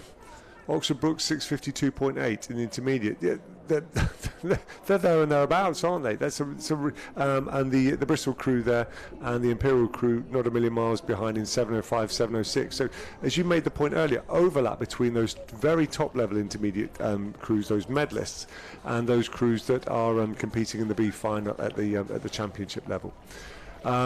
Let's turn our attention now to the Championship 8s. This is the A final, the blue ribbon event for women's 8 racing at this regatta. You can see the times at 500 metres there. Let's give you a quick roll call. In lane 1, we've got the crew from Nottingham. Lane 2, the crew from Cambridge University. The lane 3, the crew from London University. In lane 4, Oxford Brookes. In lane 5, Durham. And on the scoreboard side, the crew from Edinburgh in lane 6. It's shaping up to be a great race between Oxford Brookes and London at the moment. So that's your gold silver, followed shortly by Cambridge and Durham, only a second between those two. Edinburgh and Nottingham just a little bit further off the pace. 6-second spread from first to sixth, couple of lengths there. But I would say at the 500 metre mark, there's significant overlap between those first 2, maybe 4 crews. Game on, Alex. Yeah, and London and Brookes had the benefit of being the top 2 in the time trial. They didn't have to go through the repechage phase to get here, so they will probably have the freshest legs. I think one of our Birmingham alumni is in the London boat, Emily Lavelle. It says 3-seat. Let's have a look. Yeah, so I know London would really, really love to come and do this. I don't think they've raced in anything else yet. This weekend they've come here to try and win the women's Champ 8, but they are going to have to wrestle that away from Brookes, who've won this so many times in the last 10 years. But Cambridge as well, that's a very, very good crew. And actually, it's very close racing up here. But yeah, what can we say about some of these crews? Well, I'm looking at some of the names in the Cambridge crews, and certainly names of crew. Some of this crew competed in the boat race for the blue boat. We've got Gemma King there in the bow seat. We've got Mia Fleischmann in the 2 seat. We've got Camille van der Meer, the American world champion in the Coxed, in the 4, Cox's 4, and Caris Earle, the stalwart of Cambridge University women's rowing. Has been a president in the past. I don't think she's the president this year, I may be wrong, but has won the boat race multiple times. So this Cambridge crew has got some really, really, really big hitters in, and they're not going to want to go home empty-handed. And you could imagine will be desperate to take the race to London and Brookes themselves. Yeah, and 2 seconds separating first and third going through the K. So this is really tightly contested. London was second through the 500, but they've moved into first. But they gave a second lead, which is about half a length. They made big inroads into Brookes in that second 500. But this is where Brookes are going to hold that and go for them in the sprint finish. Or can Cambridge kind of press their way through? We're just looking, because obviously we get the time every 500, but stuff happens in between. So we're just kind of looking up the course and seeing what's happening. But it does look to me like London are trying to extend their lead. And I would say through the next marker, I wouldn't not be surprised if London have pushed out even further. And Brookes are going to have to get really racy to close this gap down. Yeah, you can see what we're seeing now as the race has gone through the 1500 metre mark. We're looking at it in real time, just a little bit further ahead than you. We can tell you that London crew look like they've pushed out a little bit on Brookes as well. Cambridge looking to take the race, looking to increase their rate of striking, and appear to be in a really close contest with that Durham crew over in lane 5 for that bronze medal. But at the moment, it is London. You said they wanted to come here to win this race. It looks like they're going to fulfil their desire and take home the gold medal, Alex. Yeah, and London are going to be absolutely charging, but BUCS are right there. But BUCS are coming under pressure as well, not from Cambridge, but actually from that far side from Durham. Durham is where the pressure is coming from, so BUCS have to simultaneously go for gold but protect their silver. Durham are really charging on that far side. I don't know if they're going to be able to do it, but they are absolutely moving. I think their rate is above BUCS. They're taking more strokes per second, but it's London that have half a length, and I think half a length with 70 metres to go is more than enough for them. They look absolutely imperious as they go to that finish line. And Emily Lavelle, who won as a beginner a few years ago in a won a medal as a beginner in a Birmingham boat, now adds a champ, a gold medal to her resume. An unbelievable thing. I think she just dabbed as well, just bringing it back. Just, yeah, incredible stuff. Yeah, that is indeed Emily Lavelle. You can see just has her hands on her head. A gold medal in Champ 8. I don't know if it can get any better than that. So fantastic work. You can see the names on the screen. What a performance there to take that gold medal. That's what they came for. That's what they're going to go home with. Fairy tale ending, and that concludes our medal finals, I think, doesn't it, Alex? And I think we're probably due to swap over with some other commentators to take you through the rest of the afternoon. Until they join us, however, though, we will be delighted to if you would stay with us and keep us company. You can see on the screen at the moment those the medalists from the Oxford BUCS crew collecting their well-earned silverware. Big smiles on the faces, lots of back slapping and hands clapping. Absolutely fantastic. I can see one of our co-commentators out, but before they come in, we'll introduce the next race to you. We are now swapping from sweep to sculling. We're going back to the women's intermediate singles, and what you can see coming down now are the first of our minor finals. This is the F final. In lane 1. In lane 1 we have Marie Hoffman from Strathclyde. In lane 2 we have Harriet Clark from Kent. In lane 3 we have Ruby Cant from Harriet Watt. In lane 4 we have Scarlett Palmer from Leeds Beckett. Now she's interesting because she won National Sculls last year as a junior, I believe, so she's a fresher at Leeds Beckett. Certainly a name to keep your eye out for. Keep your eye on, rather. Nia Hill from Bournemouth in lane 5, and Emily Irons from Bath Spa out in lane 6. Yes, Alex. Yeah, as we go through these minor finals, you start getting a lot of names that maybe haven't been coming up as regularly. So we look forward to seeing from the likes of York St John and Hartbury and Leeds Beckett and other places like Kent, Lincoln, Portsmouth. All part of the rowing ecosystem, the university rowing ecosystem, and our sport is just so much better for having so many people wanting to be a part of it. Like BUCS Regatta is a huge event, but not just in terms of the top, it's huge because so many people come to it, and it is so wonderful. And I believe we are going to pass over soon, but just to bring things back, I just want to just bring up some of my highlights from some of those medal races, I think. So this is inter-singles. Reading went and got all 3 medals in the inter-single earlier on in the women's inter-single. I think that was fantastic. That was backed up by Katie Mole winning the gold for Birmingham and beating some absolutely stunningly fast scullers. The Loughborough 1-2 in the beginner double, 22-second win. That was unbelievable. Edinburgh went back-to-back, so doubled it up with the Coxed 4 and the coxless quad in the beginner 4s. There was a stunning race in the men's beginner 8s between Nottingham and Queens. Came to the surge, and Sheffield just pipping Surrey. Izzy Clements, I think, moved her women's champ lightweight single wonderfully. No BUCS medal in the inter 4, but they did win the champ 4.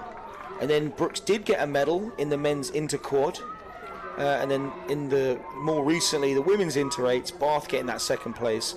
And then BUCS being beaten by UL. just a quick recap of some of the fantastic medal racing we saw, and we're going to have some fantastic minor finals as well. I agree entirely, and thanks very much for that summary. It's nice to sort of go back through and sort of reminisce about all the high quality rowing that we've seen. I think for me the standout race, the one I'll take away with me today, was the women champ singles. You know, the depth of talent across there, and it was really interesting to see Katie Mole assert herself and break the stranglehold that perhaps Reading often has on sculling events. She reminds us of her quality as a single sculler, and we can see why she's been on the international stage, and one hopes that she'll be knocking on the door and will be wearing a GB vest again in due course. A really, really entertaining afternoon, and I'm certainly grateful for your company. Thank you very much, Alex. Absolute pleasure, and I won't be on the commentary anymore this weekend, so thank you very much for listening, and I hope you enjoyed the rest of your BUCS Regatta, everybody out there.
And we are now well into this final G of the women's intermediate single sculls, as the scullers have just passed the 1,000 metre mark, with the sculler from Kent, Harriet Clark, jumping from third to first to currently lead the field, with the Bournemouth sculler Nia Hill in second.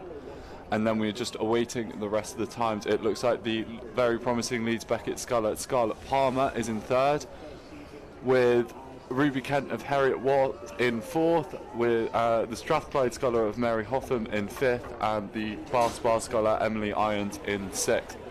It's a fairly close field, this one, with about 6 seconds separating first to sixth, as we come into as the scullers now enter the third 500, which is one of the most important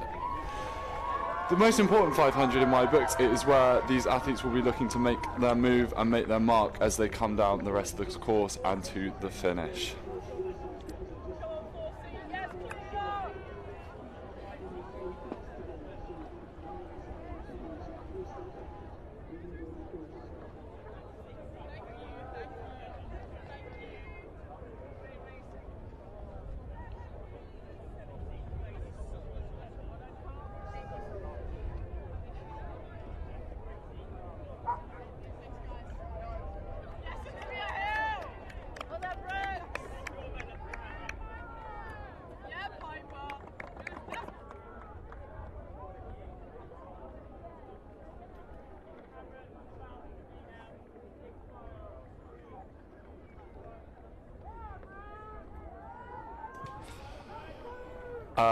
Bit of bias in this race for me, as I happen to be here supporting as part of Bournemouth University, so it is very happy for me to see that Nia Hill is currently sitting in second, and I'd be absolutely thrilled if she could push herself up into first.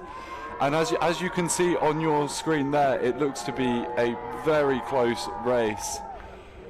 Yes, and we are now just getting through the 1500 metre times through for you, and it is still that Harriet Clark from Kent out in front, where it was put a 4-second gap onto Nia Hill of Bournemouth, and then in third you have the Strathclyde side of Mary Hoffman, who is only 1 second over Nia of Bournemouth, and then it is only a further second back to the sculler from Leeds Beckett in Scarlett Palmer. So at the top of this field in this G final, we have a very close race, As I said, Harriet Clark has that 4-second lead with Nia Hill and Bournemouth in second. Do you think she'll be able to close that gap coming into 500 metres, Matthew? Well, I sure hope so for you. But as a scholar myself, I think this is really where you will be sort of hand in the fire almost. This is your make or break moment. You can't wait any longer, realistically. And, well, if I was in Nia Hill's position right now, I would have a quick glance, realise that I've got to start closing that gap, and she's really not going to, or Harriet Clark of Kent probably won't make any sort of mistakes now. So I just have to push myself until the complete end, which I appears, if you look at your screen now, is what she's doing. She's certainly taken up the rate there. Yeah, it's an absolutely brilliant finish here. I still think that sculler from Kent in lane 2, Harriet Clark, is out in front, but definitely Nia Hill with this, definitely a noticeable up in rate, and the sculler right next to her of Scarlett Palmer from Leeds Beckett also putting in a very big push there. So it is that race for second is very tight as the race comes into our finish tower, and you can see on your screen, you can see this battle forming. There's 3 scullers all in it. That Strathclyde sculler literally going from 4th to second there, sorry. And, well, she's really snuck in at the end there. So that would be Kent, followed by Strathclyde, followed by... couldn't really tell who that was for third there, but we'll get official times between either Leeds Beckett and is that Bournemouth, followed by Ruby Kent of Harriet Watt, yeah. And then bringing up the field is Emily Irons of Bath Spa. And just to clarify, in that thrilling race to the finish, it was Scarlett Palmer of Leeds Beckett who just overtook Nia Hill of Bournemouth into the finish. An absolutely thrilling race there in the G final of women intermediate single sculls. And moving swiftly on, now on your screens you have the F final of the women's intermediate single sculls. In lane 6 we have York B, in lane 5 Bath D, in lane 4 Dundee B, in lane 3 Strathclyde C, lane 2 University of West England B, and in lane 1 Hertfordshire A.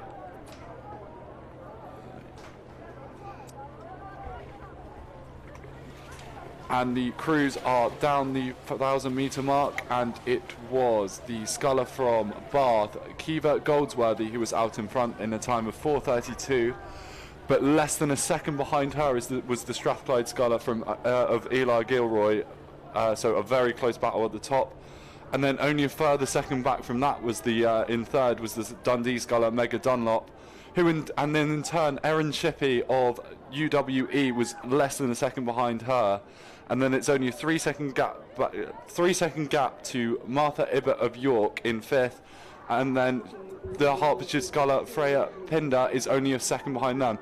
So through that K we have an absolutely 5 seconds separate first and 6th, and anything can happen, especially in these single sculls where a small burst of pace, as we just saw in that G final, any sort of burst of pace and any of these scullers could put themselves into a more advantageous position.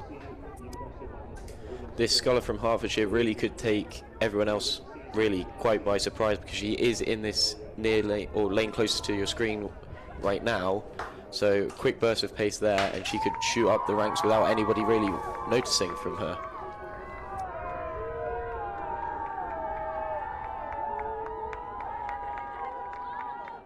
Yeah, absolutely. Sometimes those outside lanes are the most fun to be in, because you sort of, a lot of the times you have the racing in the middle, but that leaves the opportunity for you to, sometimes in the outside lanes, in lanes 1 and 6, to sort of catch your opponents unaware and just put in that little bit of a sprint, and you're there. Interestingly enough, the sculler Erin Shippey from UWE, I know she has been up here in the commentary booth over the last few days, so it's great to see her multitasking, commentating, and doing her best out there on the water in this F final of the women's intermediate single sculls. And as this race progresses, we have some 1,500 metre times to bring you, with the Bath sculler Kiva Goldsworthy still out in front. but the gap is still less than a second to the Strathclyde sculler Ela Gilroy, who has actually managed to open up a little bit of a gap to the Dundee sculler in third. But the Dundee sculler of Mega Dunlop is still being chased down by Erin Shippey of UWE, less than a second between those two. And then you have York and Hertfordshire not out the running, but currently bringing up the rear of the field.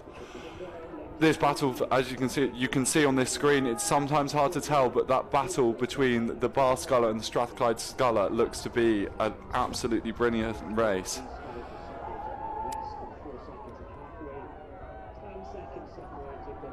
It's always a lonely race out there in the single scull, and as Matthew mentioned earlier, as these scullers come into the Red Boys, this will be hand in the fire time, legs burning, lungs screaming. You've got to see what you have to go.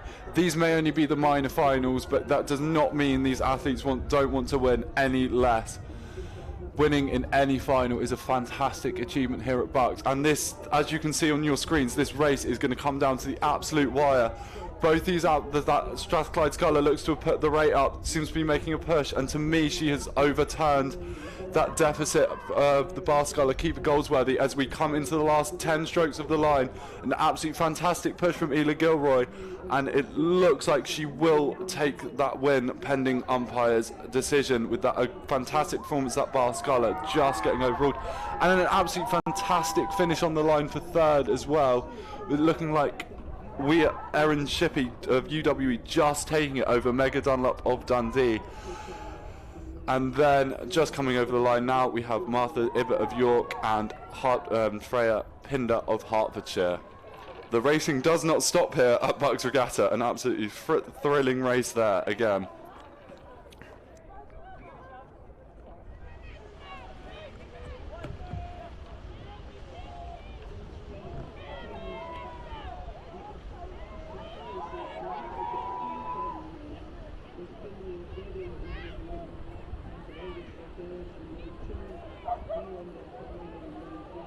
And now on the course we have the E-final of the women's intermediate single sculls.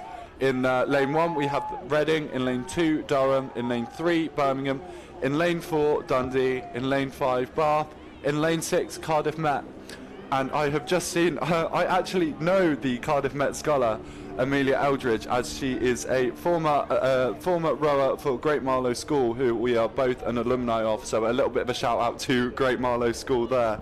So it's absolutely fantastic to see her and commentate on her as these athletes come down the track in this E-final.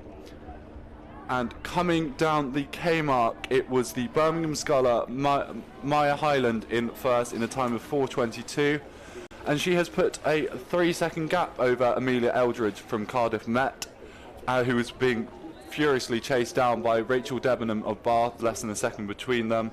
And then it was a further 3 seconds back to the Durham sculler Silo Pantelides, and then 5 seconds behind you have the Dundee sculler of Caroline Crabb, and then a further 10 seconds back bringing up the rear is Maya Finlay of Reading.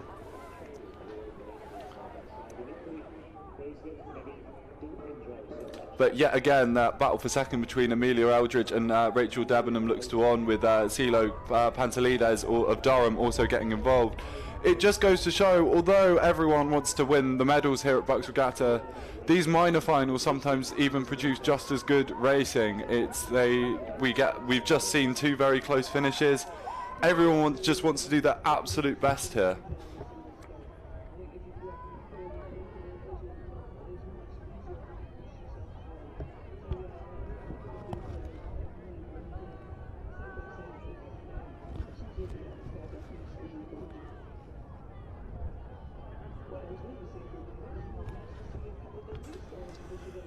As we both, me and Matthew have both raced in a single before. It can be a lonely old race out there. It is a very mentally tough thing to do, whereas other events that you may have watched or listened to or seen today, they have coxes or they will have other members in their boats shouting at them, giving directions.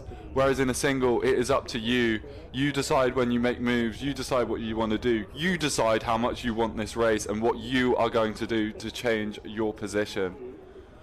And as you can see on this your screen, this race unfolding as we get some 50-100 meter times It is still that sculler from Birmingham, Maya Highland, out in front, but there is still less than a second between her and Amelia Eldridge of Cardiff Met, and she has Amelia Eldridge of Cardiff has managed to put in a 4-second gap onto the bar sculler.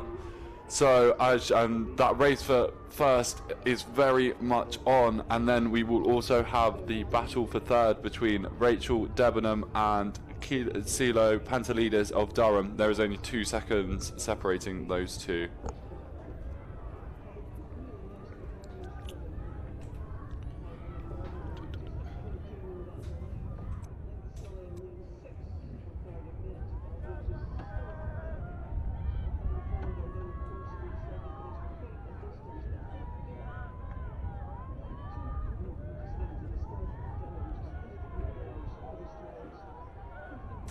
So coming into those red boys in just a moment, you've got that.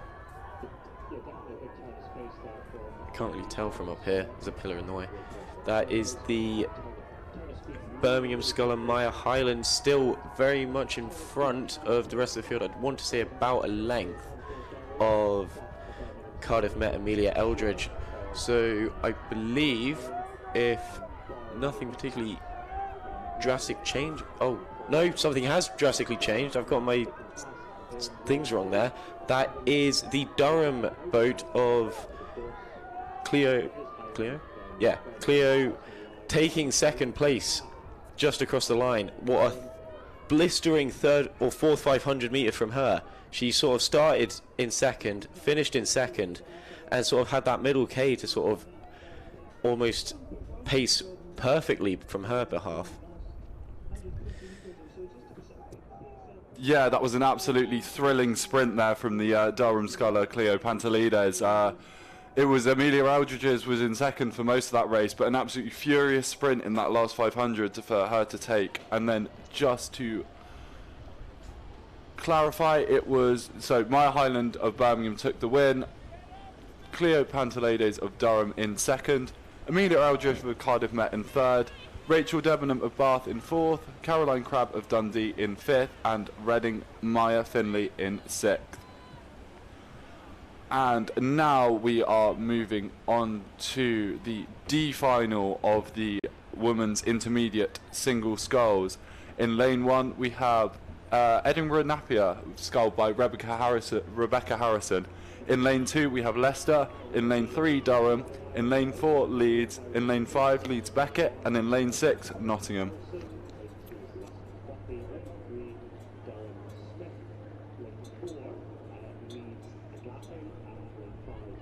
So coming through that 1,000 metre mark, you have Durham and Leeds with 0.3 seconds separating them, and then 7 seconds ahead of the rest of the field there. Kate Duffy of Leicester comfortably in third place position right now, 6 seconds ahead of Nottingham and Leeds Beckett. Edinburgh Napier with a 4:34 through that 1,000 metres, probably expecting a sprint, would you say? Sprint finish? I think I'd back a sprint finish for Edinburgh Napier, Rebecca Harrison there.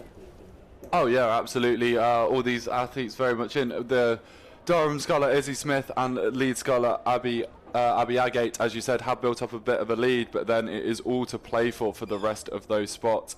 And as Matthew has just mentioned, there was at the Kmart there was less than a second between the Durham sculler Izzy Smith and the Leeds sculler Abby Agate. So we could be in for another thrilling finish in this D final of the women's intermediate single sculls.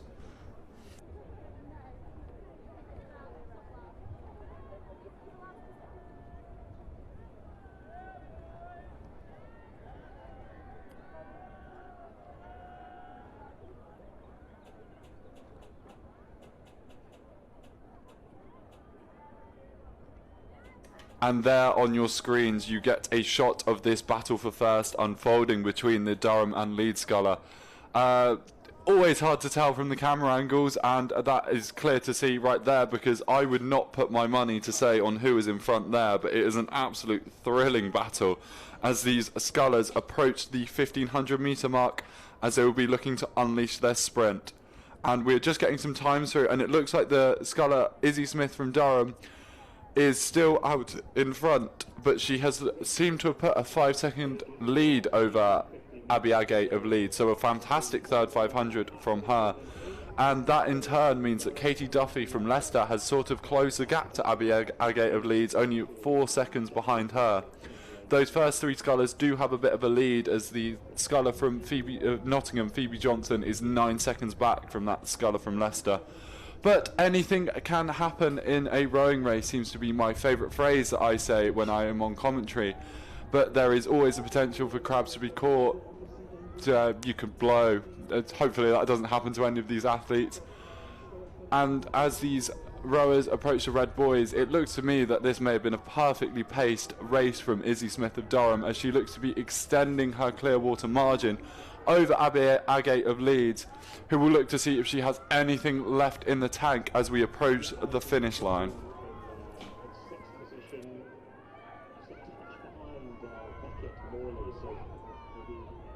And yeah, just on your screens there, you were getting a fantastic shot of Izzy Smith from Durham as she comes into sort of the last 15-20 strokes of her race, as she looks to take the win, with Abby Agate just behind her.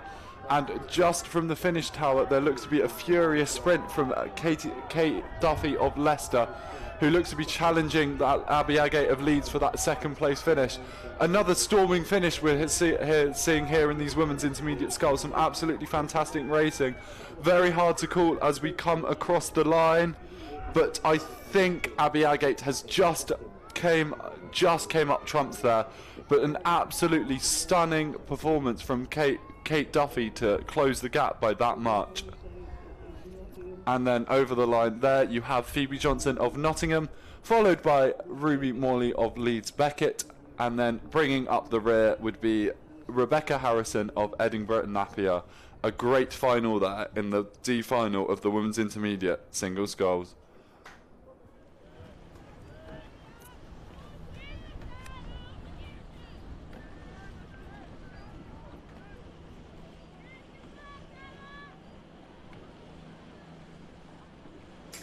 And now we move into the C final of these women's intermediate single sculls.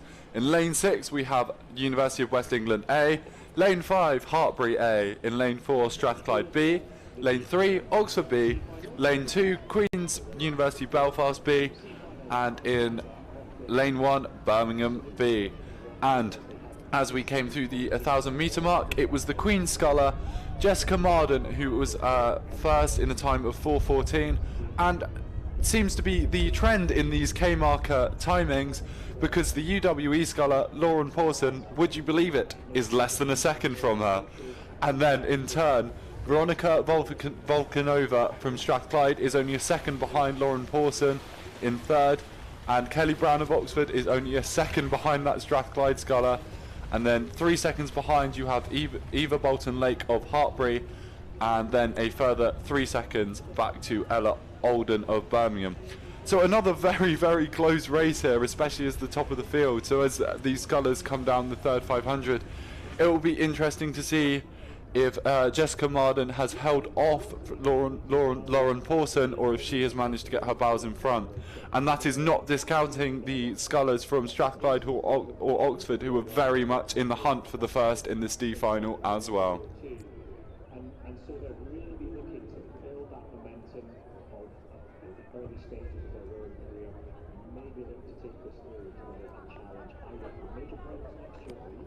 It is day 3 of this BUCS Regatta, and just looking at Hartbury sculler Eva Bolton Lake, I know I have commentated on one of her previous races, so she has definitely been doubling up across the weekend, which is always fantastic to see.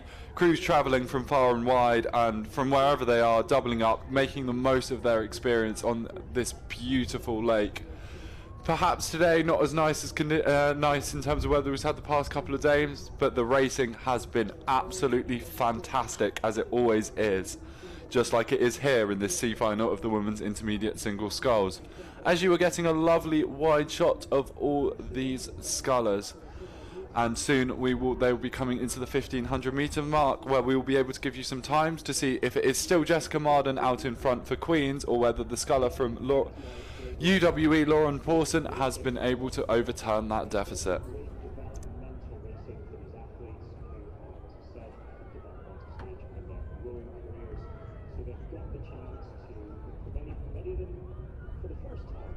And as we come through that 1500 metres, I said to not discount the Strathclyde or the Strathclyde or anyone in this race, but the Strathclyde sculler of Veronika Volkanova has come from 3rd to 1st in this 1500 to take a second advantage over the University of West England sculler Lauren Pawson, and they from 1st to 3rd now has a 3-second gap over Jessica Marden of Queen's.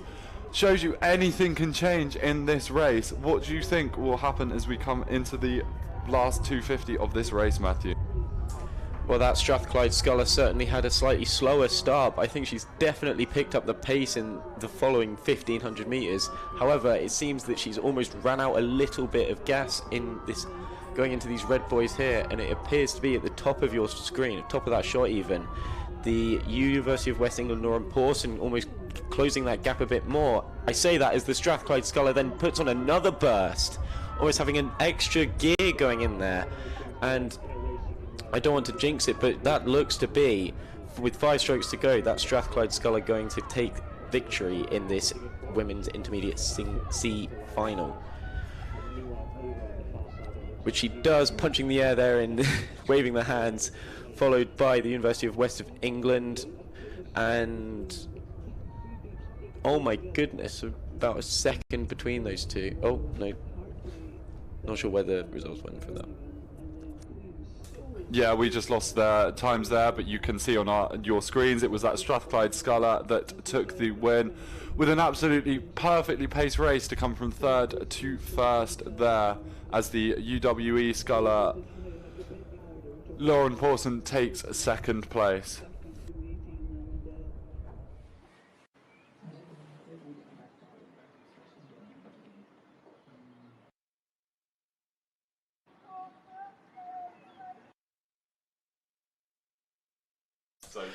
So on your screen right now we have the Open Beginner Double F final here, and as a University of Chester rower and student, if you look in lane 4, there is a University of Chester boat there.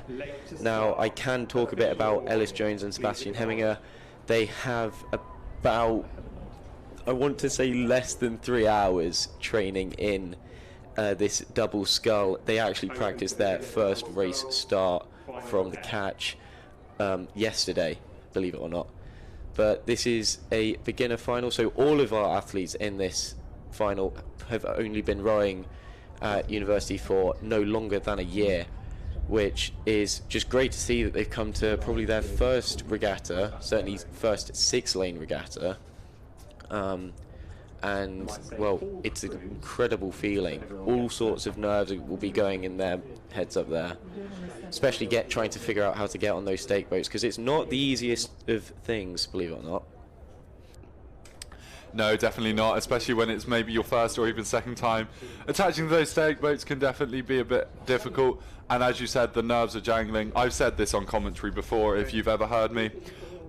This is still the most nerve-wracking thing ever. Sat on the start under Maestro's orders, waiting to go. It doesn't matter how many races I've done in the past, I get nervous watching people on the start line. Your heart is going, you're just visualizing what you're about to do, and you just want that starter to say attention, go, and then you get the adrenaline release and you are down out executing your race plan. And there you go on your screens, they are off. That appears to be a crab from my own university off the start line. I did say that they have only practiced this start maybe a couple of times, but I think they've recovered relatively quickly there. But off these crews go, off the line, and hopefully we'll have some times to you in a few minutes with the 500 metre mark.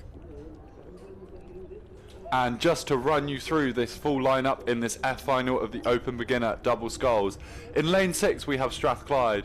In lane 5 we have Lincoln B. In lane 4 Chester A. In lane 3 Loughborough D. In lane 2 Nottingham Trent B. And in lane 1 York St John B. Fantastic to see, as always, the depth that Loughborough have entering a D boat earlier.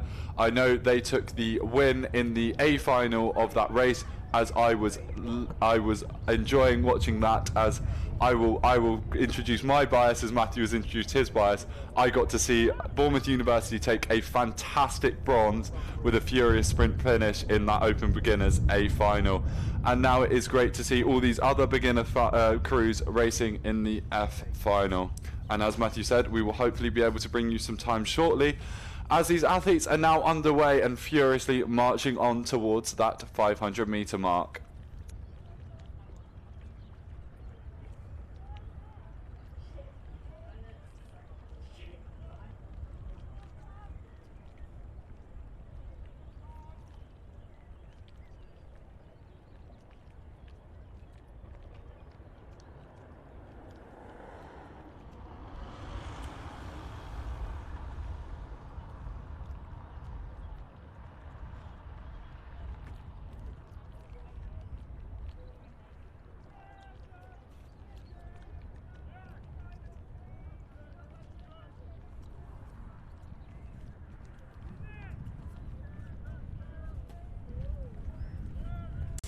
And there we go, as the Scullers have just gone through the 500 metre mark.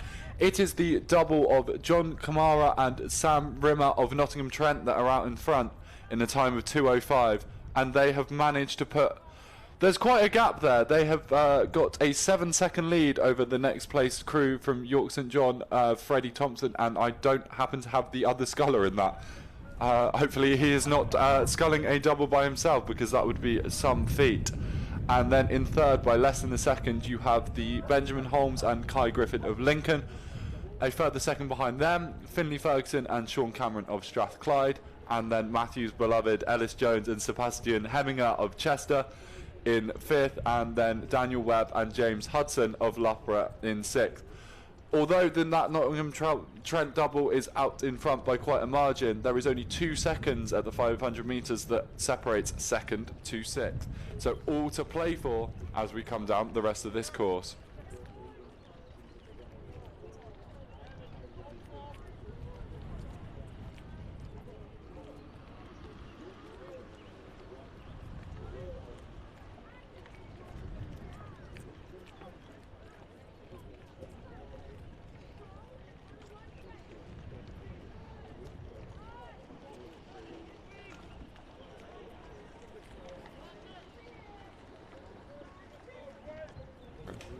And just there on your screens, you are getting a slightly zoomed up shot of that Nottingham Trent crew of John Kamara and Sam Rimmer, doing a fantastic job there. As Matthew mentioned, these guys will have only been learnt to row in the last year, and for anyone that hasn't done it, rowing is an incredibly tough sport to pick up.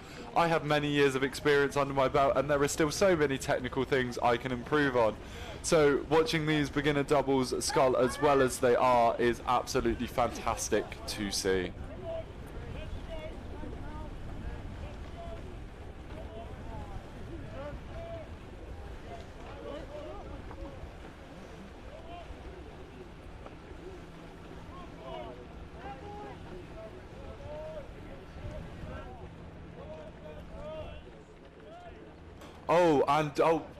This just shows you anything can happen in a rowing race. It's just, you see on their screen, it looks like maybe a bit of a crab, and I believe that was the Nottingham Trent sculler coming off his seat. Wow, that is an unexpected twist. They look to be back and up and running now, but that will have definitely affected this whole race. So they have recovered it, and they are back going again, or having another couple of difficulties there, but hopefully they can right themselves. There we go, they look to be back up and running there now. For this Notts Trent crew, it's more about that mentality sort of thing, almost coming to a dead stop there to sort of readjust and reset, and that can really sort of taking your mind sort of out of that race mindset and into this sort of fixed mindset, and then taking yourself back in the race mindset will throw your sort of rhythm and stuff off.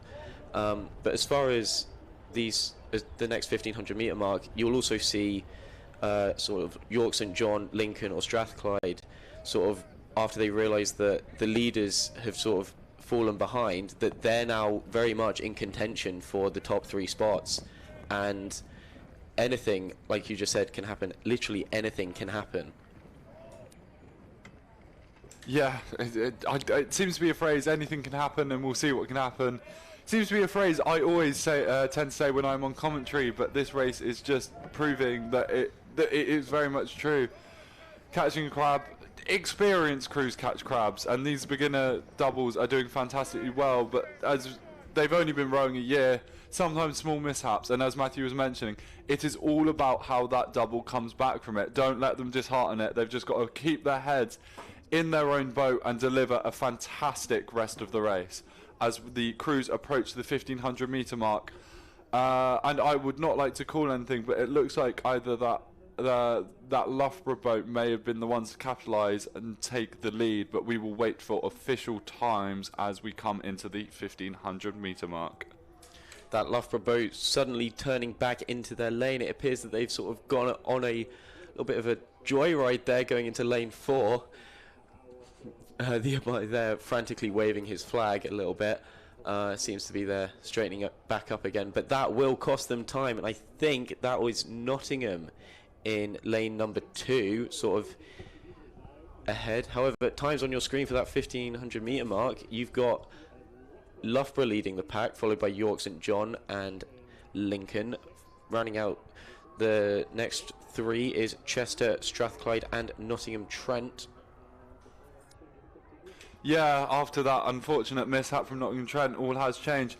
But that is fantastic. Just looking at my screen there, Loughborough have gone from 6th at the 500 to lead this. Whether that was in the race plan or it's just something that they've managed to do. And as Matthew has mentioned, they are again having possibly a few steering difficulties as they are currently in the lane of Nottingham Trent. But hopefully they right themselves and put themselves back into their own lane as they can deliver a frantic sprint finish here in the B final of the Open Beginner Double Sculls. It certainly appears to be a 3-man race, all fighting for that number 1 spot of this F final here. You've got York St John, who I think have pulled out to a little bit of a lead ahead of Loughborough, and is that Lincoln in lane 5? Yeah, Lincoln.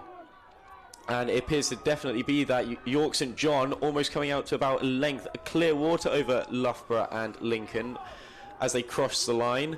And I don't really want to call this, but I think that was Loughborough just beating Lincoln for that second place spot. And coming in 4th place, my beloved Ellis and Seb of Chester. Then at the top of your screen, you briefly saw the Strathclyde double coming in at 5th.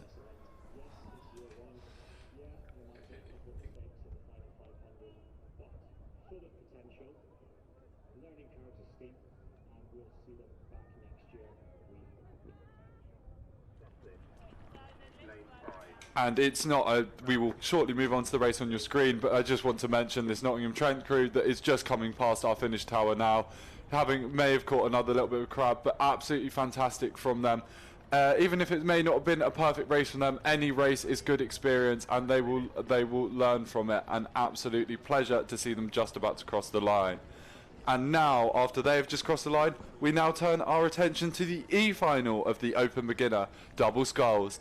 In lane 6 we have Portsmouth C, in lane 5 we have Nottingham Trent A, in lane 4 Northumbria B, in lane 3 Queen C, in lane 2 Portsmouth A, and in lane 1 Portsmouth B.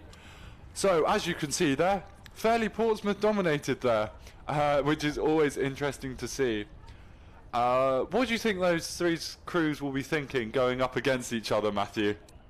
Well, they definitely would have been training together, if not side by side. So there's certainly bragging rights after doing their time trials and finding out they will, in fact, be side by side. These Portsmouth A and B crews definitely in neighbouring lanes. Then on the far side, you have Portsmouth C. So coming through the 500 metre mark, Queens lead the pack by 7 seconds to Portsmouth A, who lead Northumbria by about 4 seconds, who lead Portsmouth B by less than a second. Less than a second seems to be a phrase that we're going to be saying quite a lot in these beginner finals. Who lead Portsmouth C by less than a second, who are ahead of Nottingham Trent by a couple seconds there. Yeah, as you said, it's always interesting to see A, B and C crews go up against each other. this was only in the time trial, but as the Lancaster 10 is directly next to R10, I heard them saying about how their B crew beat their A crew in the time trial of the Open Beginner 8. So there's almost something about being a B crew or a C crew and wanting to overturn your A or C crew, B crew overturning your A crew, a C crew overturning a B crew. That's just that little added incentive in a race that more than you would normally. And as Matthew said, definitely bragging rights on the table.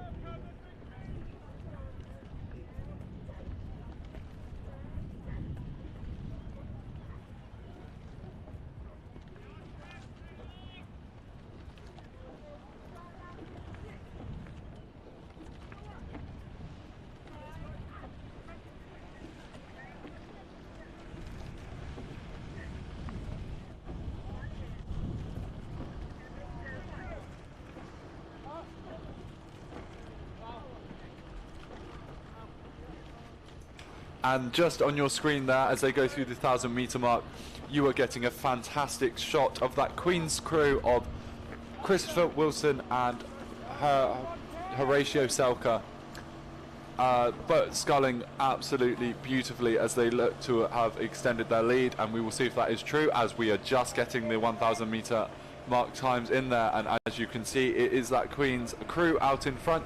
And they have built their lead just a little bit more now, 8 seconds over Portsmouth A of Kieran Ellis and Louis Smith, who have maintained about their 4-second advantage over Cameron Jackson and Will Brentford of Northumbria. But as Matthew said, our favourite phrase, but less than a second behind them is the Portsmouth B crew, who have just overturned that second gap, the Portsmouth C crew, B crew, to now lead over 2 seconds over their C crew. And then,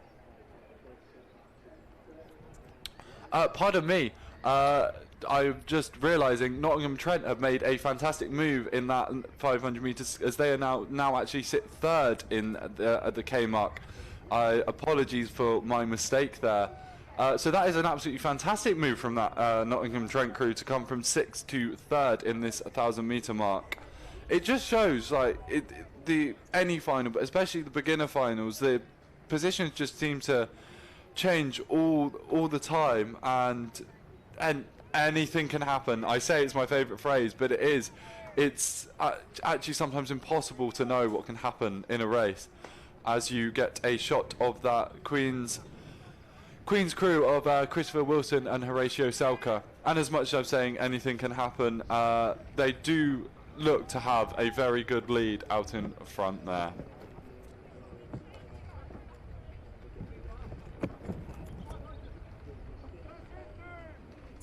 That Nottingham crew just leaving the screen right there, but this is definitely a show of technique from this Queen's University Belfast, which sort of makes me think that they might have lost a little bit in their time trial, either maybe not going out as hard as possible, sort of saving for a final, or maybe they sort of had a little bit of a mix-up, maybe caught a crab or something.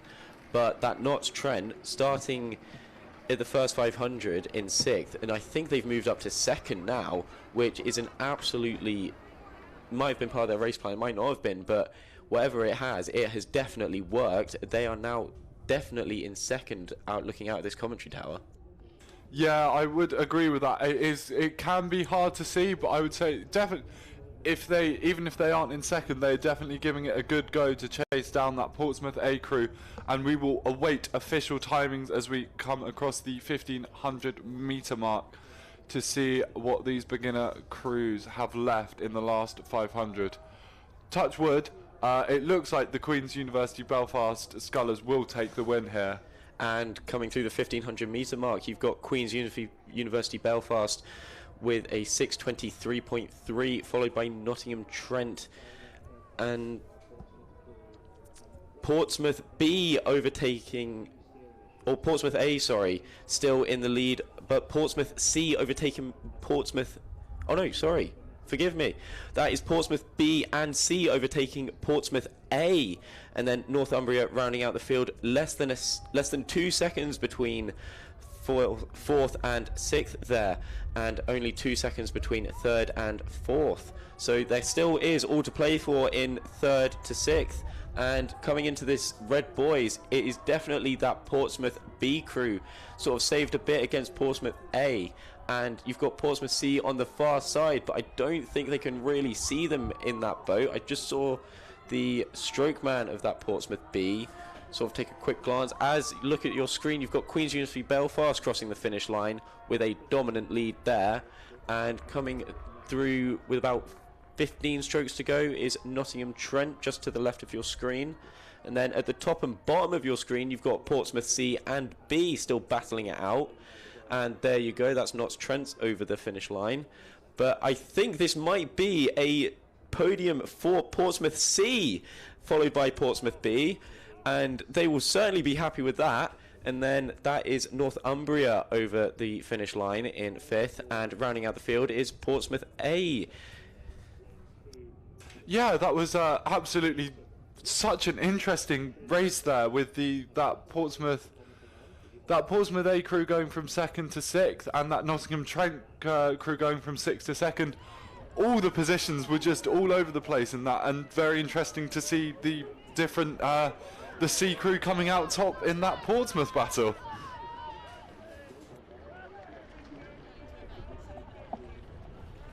So on your screen now, we've got the Open Beginner Double D final. Birmingham C, Sussex C, Queen's, Belfast B. Oh no, just Queen's B. Royal Holloway A, Durham B, and Bangor B. Bangor being a Welsh near Chester by any chance, so I will be rooting for them, subtly. And into the 500 metre mark, you've got Royal Holloway at a 1:59.1. What a thundering start that is. Followed by Durham with a 5-second deficit to make up, but more than certainly they can do that. Queens, 5 seconds on from them, and then a second behind them is Bangor, and a second behind them is Sussex. I don't quite have a time for Birmingham yet, but through the K mark I should do. So going through this sort of next, going between the first 500 and the second 500, you've settled into a nice rhythm, and you're just trying to counter, or if someone's up on you, you want to just counter their sort of move, which Queens has definitely done there. Royal Holloway still leading the pack at 4:07. 4 seconds behind them is Queens, and then Durham. Bangor follows through. Birmingham going up a place on Sussex, and we don't have a time for Sussex. I hope they've not had any issues. Nah, they're all six look to be up and running there from the view that we have, just not having a time in for them. But yeah, that, as you said, Queens look to have made a move in that they've managed to reduce that deficit to that Royal Holloway crew of Archie Middlebrook and Joel Richmond. And so we will see what happens down the rest of the course, as you are seeing the fantastic sculling on your screen. You have a shot of the Royal Holloway crew and the Queen's crew on the left of your picture at the moment, seeing how that battle unfolds as we come into, they are well into their third 500s, as they will look to come into the 1500 and unleash their sprints going down the last 500.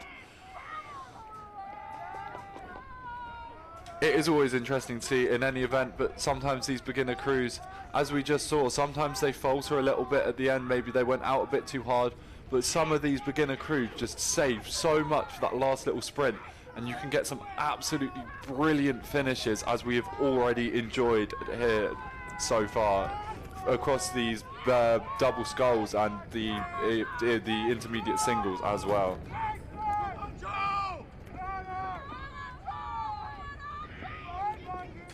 Going through the 1500 metre mark just on your screen there, that is Royal Holloway. I thought they'd gone out a bit too fast, but it seems that that is just their race plan, and we don't have official times yet, but just on your screen you can make out Queen's Belfast at the top of your screen, followed by my favourites there, Bangor sitting in third.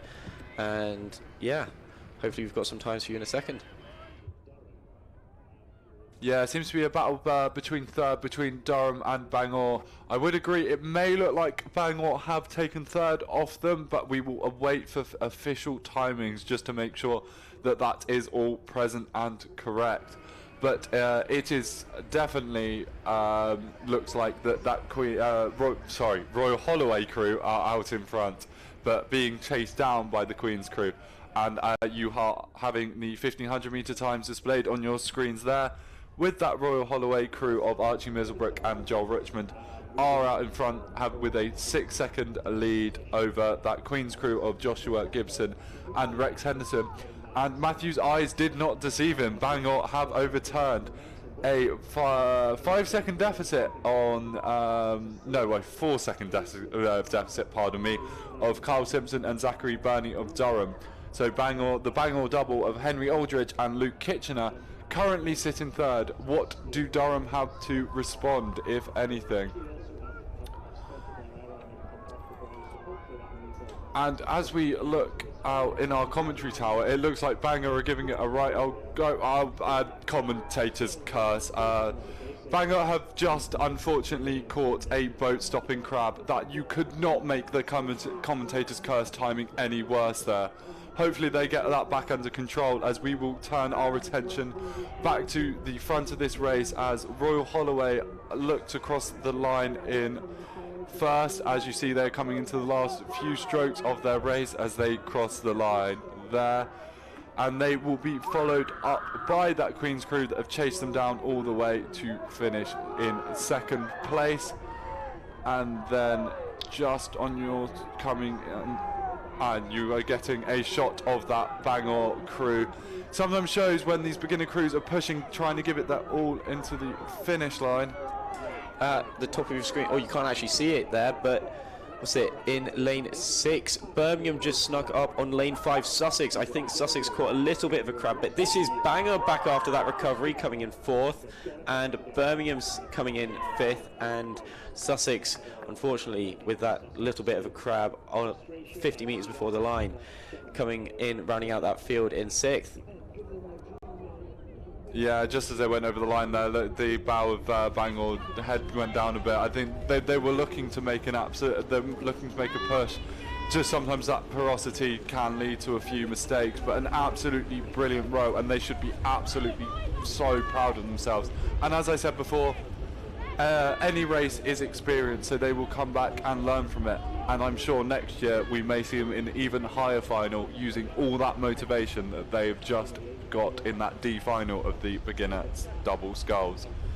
As we now move our attention onto the C final of this open beginner double sculls, in lane 6 we have Plymouth B, in lane 5 we have Plymouth A, in lane 4 Leeds A, in lane 3 Durham A, in lane 2 Lincoln A, and in lane 1 Loughborough C. So yet again, Matthew, we have a versus a B crew, and they are right next to each other. You say right next to each other, but those 1,000-metre mark, this does not deceive you. That is Plymouth putting in nearly 20 seconds on their B crew. And after Plymouth, you have Loughborough Plymouth have put in 10 seconds on Loughborough there, and 3 seconds into Leeds. So following on from that, you've got Durham sitting 2 seconds behind Leeds, and you've got Lincoln sitting 2 seconds behind them. And then Plymouth B sitting less than a second, once again saying that phrase, behind Lincoln. So hopefully this will make for some really fantastic battling further down the pack. But this Plymouth B crew storming out to a monstrous lead. They had a flying start at 1:55, and then their second 500 almost going faster than. So I hope they've still got plenty left in the tank for this next kilometre, because these beginner doubles, I saw my mates do this last year, and they sort of went out at this really fast speed, and then it almost caught up to them, that lactic acid, as you see on your camera there, that Loughborough crew almost going past them, it seems. Yeah, camera angles aren't always the best. We are treated with the same ones you can, so it can sometimes be hard for us to tell as well as we await for the officials' timings as we come through the 1500 meter mark. But you were not wrong about crews going off too hard sometimes, and when especially coming to that last 500, that lactic acid hit. If you have gone out just that touch too quick, it really does start to catch up to you. And it is a real battle. I know I've been in that place myself. You just have to do everything you can to keep those legs moving up and down that boat.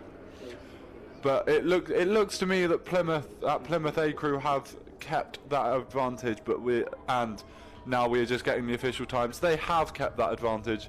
Maybe the Loughborough crew catching up on them a little bit, but a major incident would have to occur for Loughborough to overturn that, I would believe. And that is Loughborough of George Hurdle and Sammy Crothers sitting in second, with David Todd and Lorcan Amir of Leeds sitting in third. The furthest 2 seconds back is Finn Barker and Joel Minchell of Durham, and then a fairly sizable margin, 7 seconds back, is Matthew Turner and Oliver Codrington of Lincoln, and then 3 seconds behind them is Alex Dyson and Thomas Irving of Plymouth B.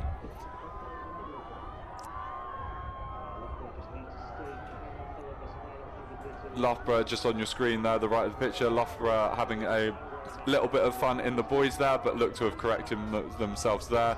So especially as you're coming into these red boys, as all these crews are, sometimes trying to steer and focus on getting your legs down can be something that is difficult for anyone, not least these beginner crews.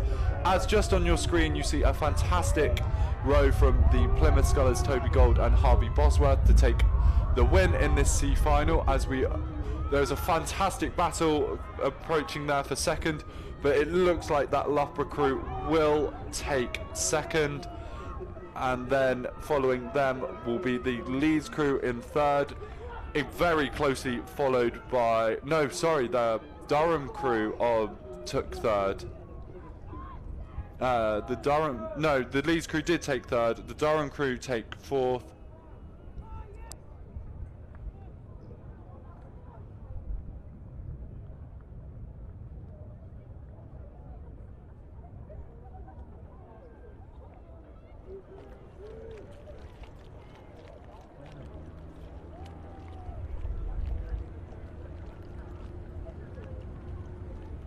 Yeah, just to clear up my mistake in that previous race, it was Durham that took third over Leeds. Many apologies for that. But now we turn our attention to this final F of Women's Beginners Coxed 4. In lane 3 we have St Andrews, and in lane 4 we have UCL.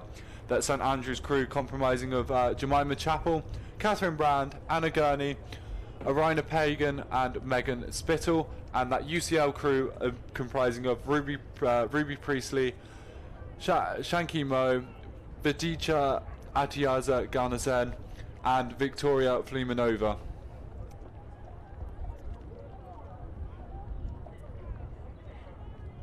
And yeah, Matthew has just mentioned I do not have the Cox's name, but the Cox's job is just important as these rowers, as they have gone through the 500 metre mark, with the crew from St Andrews at 3 seconds over UCL. I don't know if you've ever raced just side by side in a final against another crew, but it's certainly an interesting experience to just have one other crew to race in a final. I don't know if that would change anything in their mindset or anything.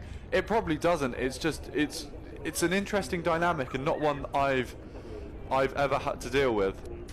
I have had the fortunate or unfortunate, depending on which race you look at from my previous races, but side by side can mean either utter glee or absolute turmoil. You either see the crew you're beating or you know they're seeing you, and one is very good and the other is not as good.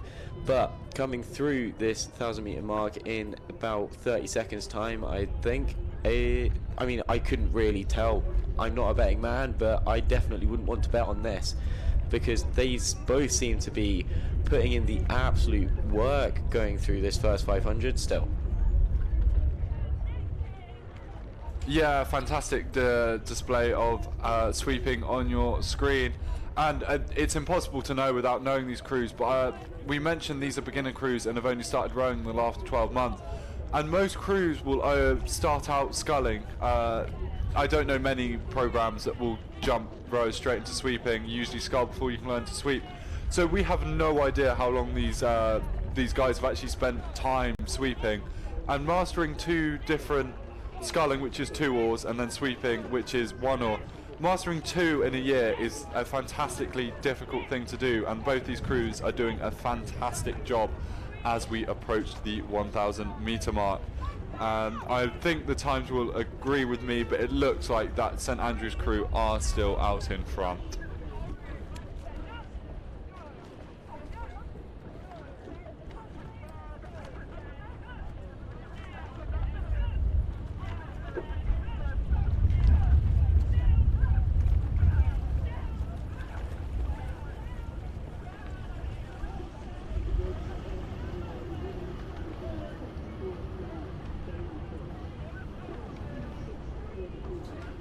And as those crews come across the 1,000 metre marks, my eyes and your what you were seeing on your screen did not deceive me. It is the crew from St Andrews that are out in front, and they have managed to extend their lead to 9 seconds over the UCL crew. But as we have seen before, and my favourite saying, anything can happen in a rowing race. We have seen some crabs caught in the last few races, so St Andrews will just need to stay composed and not think that it's in the bag, and UCL just have to think, row their own race, see what they can put down, and just think, if St Andrews were unfortunately to make a mistake, can we capitalise on that?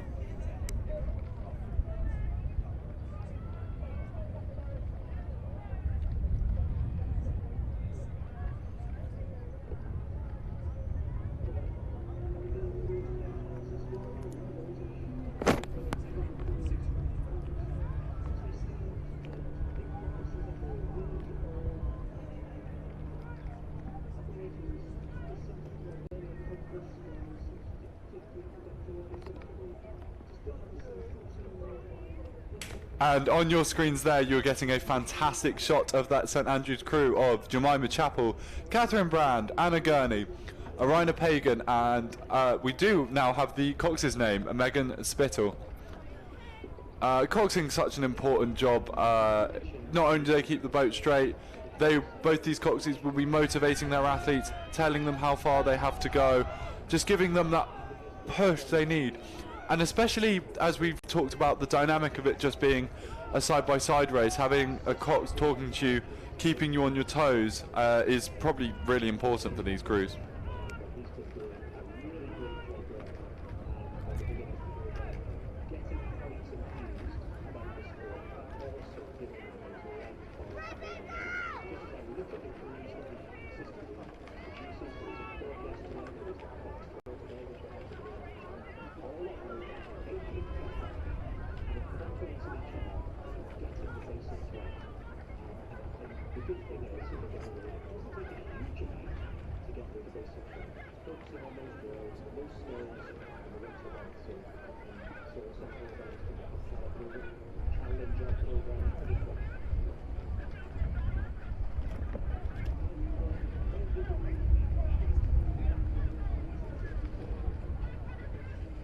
And these crews are just approaching the 1,500 metre mark as we await to see what time they put in, but it does look like that St Andrews crew are still have a fairly decent margin, but UCL will be pushing all the way. But just on your screen there, a fantastic display from St Andrews in this F final.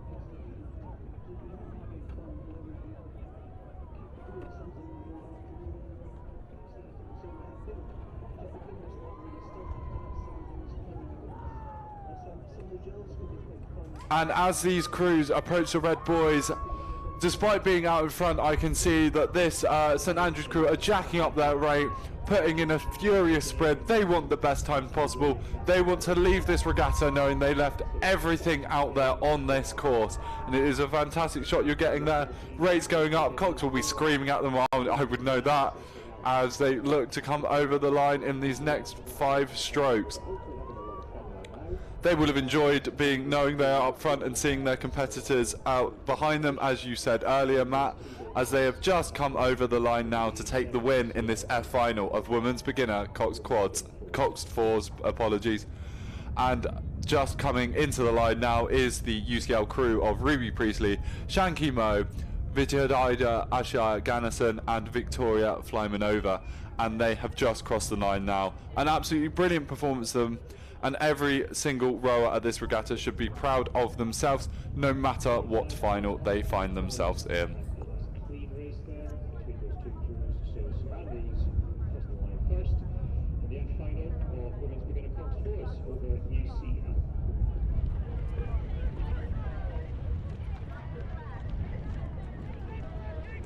And now, as we move on to the E final of Women's Beginners Coxed Fours, we have Southampton in lane 1, Sheffield Hallam in lane 2, Cardiff in lane 3, Liverpool in lane 4, Kingston in lane 5, and Sussex in lane 6. And as they came, they are approaching the 1,000 metre mark now, but as they came through the 500 metre mark, it was Liverpool out in front, who had a 3-second lead over Southampton, and Matthew, would you believe it? It's our favourite saying of our commentary stem. It is less than a second between Southampton and Kingston, and 2 seconds behind Kingston is Sussex, and only 2 seconds behind them is Sheffield Hallam, and then a further 5 seconds back to Cardiff. So through the 500, it was very close there between first and fifth, about 7 seconds separating them with some very close margins in between. So it'll be interesting as we get the 1,000 metre times to see how much that has changed.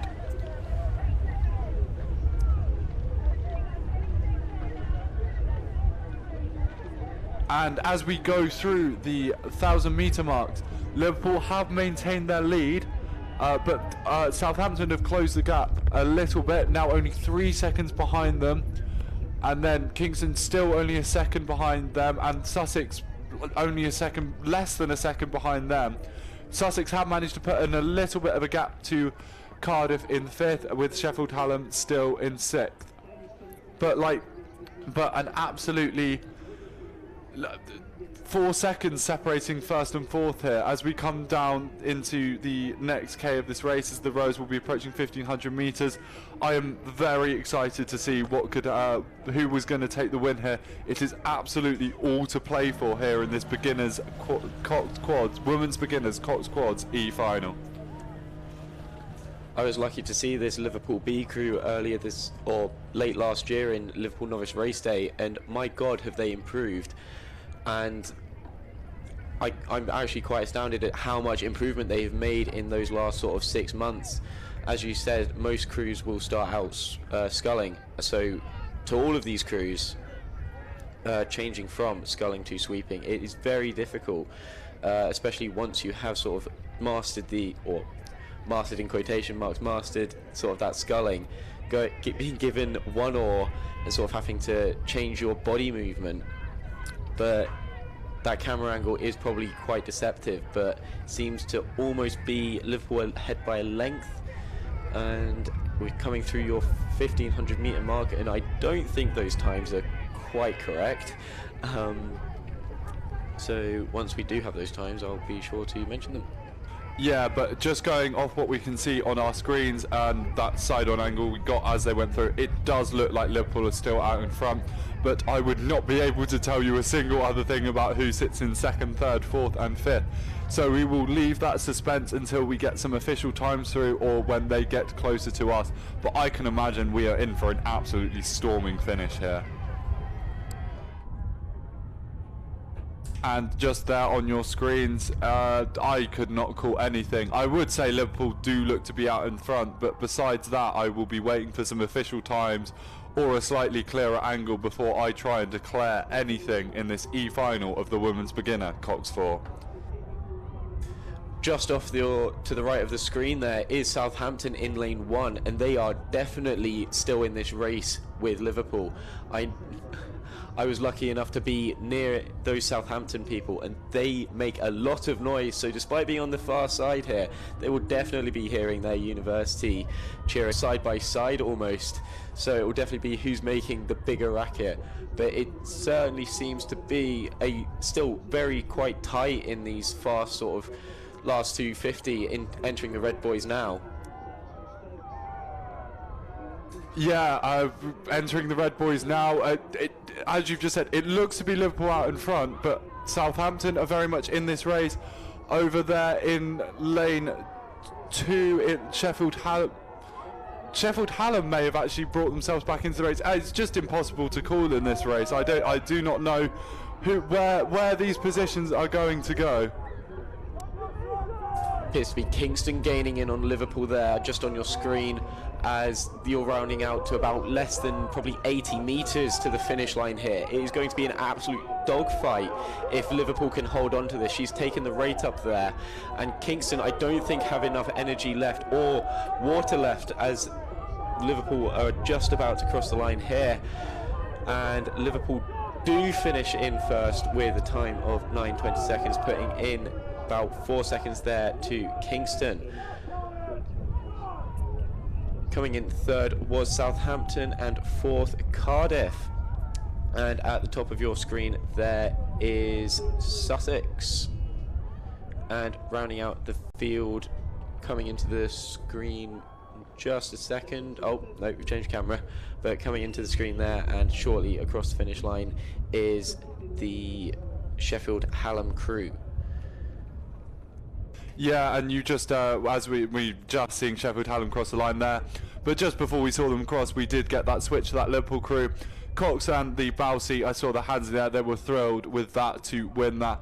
And as I've mentioned before, these may not be the medal finals, but the euphoria you get from winning any final is unmatched, especially for these beginner crews. Just getting the taste of winning a race and rowing away from your competition is something that I hope stays with them, and we hope to see them back for many, many years to come here at BUCS Regatta.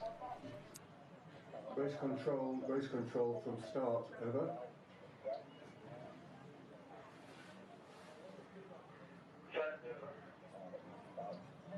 Race control, this is start. We are about to commence racing. So, as you can't quite see unless you really know your rowing blade knowledge quite well, in lane 4 there is once again the University of Chester. This is actually one of, I believe, don't quote me here, this is the first women's final that the University of Chester have made ever. And so sitting in that almost historic crew at bow you have Beth King, followed by Erin O'Sullivan, followed by Nia Halliwell, followed by Amy Hopkins, and Coxed by the mighty Eamon Han. He was my Cox earlier today in the intermediate men's 4, and they are off. That is a really quite shaky start from lane number 3, Leicester there. And it appears to be out of the blocks, that lane number 5, Newcastle crew, sending it straight from the stake boat there, but it is all to play for. These are literally the first 10 strokes, but you won't win it, but you certainly could cost yourself there. Yeah, all these crews, Touchwood now seem to be away clearly. Definitely Leicester with a few difficulties, and I think your Chester looked to be right up against the buoy line off the start, but they all look to be back on the straight and narrow now. It's even for those Coxes and the rowers, the adrenaline hits, the starter says go, everything happens. Slight mishaps can happen, but all these crews, as I said, now look to be on the straight and narrow, getting those blades in, those legs down, getting a furious start here in the women's beginner Cox 4 Final D, as we will be able to bring you some 500 metre times shortly as these crews progress down the course.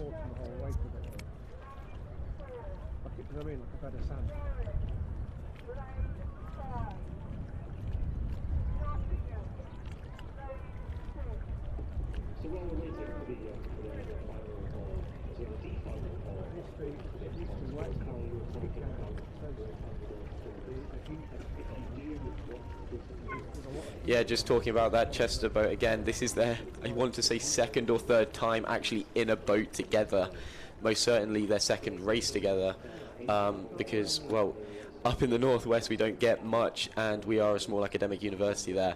But certainly coming through this 500 meter mark, sorry, they are all still, I can just about make out all those little boats down there from the commentary box, and they are most definitely in line.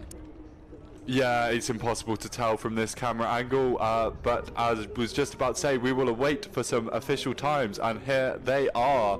So currently sitting in first, you have Newcastle. In a second, we have Chester, only 3 seconds behind them. In turn, 2 seconds behind them is York St John, and I will just say it again, favourite phrase. Less than a second behind them is Leicester, and a second behind them is Sheffield, and then Southampton in sixth. But only 3 seconds there between Newcastle and Chester there. This definitely seems to be one of our more closer beginner races, but you would expect that from this D final. So going into this sort of middle kilometre now, this really is when it sort of all sets in for you as a rower. I'm not sure about you, but this sort of second 500 is where everything kind of hits. That adrenaline has sort of worn off. You're sort of feeling that more fatigue, almost a bit more than you think you are. You realise that for the last sort of 30 seconds you've been running on what seems to be just fumes. But this Newcastle crew looking very clean, very tidy there, and at the top of your screen I think that is Southampton. When they come through this last 500 they'll be very close to all of their supporters, but yeah, going to be really close sort of. If we'll see in this sort of next minute if Newcastle sort of row away from the rest of the pack or Chester sort of reel them back in.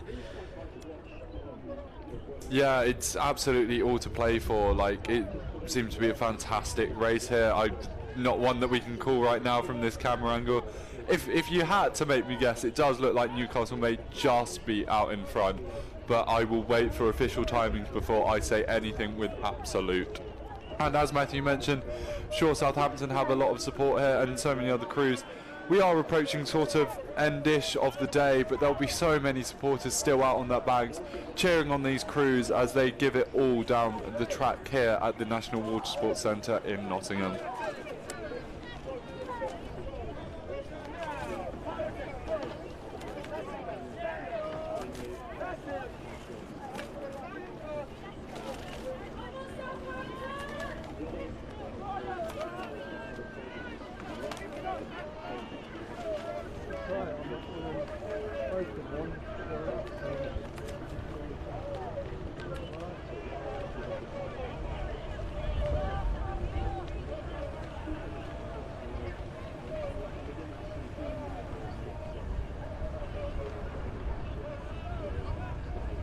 And you're just getting a shot of all those crews there. You're just getting a lovely shot there of the Sheffield crew as we get some official times as they come through the 1,000 metre mark.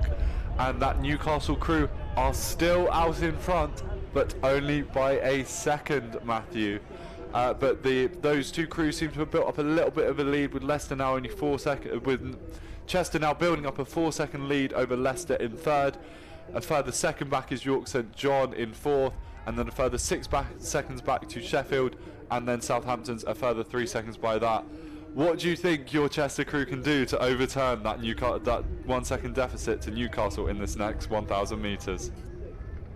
Well, to begin with, they didn't have the best start I saw, so there will certainly be a bit of a shake in that boat, but coming through 5 minutes racing now, they would definitely be in this racing mindset, and I don't think I can explain just how much they want this sort of win. They were very nervous, sort of just chilling earlier, realising that they have like really big names sort of in and around them. But they do have, I did mention to them that they are all just as beginners as they are. As you see this shot of them, the camera sort of following them, as this will be really sort of their first side-by-side racing that they have ever done, I'm pretty sure. And coming through the well, this isn't the 1500 meter mark, is it? But you just have, oh no, it is a 1500 meter mark, forgive me. And that is really quite tight on this camera there. I could not tell, but if I want to believe that Chester have sort of gained that lead there, and that is Leicester sort of reeling in everybody, whereas that sort of come from Leicester, this second K, they've almost upped the rate by, I want to say 3 or 4 there, almost going for that negative split coming through this last 500. They really are flying there. So we don't have any official times coming through that 1500 meter yet, but you are seeing the battle just the right on your screen. You're getting a fantastic shot of that York St John crew, but just looking out the finish tower in the middle of that, it is so tight. Anyone could take the win here. There is some absolute thrilling racing, and especially for Matthew having a little bit of personal bias in here, but I'm so looking forward to see how these crews progress as they come closer to the finish tower. As you get the shot on your screens, you tell me who's in first from that picture. This is an absolutely thrilling race here. It's just not one I want to call until they cross the finish line.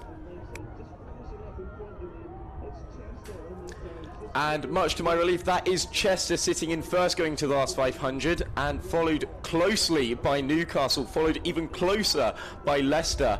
York St John and Sheffield less than a second behind them, and then just behind them is Southampton. But it is all to play for still going into the Red Boys now. Seems to be Chester, just looking out this commentary box, they are definitely in the lead. You can't tell, but I have a massive smile on my face. These girls have put in an awful lot of effort. That's not to take away from Leicester or Newcastle, but Leicester seem to be ramping up the rate even more, much to my heart's dismay. They seem to be flying down here. This is absolute, what's this finish? My goodness, this is Leicester, and the steering, oh my goodness, I hope they don't. They need to get back on either side. This seems to be Leicester going for everything here. This is going to be bow ball. This is going to be who gets the surge. I think Leicester might be edging out ever so slightly. Oh my goodness, that's Leicester I hear from just outside the commentary box. Their fans have just uproared, and that will be heartbreak for the girls of Chester there. Oh. But that is Newcastle coming in third, Sheffield coming in fourth, and battle for fifth seems to be York St John at the bottom of your screen there, and I believe that is Southampton at the top of your screen, rounding out the pack. Well, you may have had Matt commentating there, but I am lost for words, lost for breath after watching that. That was some absolutely thrilling racing in that D final of the women's beginners at Coxed 4. Just goes to show, as I've already said before, these minor finals sometimes produce some of the best racing you will see all day. And the racing does not stop there as we move into the C final of the women's beginners Coxed 4. In lane 1 you have Manchester B, in lane 2 Queens B, in lane 3 Surrey B, in lane 4 Sheffield A, in lane 5 Warwick B, and in lane 6 Nottingham B. And as we came to the 500 metre mark, Surrey had built up a substantial 7-second lead over Manchester in second, with Nottingham in third, and then only a second behind them is Warwick, and then behind them is Queens in fifth, and then Sheffield in sixth. But as you were just getting those times displayed on your screen there is only a 5-second gap between second and sixth. So are we in for another thrilling finish? Well, I was about to say perhaps not for first, but we have seen crews come from sixth to first to second to third today, so I will hold my tongue on that and see what happens down the rest of this course as they go through the K mark there on your screen.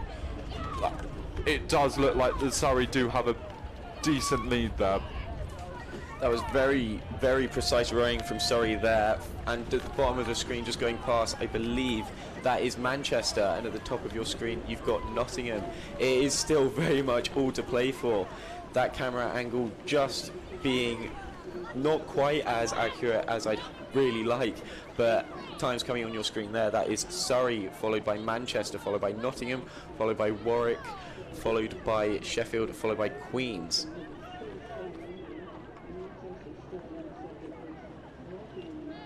that is still really tight between Manchester and Sheffield there, but Surrey seem to have sort of stormed out a bit to almost 3 lengths of a lead there. Yeah, that, as you were just seeing on your screen there, some fantastic sweeping from Christabel Al-Hakak, Ella Sidlow, Freya Wally, Isabel Ogram and Coxed Noah West.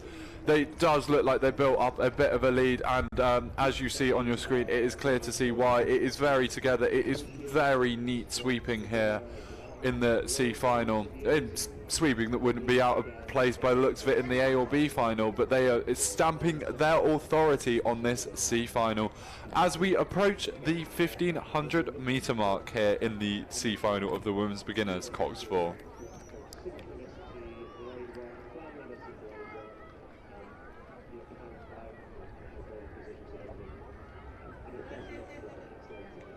Matthew has just mentioned to me as we get a close-up shot of that Cox is sitting up fairly upright. Usually you want your Coxes well slipped down to be as aerodynamic as possible, just like that Cox from Nottingham.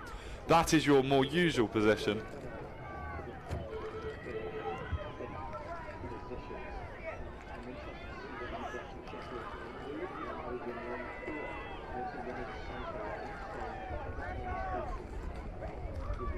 And you were just seeing that University of Surrey crew go over the 500 to go, 1500 metre gone mark, and they still look to have quite a clear lead. And that looks to be Manchester out in second with Nottingham out in third. So there looks to be no change there, but furious racing behind it by the looks of it. No position is safe, but touch wood, and no commentators' cars again. Looks like Surrey will take the win here, as they have a 10-second gap over that Manchester crew. 3 seconds behind them is Nottingham. Further 3 seconds behind Nottingham is Warwick. And then Queen's in 5th and Sheffield in... Sheffield are in 5th and then Queen's are in 6th. Very close racing between 4th and 6th there. Crews wanting to gain as many positions as possible as they can in this C final of the Women's Beginners Coxed 4, as we turn our attention back to this fantastic Surrey crew. And as we said before, they may be out in front, but they're still jacking up the rate and looking to build. They definitely have a decent lead, but they're just looking just down the right. You picture out the screen. Manchester seem to be putting on a fantastic push here. Not sure it'll be enough to overturn them, but it is a fantastic sprint here. Kind of hoping that Surrey haven't sort of burnt everything else in the first K&a-half, and that seems to be Queen's Belfast heading off their lane, almost colliding. Or is that Nottingham? Sorry, that's Nottingham. Sorry, almost colliding with the boats going upstream towards the stake boats there. Yeah, you both can't see it on your screen there. We're not quite sure what's happened. Hopefully everyone is okay and sorted out. We'll see if that changes the official result. But as we turn our attention back to this Surrey crew, as they come into the last 5 trot, an absolutely imperious display from this Surrey crew, as we turn our attention to this Manchester crew, who did their best to try and eke into that lead, but they couldn't. But an absolutely fantastic second. And then some very close racing here in third, but it looks like it will be the Queen's crew that take third, followed by Sheffield, followed by Warwick. There you go, Dean. And this Nottingham crew have righted themselves, and they are back on this straight and narrow and putting in a great finish, as you can see there on their screen, to come into the finish and round out this C final. Not quite sure what happened to them, but they look to all be okay, and that is the main thing. I'm just hearing it looked like they caught a crab on the boys, but fantastic recovery from them as they come over the line to round out this C final. That is quite difficult with these sort of laned races. You get these boys you want to stay as clear as possible, because as you just saw, catching one of them can almost sort of cost you a race. Anyway, on your screens now is the Open Beginner D final. You have St Andrews in lane 6, UCL in lane 5, York B in lane 4, Surrey B in lane 3, Liverpool B in lane 2, and Oxford B in lane 1. And as they came through the 500-metre mark, it was Surrey out in front, but by less than a second. Liverpool were behind them, and then in second, and then it was UCL a further 3 seconds behind in third. Further second behind them was St Andrews in fourth. Less than a second behind them is York in fifth, and then just behind them is Oxford. Geez, that is another very, very close timings there, all to play for in this D final of Open Beginners Coxed 8. And I don't know about you, Matthew, but I love seeing 8 come down the course. It is absolutely my favourite categories, and these beginner 8s look absolutely fantastic. I most certainly have to agree with you there. There's something about an 8, that sort of punchy rhythm, the sound it makes, it's noisy to be in, it's big to row, it's lovely to be in. You know you're there with 7 of your or 8 of your mates, sorry, and you know you're going essentially to hell and back going down one of these 2-kilometre stretches of water, but coming through that kilometre mark, you have Liverpool and Surrey overturning one another there, and they are out in front by, or they've put a gap of 6 seconds over Oxford, who have gone from 6th to 4th. We are changing places like crazy here. UCL less than a second behind, or in front of York there, and St Andrews less than a second behind York as well. Yeah, you seem to have, you've got this battle for first between Liverpool and Surrey at the moment, less than a second, and then you've got the 6-second gap to Oxford, but then you've got Oxford, UCL, York and St Andrews all within 2-3 seconds of each other. So I just great racing all over the place here. Who's got more in the tank going down this last K? Who wants it more? Like what do they, as I said, what do they have in the tank? What can their Coxes do to motivate them? As you said, I've been in 8s before myself. There is nothing better than chunking it down the course with eight of your friends, just giving it your all, just absolutely thrashing it down the course and trying to do the best you can.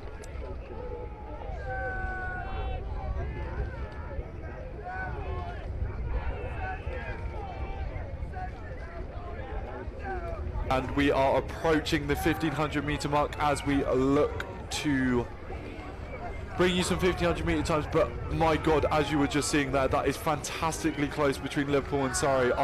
There is no better place than BUCS Regatta to see some absolutely thrilling racing here on day 3. Both these crews looking absolutely fantastic here. It would be impossible to call a winner at this point.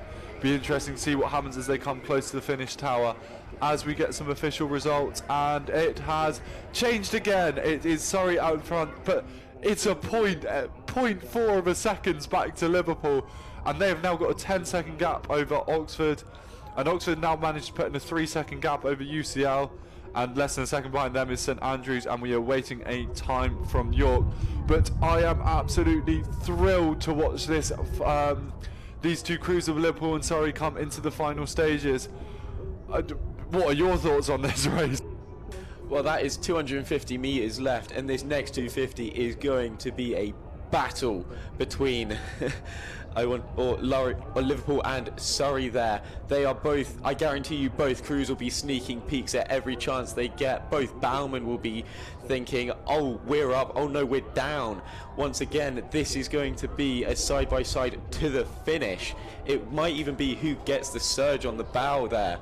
I really won't be able to cut it. I don't even think I'll be able to judge it from the finish line. Oh my God, this is such a treat. Oh, to me it looks like Liverpool have just put in a move there. Surrey look to be faltering slightly, but what have they got to respond? It is Liverpool with their bow ball out in front. This is fantastic racing here. Can Surrey do anything? Liverpool look to be stretching out that tiny lead. This is a race that has been changed hands from back to front throughout the entirety of this course, and it looks like it will be that Liverpool crew just over Surrey, and the bowman splashing the water there. They're absolutely thrilled with that. And then we also have this battle for third. It's not just about that battle for first, as it looks to be that the crew from Oxford have taken third just over UCL. And then in 5th we have St Andrews, and then York just finishing out. I need to catch my breath after that one. Fantastic race there from all crews, but particularly that race between Surrey and Liverpool. I believe that Oxford boat is actually their dev squad. I think that's a bunch of colleges as well. I believe they're racing in their college all-in-ones. Almost a little homage to their university colleges there.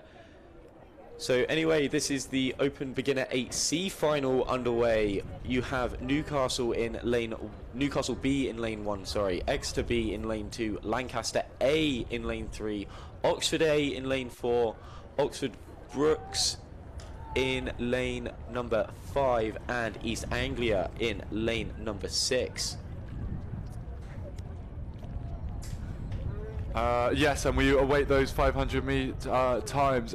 It's always so interesting to see these beginner 8s, because you've got such imperious programs in here, the likes of Newcastle and Oxford Brooks University, 2 big names on the Rogue 6, and Exeter.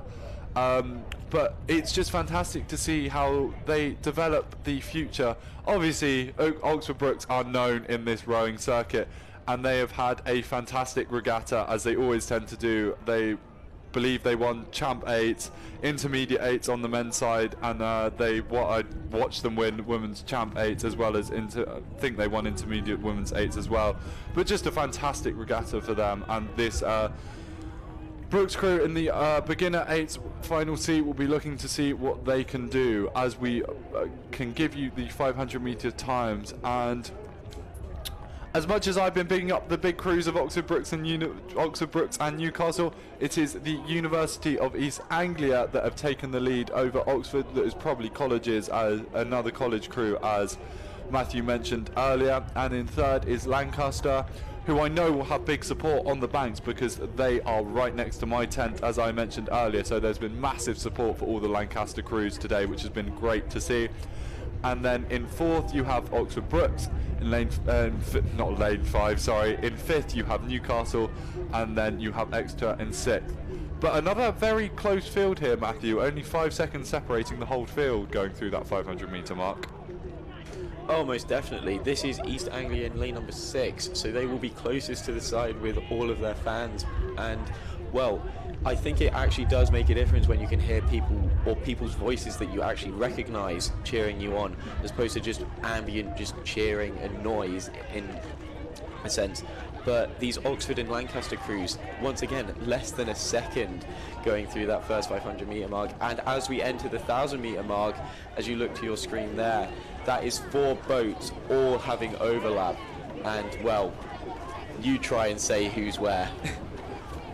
Yeah, absolutely. We will wait for the official times, but we were just treated to an absolutely thrilling finish in the last final, and it looks like we are set up for an absolutely thrilling final here again, as we await for the official 1,000 metre times. And here they come, and oh my god, I've just taken a quick glance. It is close.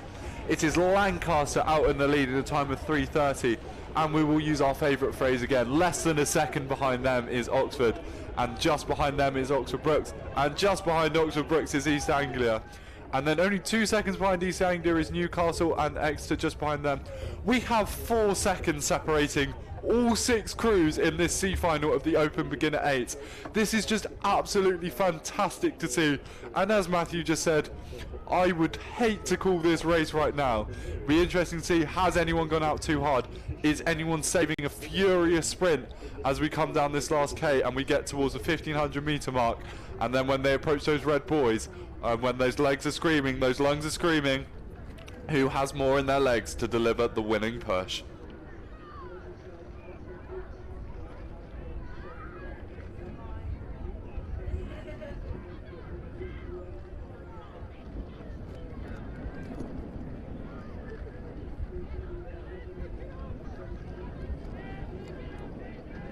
And as you were just seeing on your screen, that they're all in a line basically.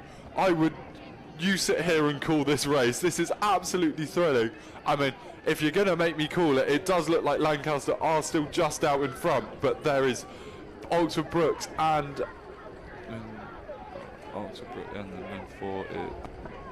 then you have Oxford Brooks and Oxford just behind them. But lane 6, East Anglia by no means out of it, having overlap with Oxford Brookes, and I can't quite see Newcastle and Exeter, but I'm sure they're very much in it as we are just getting the 1500 metre times, and my eyes did not deceive me. Lancaster are out in front and actually managing to put in a 3-second gap over Oxford, and Oxford Brookes University just following that Oxford College crew, and then East Anglia, we as you were, so it's Lancaster, Oxford, Oxford Brookes, East Anglia, Newcastle and Exeter, but anything can happen as we come into this last 500, and we will look out. Just looking out the commentary tower at Lancaster are looking incredibly strong here, and they will not want to let up that lead that they have created. But just on your screens there to your left, that race between Oxford Brookes and those Oxford colleges, it looks to be a really hot one, and I am definitely not discounting East Anglia, Newcastle or Exeter out of that race. And in turn it looks like Newcastle and Exeter are having, it looks like that Oxford College crew do have their bows just out in front. What do the imperious Oxford Brookes have to respond as we look to see this Lancaster crew just coming across the line now to take the win? Absolutely superb row from them. And who will win this battle for second? It looks to me like it will be the Oxford College crew, just followed by Oxford Brookes. And then out in lane 6, I was going to say, and now that is impossible to call. I was just about to call East Anglia for 4th, but that is an absolute furious finish from, that would have been Exeter out in lane 5, so I will wait for the photo finish before I announce that result, and then Newcastle bringing up the rear in 6th. Oh my God, Matthew, what a race that was. That was an incredible race just to watch. Sorry there. I thought that was East Anglia in lane number 6 going all the way there towards the end, and then just at the bottom of your screen there, that was Exeter just flying down. Anyway, on your screen now is the Open Championship lightweight single, Women's Championship lightweight single C final there. You have in lane number 1 Nottingham Trent with the Ella Andrew, lane number 2 Royal Holloway with Farisha Kabari, lane number 3 Strathclyde with Alethea Stoker, and lane number 2 Royal Holloway, lane number 5 is Swansea Lydia Hunter, and lane number 4 is Fiona Widmer.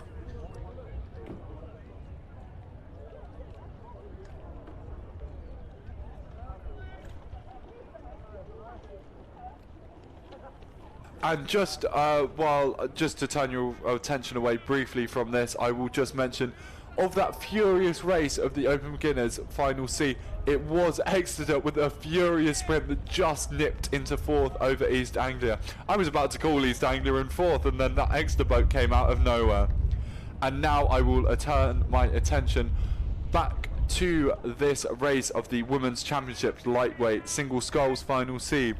Out in front at the 500 metre mark, we had Ella Andrews of Nottingham Trent in 1st, and 2 seconds behind them we had Lydia Hunter-Todd of Swansea, and 4 seconds behind her Alethea Stoker of Strathclyde. I do not currently have times for Royal Holloway York, but just looking out of the commentary tower, it looks like they may have not started the race, or maybe they have. We will wait to clarify once we get some more official times as they come closer to you. But what I can tell you for certain, as we come through the K, it is his Swansea sculler, Lydia Hunter-Todd, who is out in front, with only a 1 second lead over the Nottingham Trent sculler, Ella Andrew, who's managed to put in an 8 second gap to the Strathclyde sculler, Alethea Stoker. That was a little bit of a change around between Swansea and Nottingham Trent there. The Swansea sculler overturning the sort of 2 second first 500 split that Ella Andrew had sort of made for herself, and then Lydia Hunter putting in a second over Ella there in the second 500. So it is definitely still all to play for. That was one punchy start from Nottingham Trent. I hope that doesn't really cost her. Yeah, especially in a single, if you go out too hard, it is very hard to recover from that. But hopefully she is just pacing her race as she was. She's very much still in this race, and it'll be interesting to see what happens. I think now they come close down, we can clarify the Royal Holloway and Sculler and the York Sculler did not start this race. So it was a three-way tussle between the Swansea, Nottingham Trent and Strathclyde Sculler.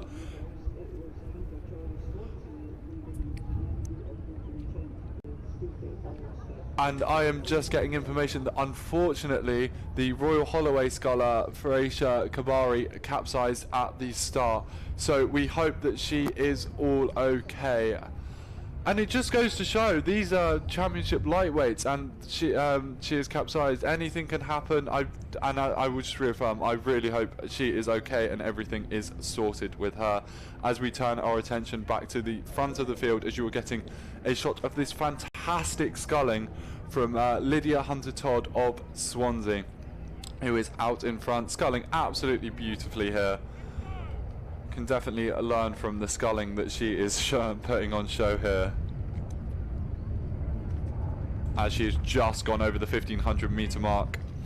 And just in your picture there is the Nottingham Trent Sculler of Ella Andrews, and I'm waiting for official times to tell you how close the gap is, but I don't think it's more than a few seconds. Anything can happen in this last 500 metres. What have they got in their legs in this C final? That is the Notts Trent Sculler sort of glancing over there, sort of putting in an extra push going into this sort of last 500, because it is now all or nothing for her. Now she does have quite a long way to look. As far as your camera is, or your screen is concerned, it doesn't look that far, but there's about, what, 3 lanes between them, and that is still some distance. So she's sort of taken a couple glances, gone for a big push, taken another glance there, and we can confirm it is Swansea leading Nottingham Trent by about 4 seconds, who are both leading Strathclyde by about 12. Yeah, as you say, because with that unfortunate capsize, we now have a very disparity of lane split, and especially when a single gun, you want to be able to keep an eye on your competitors, and how spread out they are across this lake is not helpful for these scullers, as you just saw there on the right of your picture, the Nottingham Trent Sculler just having a look to see where she is on the course and perhaps where she is in correspondence with the Swansea Sculler and the Strathclyde Sculler. As we are just approaching the red boys now, it's still very hard to call, but I would say that Swansea Sculler does look to still be out in front. But does this Nottingham Trent Sculler, who is sculled by Ella Andrew, have anything in the tank to overturn?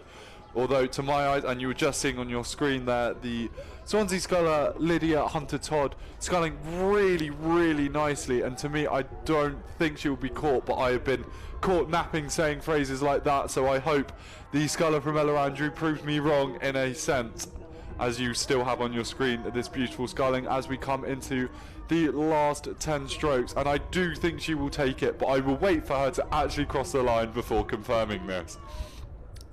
As the Ella Andrew of Nottingham Trent is putting in a furious sprint, but it won't quite be enough, as you see Swansea Sculler Lydia Hunter-Todd take the win in the C final of the women's intermediate women's champions lightweight single sculls, as Ella Andrews of Nottingham Trent just crosses the line there on your screen.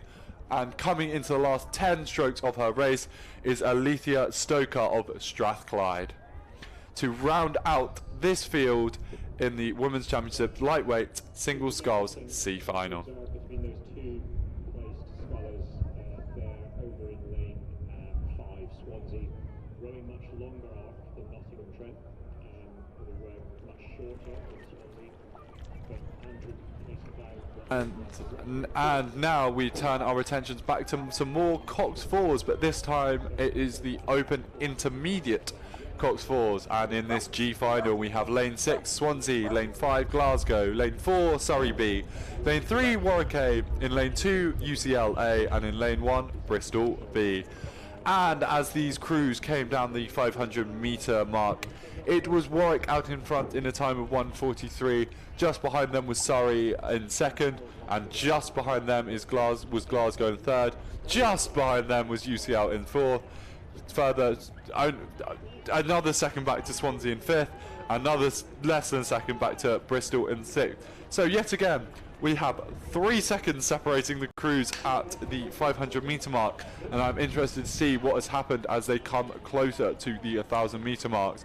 From the pictures on our screen, they do look to be very, very close. You're getting a shot of the Warwick and Surrey crews there, who are looking fantastic. Now, all of these crews, they did a time trial earlier today. There was about 70 going through that time trial, that 1500 meter time trial, and there are 42 finalists, so they have whittled them down to the fastest 42, and in this G final you are seeing 42 to 36 placed, and each and every one of them have gone extremely quickly in that sort of time trial there, and well, it is still fairly evenly spread, but I think that is lane number 3 almost pulling out to a little bit of a lead. That would be Warwick, but it is still really close to call between Warwick and Surrey there. There you go on your screen, is 1.5 seconds between them. Less than a second behind them is UCL, and 2 seconds behind them is Glasgow. Now, rounding out the field is Swansea and Bristol. Separating each of one of them is less than a second. That really does seem to be our favourite phrase today. Now, going back to these intermediate Coxed 4s, these guys really have been putting on a show all today. I was up there in the marshalling area amongst them, and well, if you've never been around a 70 boats, it is hectic. The marshals had this morning cut out for them, to say the least. Yeah, I would not want to be a marshal marshalling 70 intermediate Coxed 4s, getting ready to time trial, and now we are on the final G of it. And you're getting a lovely shot of the Warwick on your right and the Surrey crew on your left, both sweeping fantastically well. And as Matthew said, going through the K, just a second and a half between them. What do Warwick have to respond to Surrey? And then the likes of UCL and Glasgow are not out of the running at all. There are fantastic battles all across this G final.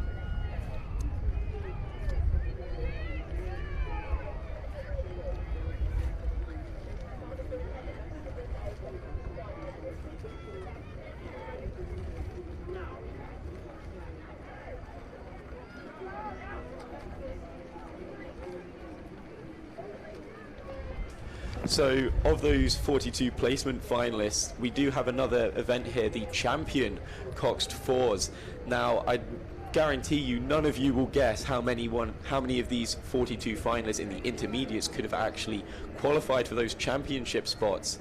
But I will tell you, it is 41 of those 42 spots went faster, and definitely could be in contention for championship next year.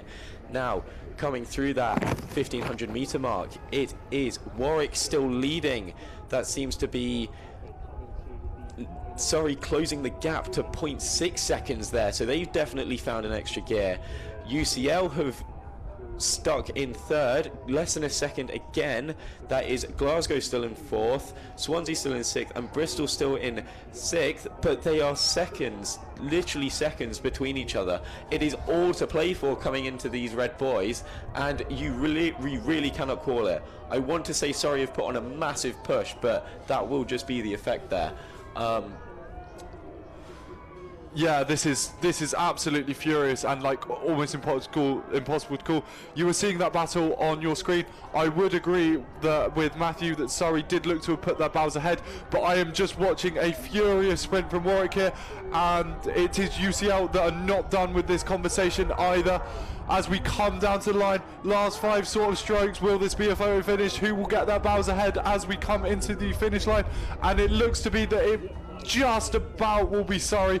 I will wait for officials, but it looks like that is Surrey in first, Warwick in second, UCL in third, Bristol coming up into fourth, Swansea in fifth, Glasgow in sixth.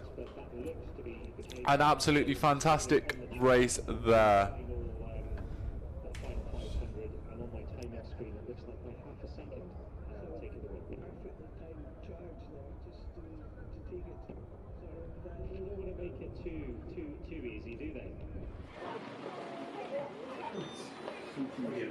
And now, as we both catch our breath from that thrilling race, we turn our attention to the F final of Open Intermediate Coxed 4s. In lane 1 we have Queens, in lane 2 we have Liverpool, in lane 3 we have St Andrews, in lane 4 we have York, and in lane 5 we have Southampton, and in lane 6 we have Lancaster.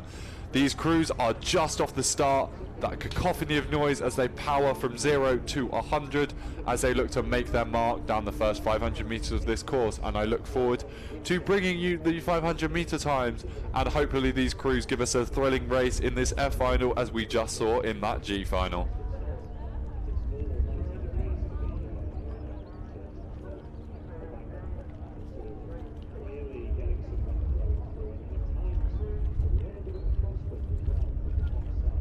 Matthew was just mentioning there that probably the reason we're having such close finals is through the time trials. These guys will have been incredibly close in their margins, and it's always interesting.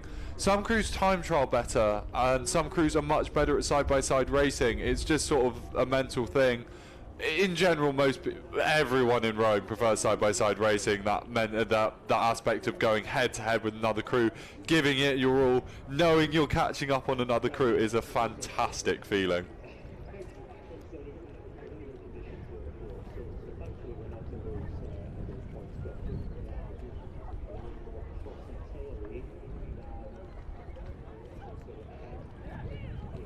So we're at the 500 meter mark there, just on your screen. Some times coming through there. St Andrews seems to be leading the pack, but you really cannot call it this early on.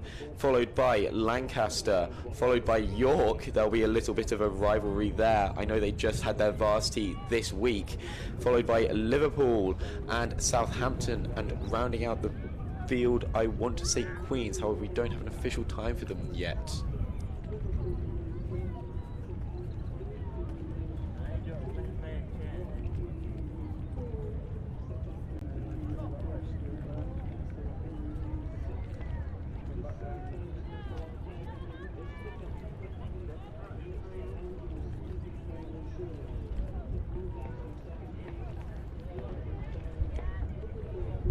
And as we approach this 1,000 meter mark, very impossible to call. A set 1.8 seconds separating St Andrews, Lancaster and York, and Liverpool and Southampton only 2 seconds behind them. Who has what? It's always interesting to think, what are these race plans? Who's going to make the move? Who's going to make a move when? They'll all be trying to make their move to win this final, but when they're made will all be different. And you were just seeing a fantastic display of sweeping in this F final of Open Intermediate Coxed 4s.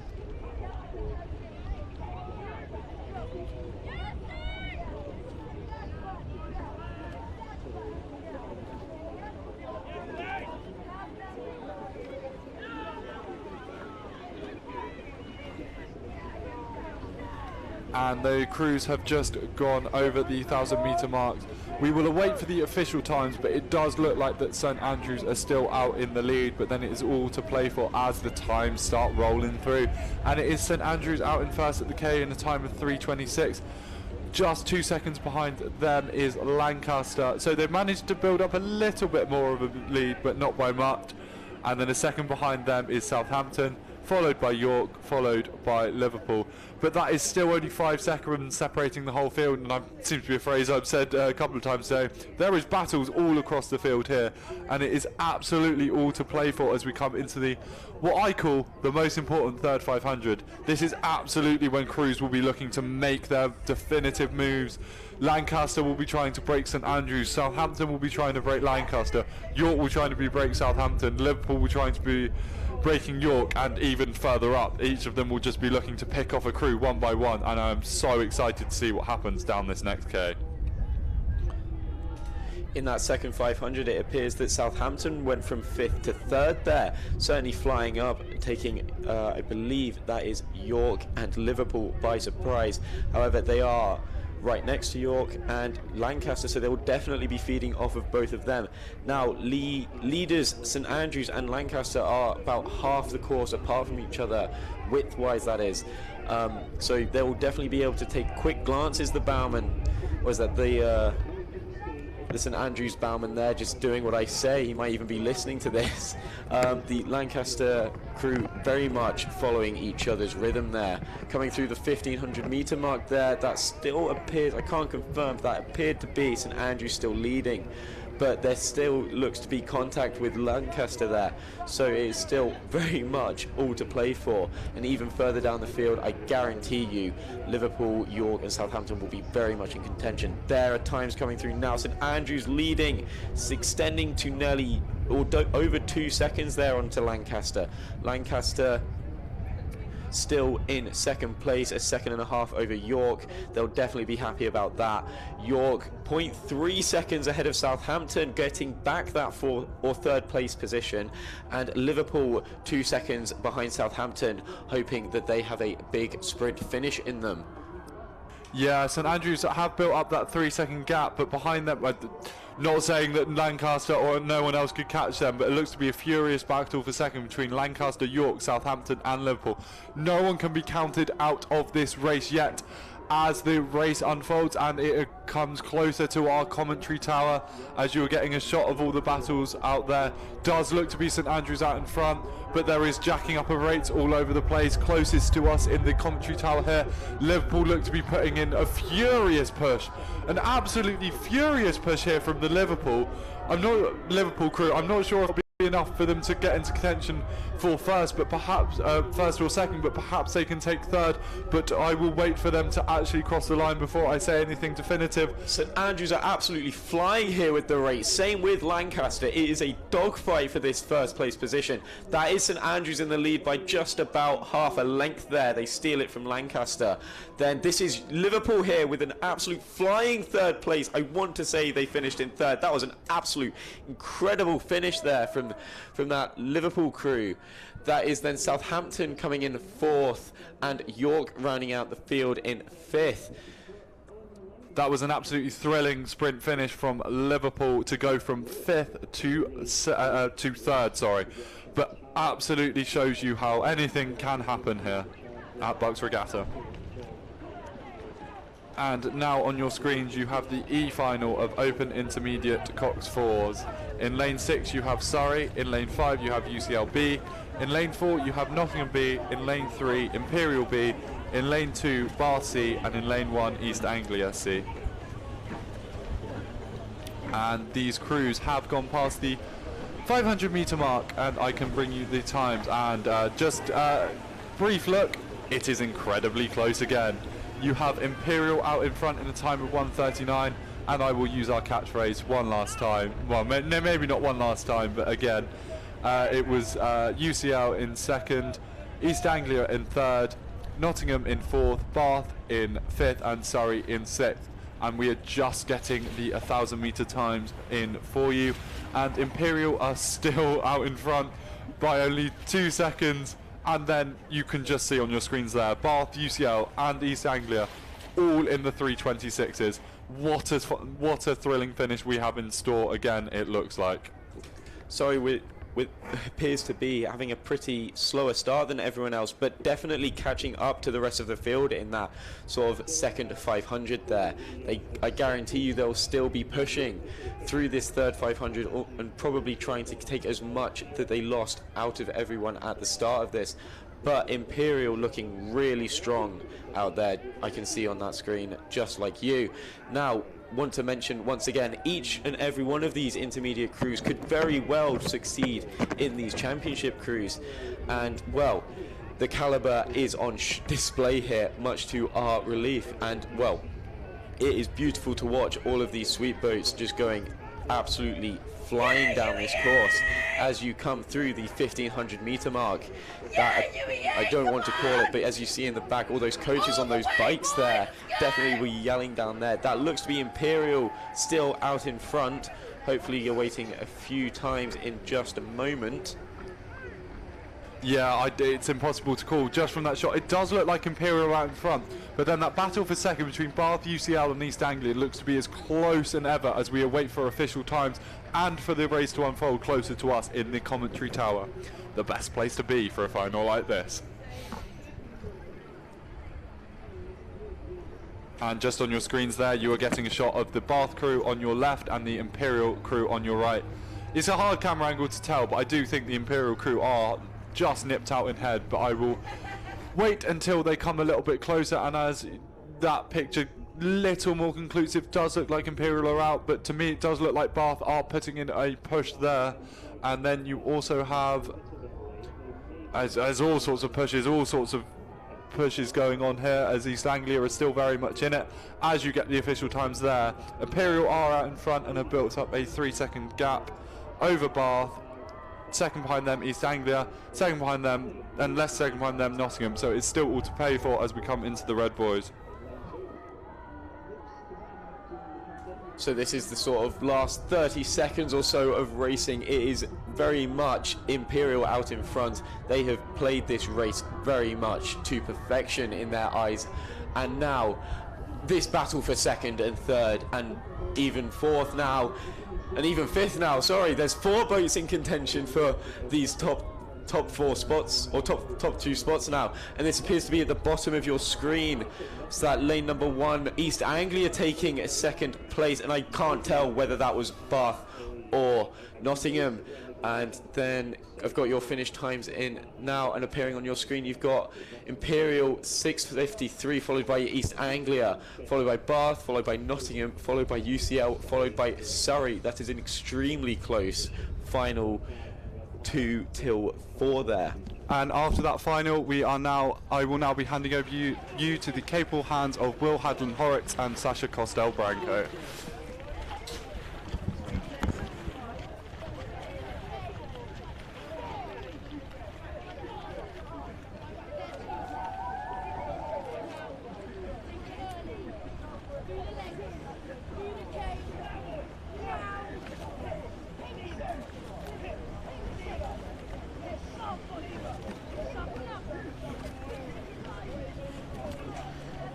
Thank you so much, Joe. You catch us just as we're going through the 1,000-metre marker of the D final now of the Open Intermediate Coxed Fours. We've got Durham D in 1, Leeds A in 2, Edinburgh A in 3, Imperial A in 4, Bath B in lane 5, and Durham E in lane 6. They are just through that 1,000-metre marker now. And it's the Bath crew in lane number 2 who have the lead. Absolutely, they're followed by Imperial in lane 4 and then a Durham Leeds. I have to say, having watched some of the major finals earlier today, Durham have been doing exceptionally well in the 4s with lots of pontoon moments for them. I think some silver and bronze medals there, so great to see that they've got quite a bit of depth in their squad, but brilliant that Bath are out there in front, not by too much, about 1.5 seconds between them and Imperial. So we'll see how it shapes up in the second half of the race. The conditions are getting a little dicier than they were earlier today, so we'll see how they fare against the wind. Yeah, I'd say that Durham have had kind of lots of nearly moments. They've been getting really close, but just not quite being able to get the goal. They've come second behind Oxford Brooks now in both Champ 8s and Champ Cox 4s. And yeah, I'm sure Will Fletcher's probably slightly resenting the maroon and navy at the moment, wishing that. Oh, we've got a great race here though, coming through the 500 metres to go, and we've got the Durham crew sort of bookending us, and it's actually the Durham crew in lane 1 who were in third at halfway, but they're now leading with 500 to go. Yeah, it looked like from a little bit of an angle at the 1,500 metre point that the second Durham crew was also really catching up. And yes, they are in second place, followed by Bath and Imperial. So Durham clearly have made their move at halfway, and I think both crews clearly planned a little bit of a moment, but you're right, I think almost moments, definitely the phrase of the day for Durham. Lots of silver, lots of bronze, as we said. They also came second in the Championship 8s for women's earlier today, so third, sorry, behind UL and Oxford Brooks. So yes, I think you're right, some resentment for Brooks there, but they've been doing exceptionally well in this race. They're coming towards the final stages into kind of 200 meters to go, and you're right, that Durham crew in lane 1 really put in a push. And looking over to the other side of the river, of the lake, is, yeah, I think the other Durham crew as well. They are really gunning for that kind of 1-2 position, but I think there's going to be quite an exciting race there between Bath and Imperial. Yeah, we got the two Platinate crews in first and second, and then the two crews in blue fighting for third and fourth. I think it's going to be the Durham crew in lane number 1, closest to us here in the finish tower. That is the Durham D crew. They look like they're going to take the win here in this D final. So as Sasha said, incredible strength and depth from the Durham squad. The D crew crosses in first, then the E crew, then it was Bath, and then Imperial. It will be Leeds who round out the field here. I always like these minor finals because often they get the kind of the closest. They're really fighting to kind of prove a point. They don't have medals to play for, so it's not like once you're out in fourth, you kind of don't have anything to gain if you're really far behind. So they're really just trying to get as close to each other as possible, and those times really suggest that. So hopefully we'll see a similar race shaping up in the C final of the Open Intermediate Coxed Fours. We've got in lane 1 Queen's A, Exeter A, Birmingham B, Newcastle B, Nottingham A, and Durham C. So we'll see if the Durham C crew have the same level of power to put down through this race. Yeah, so we had the D crew winning the D final. Are we going to get the C crew winning the C final? At the moment, though, Nottingham going through the 1,000-metre marker with a hearty advantage of around about a length over the rest of the field, and it is Durham in second position, with Newcastle sitting in third, Birmingham in fourth, Exeter in fifth. Not a lot between Durham and Newcastle there out at the halfway point. As always, we like to bring up that northeastern rivalry, and I think Newcastle and Durham often find themselves in regattas pretty close together. They're often fairly evenly matched, training on the same stretch of river in Newcastle on the Tyne. So they are very good at kind of dealing with any conditions that are thrown at them. I often think that Newcastle transition slightly better into regatta season over the last couple of years. It seems like their results have been slightly better than Durham's, but I think Durham have turned it around this year, and I know that their squad is exceptionally strong this year, so I'm very excited to see what they do kind of in the student events at Henley Women's and Henley Royal. Yeah, I think Durham have had a very, very strong regatta, and Newcastle maybe just a little bit off the boil. Haven't been that many really standout Newcastle crews where I've seen and gone, yes, they're really, really flying. But we're coming through 500 metres to go, and it's still Nottingham. It is Durham and Newcastle fighting for that second position, as Sasha said. I think it always counts a little bit more for Durham and Newcastle when they know they're going up against the other. I think they're best of enemies is how you'd like to describe them. Where I think that they, in an ideal world, they kind of very friendly but fierce rivalry when they're facing each other, but then they would be supportive of the other club in sort of any other circumstance. Yes, I definitely know that when I was down at the Henleys as a student at Durham, I would always cheer on Newcastle and kind of any other crews from the northeast, because it's just nice kind of seeing other clubs from the same area coming down and doing so well. I have to say, I think that rivalry is really shaping up to be a good one, because at the 1500 point, yes, still not. And looking at the course and looking at the screen, it looks like they're still pretty evenly matched. I think Nottingham definitely out there ahead, so I don't know if we're going to get that Durham D in the D final and Durham C in the C final, but Durham seem to be making a bit of a move there.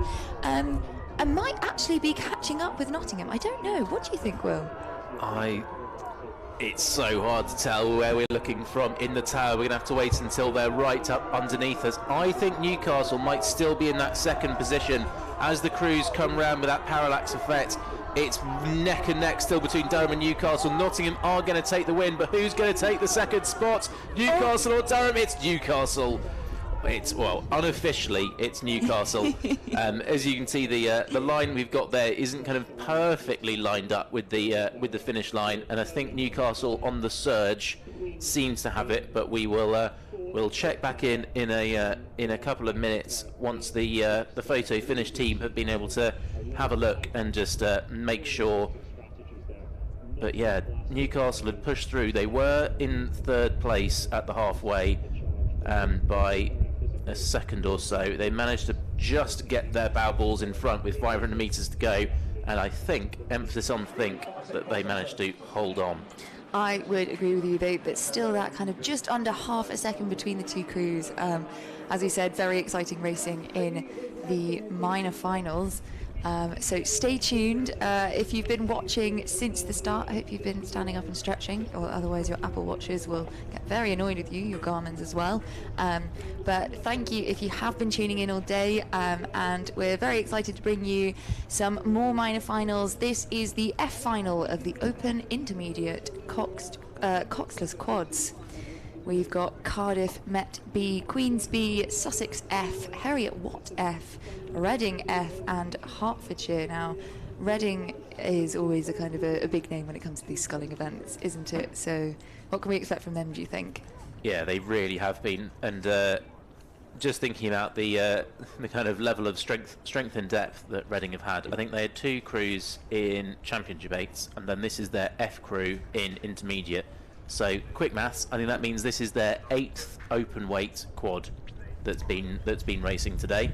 And it's sort of, I keep drawing these comparisons between Oxford Brookes in the sweep events and Reading in the sculling events, where they've got this insane top level where they're encouraging they're the kind of place to go if you want to be in the UK and you're aspiring to be in the under-23 team. If you're a sweep athlete, you tend to go to Brookes. If you're a sculling athlete, you tend to go to Reading. They've got that insane top end, but they've also just got this amazing strength and depth where you go down to their 4th or 5th boat and the drop-off just isn't anywhere near what you'd expect to see in kind of any other squad.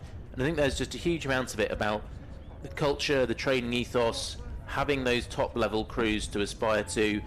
Some clubs as well really struggle with the kind of coaching resources, and that all the effort kind of goes towards the top boats, and maybe those lower boats don't kind of push on quite as much. But yeah, with Reading and Oxford Brookes, I think they both really have that kind of uniform push. Yeah, I absolutely agree. I think it's also one of the things that I love about Reading and Oxford Brookes, but Reading in the sculling event is, as you say, sometimes coaching resources get sent to a kind of the top boat, but a lot of times actually as well you see that some clubs will have an incredibly strong men's squad and sometimes quite a bit of a drop off on the women's side, and sometimes it switches around, but I know I've seen kind of that first scenario a little bit more, but with Reading and with Brookes you just don't get that at all.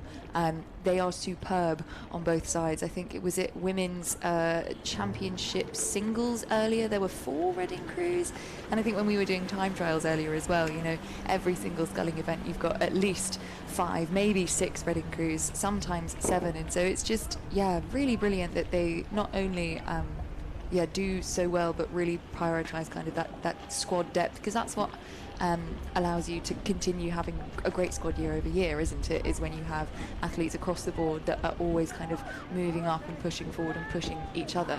And speaking of pushing each other, at the 1K, we're hopefully going to get some times in just a second. The boats seem to be still in contact. You've got Reading there in lane 5 on the right hand side of your screen. At 500 metre point it was definitely Queens who were out the head, followed by Heriot Watt, and then Reading in 3rd. Yeah, and I think that was still the case at the 1,000 metres. We haven't got the times, but Queen's University Belfast definitely did seem to be out in front of this one, and then Heriot Watt, Reading and Sussex kind of sitting in a bit of a fight for the 2nd position. But yeah, Queen's another programme that, just with that kind of relentless performance year after year, that almost ability to reload your squad, that you're not just dependent on one or two athletes at the top end, that you're able to create that kind of system of bringing people in they develop through their time at the university. I brought this up earlier, so again, if you've been watching for that long, congratulations, you're going to get a repeat of this. But looking at the Victor Ladorum results from yesterday, it was amazing to see that actually Reading, even having had some of the really big sweep boats come onto the course, Reading was at the top of the podium for the overall Victor Ladorum, the Open Victor Ladorum, and the Women's Victor Ladorum. So kind of insane. Just bonkers, because they're only doing half the events, and there's more Victor Ladorum points based on the number of seats in the boat. So like you've even got more of a chance doing it as a sweep squad. But I'm just going to give a shout out to Queen's University Belfast, because they are absolutely flying away from the field here. We've spent a lot of time talking about Reading, but yeah, we really do need to give Queen's University Belfast their flowers as well.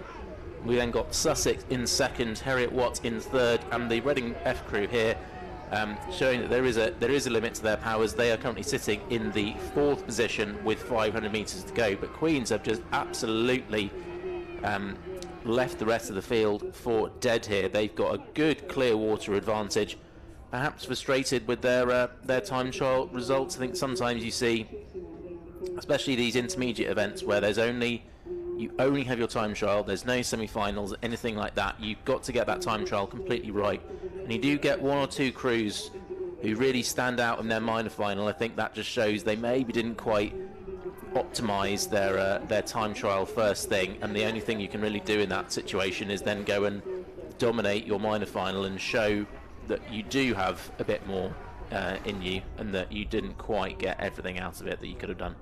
Absolutely. I think I saw a little bit of that actually in the Champ 8B final almost. Newcastle was really out ahead in front of them. I'd actually thought they were going to do quite well and potentially even medal in the A final for that category.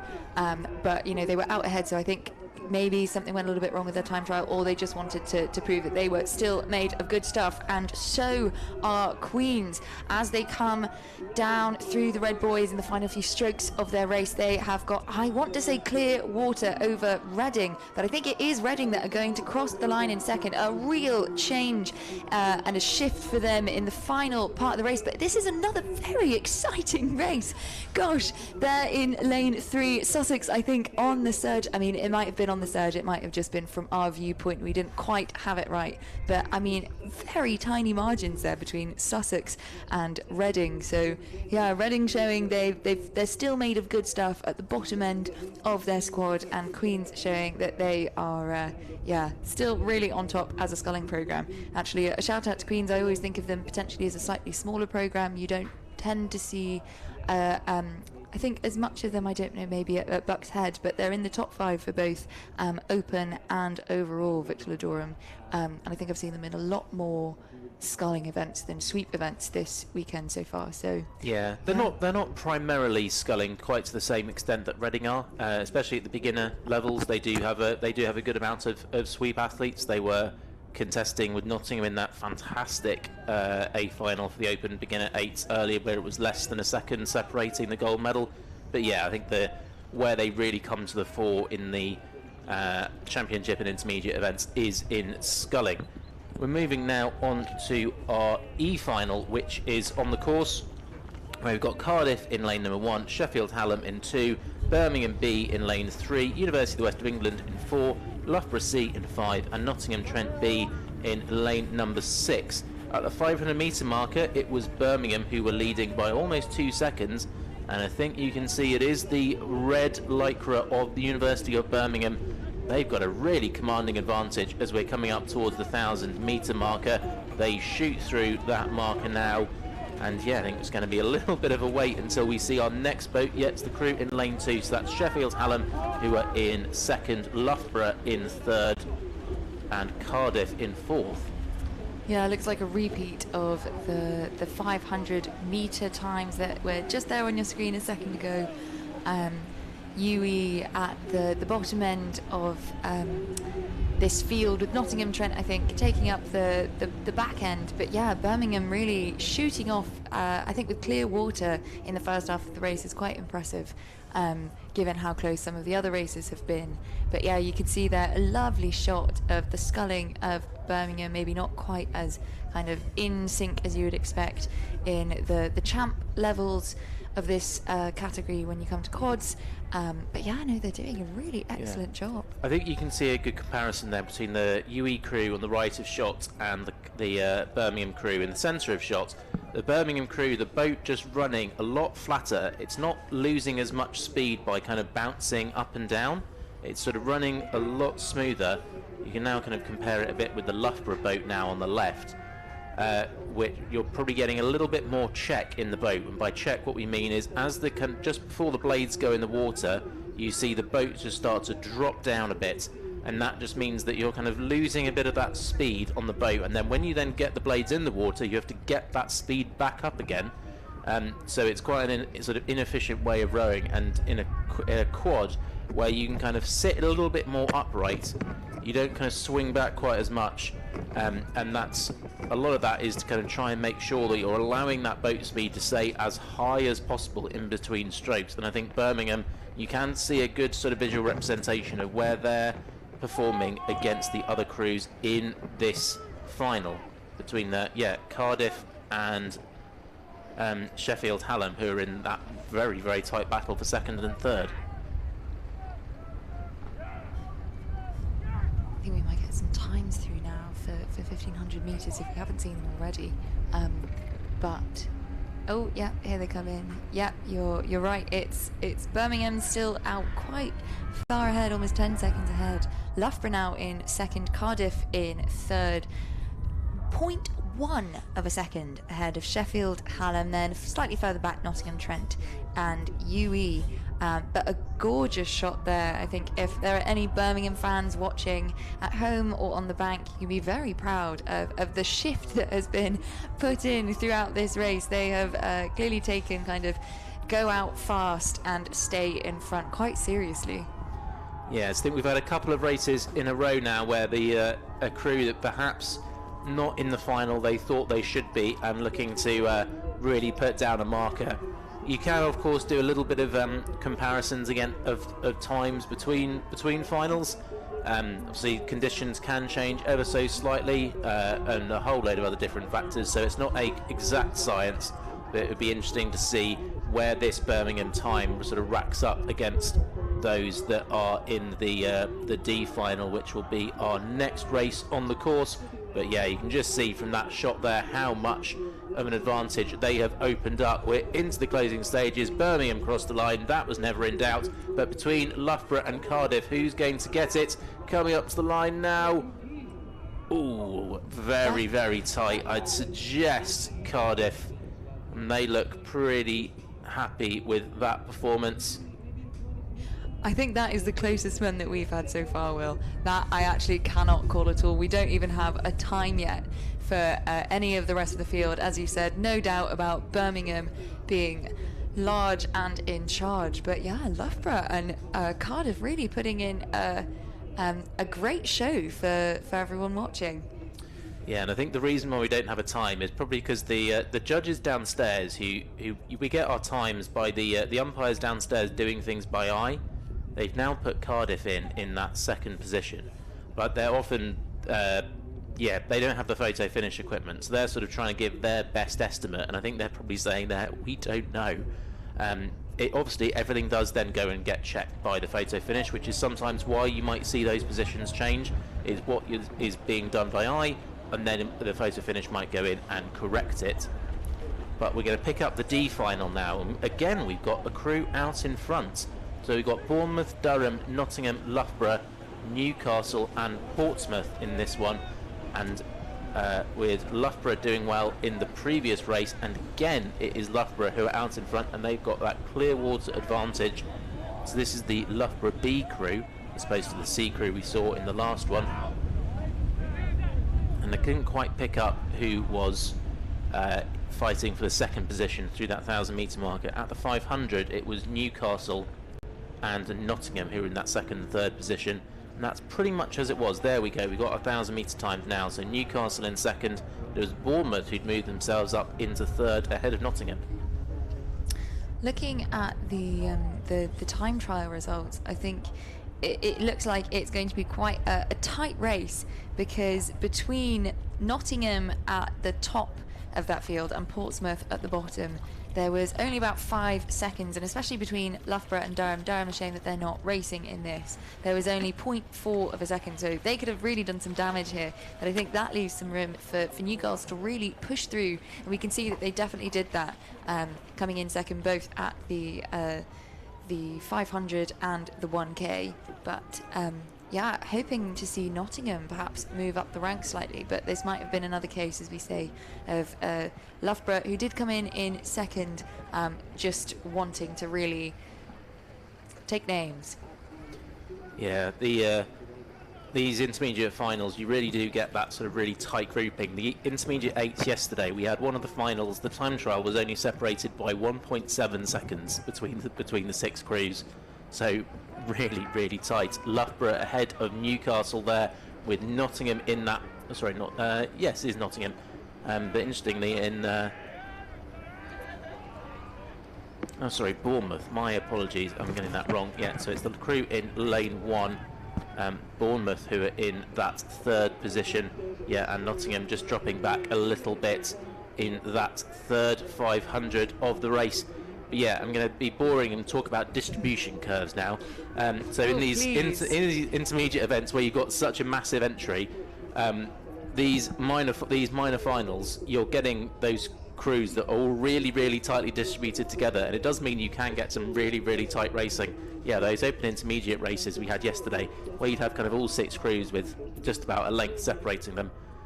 Yeah, it was certainly keeping me on my toes, but not quite as close with this one. Loughborough with that clear water advantage, and it's Newcastle versus Bournemouth fighting for that 2nd position.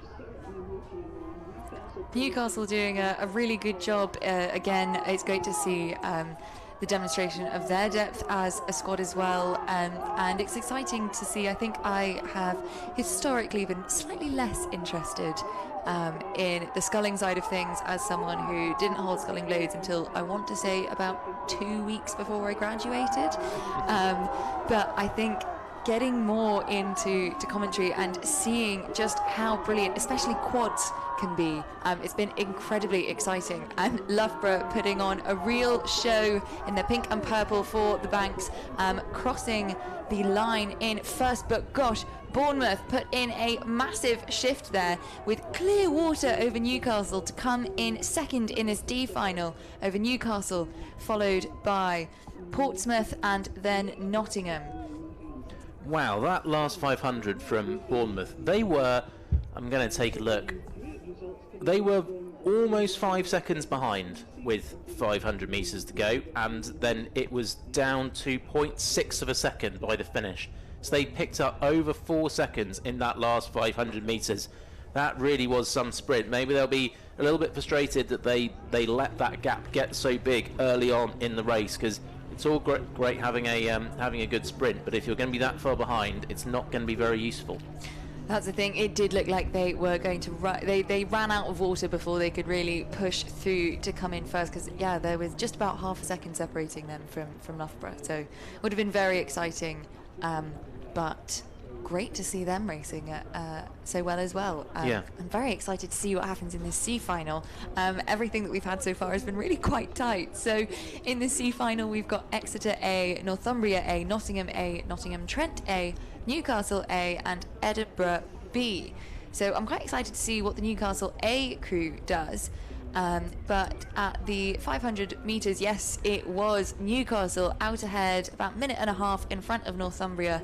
Northumbria was followed by Exeter, then Nottingham Trent, and it looks like we may only have 5 crews out on the water. I think Edinburgh has not joined us for this C final, unfortunately. But hey, that means there's all the more to play for, and a slightly bigger chance for everyone to get into kind of those 1, 2, 3 spots that everyone always loves to be in. Yeah, I think it's always interesting, especially for the big programs that are entering into tons and tons of events. If there's any kind of injury, niggles, or potential illness, that after that time trial, if you're not maybe in the final, you want to maybe decide that you'd be better off just to hold something back and make sure you can really smash the final day of racing tomorrow. And coming up towards that 1,000 metre marker, and you can see the Blue Star of Newcastle, they are in front with Nottingham in second position, and the crew in lane number 2, Northumbria, in third.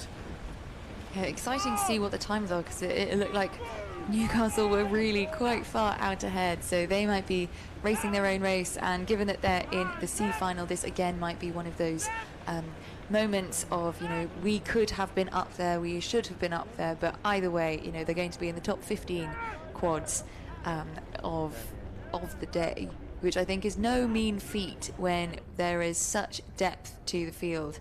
There was almost a G final, but no, we were only in at F. But yeah, they've picked up the pace. They've eked out a bit more of a lead over Northumbria and Nottingham. Nottingham now in second, Northumbria in third. Yeah, I think it's great that you kind of get the chance to get this really detailed ranking of sort of where you sit. That you can say with kind of a good amount of certainty, not just based on a time trial, but based on a side-by-side race as well. This is exactly where I fit into the kind of the pyramid. Great shot there of Nottingham as they're coming up towards 500 meters to go, sitting in second position at the 1,000-meter marker on their home water, and they'll be trying to close down their competitors from Newcastle. But Newcastle, yeah, you can just see the stern of their boat in the left of shot, and they've continued to just extend that advantage. They've now got probably about a quarter of a length of clear water as we go through 500 metres to go, and Nottingham have extended their lead in second over Northumbria. I have to say, one of the things that always excites me is in the minor finals when you start at kind of the E's and the F's and work your way up to C, you can kind of just see those little incremental changes in technique, moving up, slightly more smooth, slightly less check on the boat. Yeah. And yeah. I can understand why they do it, because you want to have all the A finals together and have that real kind of sense of excitement. But how cool would it be if we then had the B's in the A finals, and you're just getting steadily faster and faster and faster and faster and faster, and then suddenly we can say, no, hey, here's the top level of quad rowing, and you go through the intermediate, and then you jump into the championship, and we've now got Reading and Queens and Bath going absolutely hammer and tongs against each other, and this is what really, really top level quad rowing looks like. Not that this is that far off, but yeah, it is interesting how you can kind of see that step change as we go from race to race. I think they're probably doing that to save everyone's nerves, because I think I can do a couple of hours of exciting A and B finals, but if they were just coming and then coming and coming, it would you'd just be sat there waiting and waiting, and I think I can only do so much excitement. But yeah, no, you're so right, it would be wonderful to have that comparison, but no comparison to Newcastle as they cross the line. I think you're right, that looks like at least half a length of clear water there over Nottingham with just over a length over Northumbria, and then rounding out the pack, Exeter, followed by Nottingham, Trent.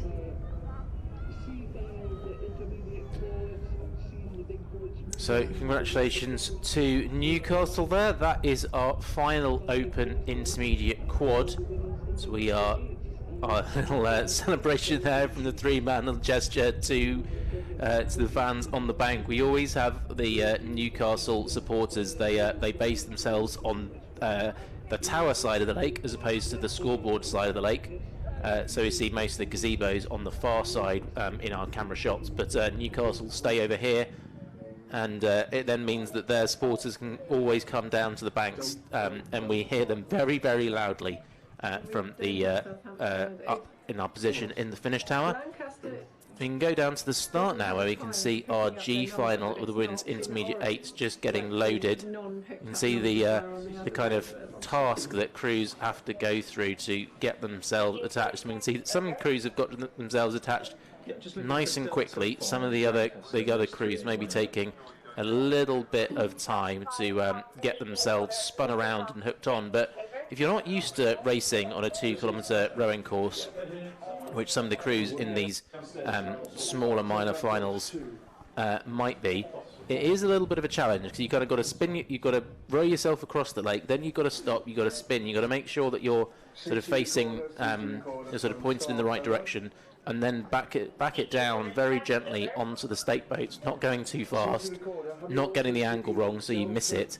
And for a Cox, it's actually quite hard, because it's the one time you kind of got to, it's like you're reversing a car, but a car that's about 20 metres long. And full of people who are all kind of jumpy with nerves and not quite sure what I have to say that that crew in, I want to say that is lane 4, have done, given themselves a little bit of a job, having gone out so far to then back down all the way to the stake boats. And they're getting a little bit off course now, so the the Coxed there needs to correct that. Yep, there they go. They've stopped. A little bit of a tweak. There's our camera down at the start. Just we dropped that signal just for a second. It also looks like we don't have the crews in lanes 2 or lane 5 either. Yes, I think if we look at the lineup, it's supposed to be York B, Southampton B, St Andrews B, Sheffield B, Lancaster B, and Lincoln. A nice shot of the other side so you can see where they're supposed to be lining up. I was going to say, actually, it's, I think, slightly harder probably for the smaller clubs or the clubs from areas that are slightly less populated with regattas, because you just don't get as much stake boat practice. Yeah, and it's also just experience. It's something that when you're doing it in an 8 can be a little bit tricky to do, and yeah, it's just I am sure that when I was first doing it as a junior was probably making loads of mistakes and taking way too long. And then as you just do it more and more and more, it becomes second nature. So I think we'll probably see as we go through these minor finals that it's not just going to be that the athletes in the C final or whatever are stronger or fitter. They might be that as well, but they're also just going to be more experienced and just done this more and more times and know what they're doing in these situations. Absolutely, and I think we always talk about rowing being such a psychological sport. You're going backwards so you can see your competitors stretching out in front / in behind you if you get ahead. And so, yeah, I think even something as simple as taking a little bit of time to get onto a stake boat can just give you slightly enough jitters to kind of set you off on a bad run. Yeah. But yeah, not wishing to curse them from the commentary box at all. But no, it's just. Ooh, do they look like they're setting off? No, I think we're still getting onto the stake boats. Yeah, we got the. I'd said that it looked like we didn't have the crews in lanes 2 and 5, and then pretty much just as I said that, Southampton kind of came appearing out of nowhere, sort of veering across the course. But they are the ones sort of second from right in your shot now in lane number 2, just getting themselves back down. And now we have the crew in lane number 2, so we are all present and correct. Just maybe a little bit late down onto the start. So the umpire sort of does have the possibility to give a warning to crews that are late to the start. And if you pick up 2 warnings, then you are at risk of being disqualified. So if you think that a crew's maybe been a little bit late, and they're sort of holding up everyone else, that you can give them that official warning. I'm a little bit concerned for this crew here. They done a great job of getting up to the start line to then spin. But I have to say, some of my friends came to BUCS in 2023, raced under the Durham name for Senate squad, and unfortunately had a bit of a rough final because in their turning managed to catch, I believe, their rudder on the boys, and it got ripped off as they set off on their fantastic charge down the course, and I'm sure that they would have won the final if they had not had that happen. But what actually ended up happening was they had probably a faster time than they would have done because they came down in the launch. So RIP to that Senate crew, and I'm really hoping that this crew in lane 5, Lancaster, does not have that issue as they set off. They're looking quite confident, so I'm hoping not. But lane 2 seems to have drifted off. They're rowing their own race. Well, it's an interesting challenge here, because so Lancaster haven't managed to get them, haven't gone down in a straight line, and so now they're not able to kind of turn around. They're having to kind of row forwards a little bit, so they can kind of line themselves up a bit differently. You can see Stroke, so the rower closest to us, is now sticking their blade in the water, what we call backing down, to try and kind of point that part of the boat around. But what's happened to Southampton is interesting, because it's quite hard when once you're attached onto the stake boat and you're wanting to turn, because if you take strokes, that's also going to be propelling the boat forwards. So what you often have to do is what we call sort of tapping on, where, let's say, bow might end up passing their blade to the person at 2, and you have the blade pretty much parallel to the boat. So you're trying to essentially just kind of turn the end of it round, but you're not actually wanting to go forward. So you're almost kind of rowing the end of the boat sideways to get the boat pointing in the right direction. Fortunately, actually, in fact, you can pretty much see that going on now in the boat in lane number 3. Just as I say that, they've stopped. Well, maybe they're in lane 2 a little bit. I have to say, I remember when I first learned about tapping on, I felt so slick in a boat, backing down as well. As a college rower in Durham, it's not. Our tap turns were not particularly sophisticated, I'll just say that. So learning... They weren't very swish. No, not swish at all. So learning anything, I think, other than a quite wobbly kind of, one side back down, one side row on. Anything other than that makes me feel very cool, and I think it's very impressive. I think the challenge that Southampton are having, actually, the reason why they popped off the state boat is that they're not really tapping on. They're taking regular strokes, and the person we got lovely volunteers on the state boat, so you can see they're lying down, and then they're having to hold onto the stern of the boat, and there's only so much strength that they actually have holding onto a sort of slick fiberglass boat in water with their hands whilst they're lying down.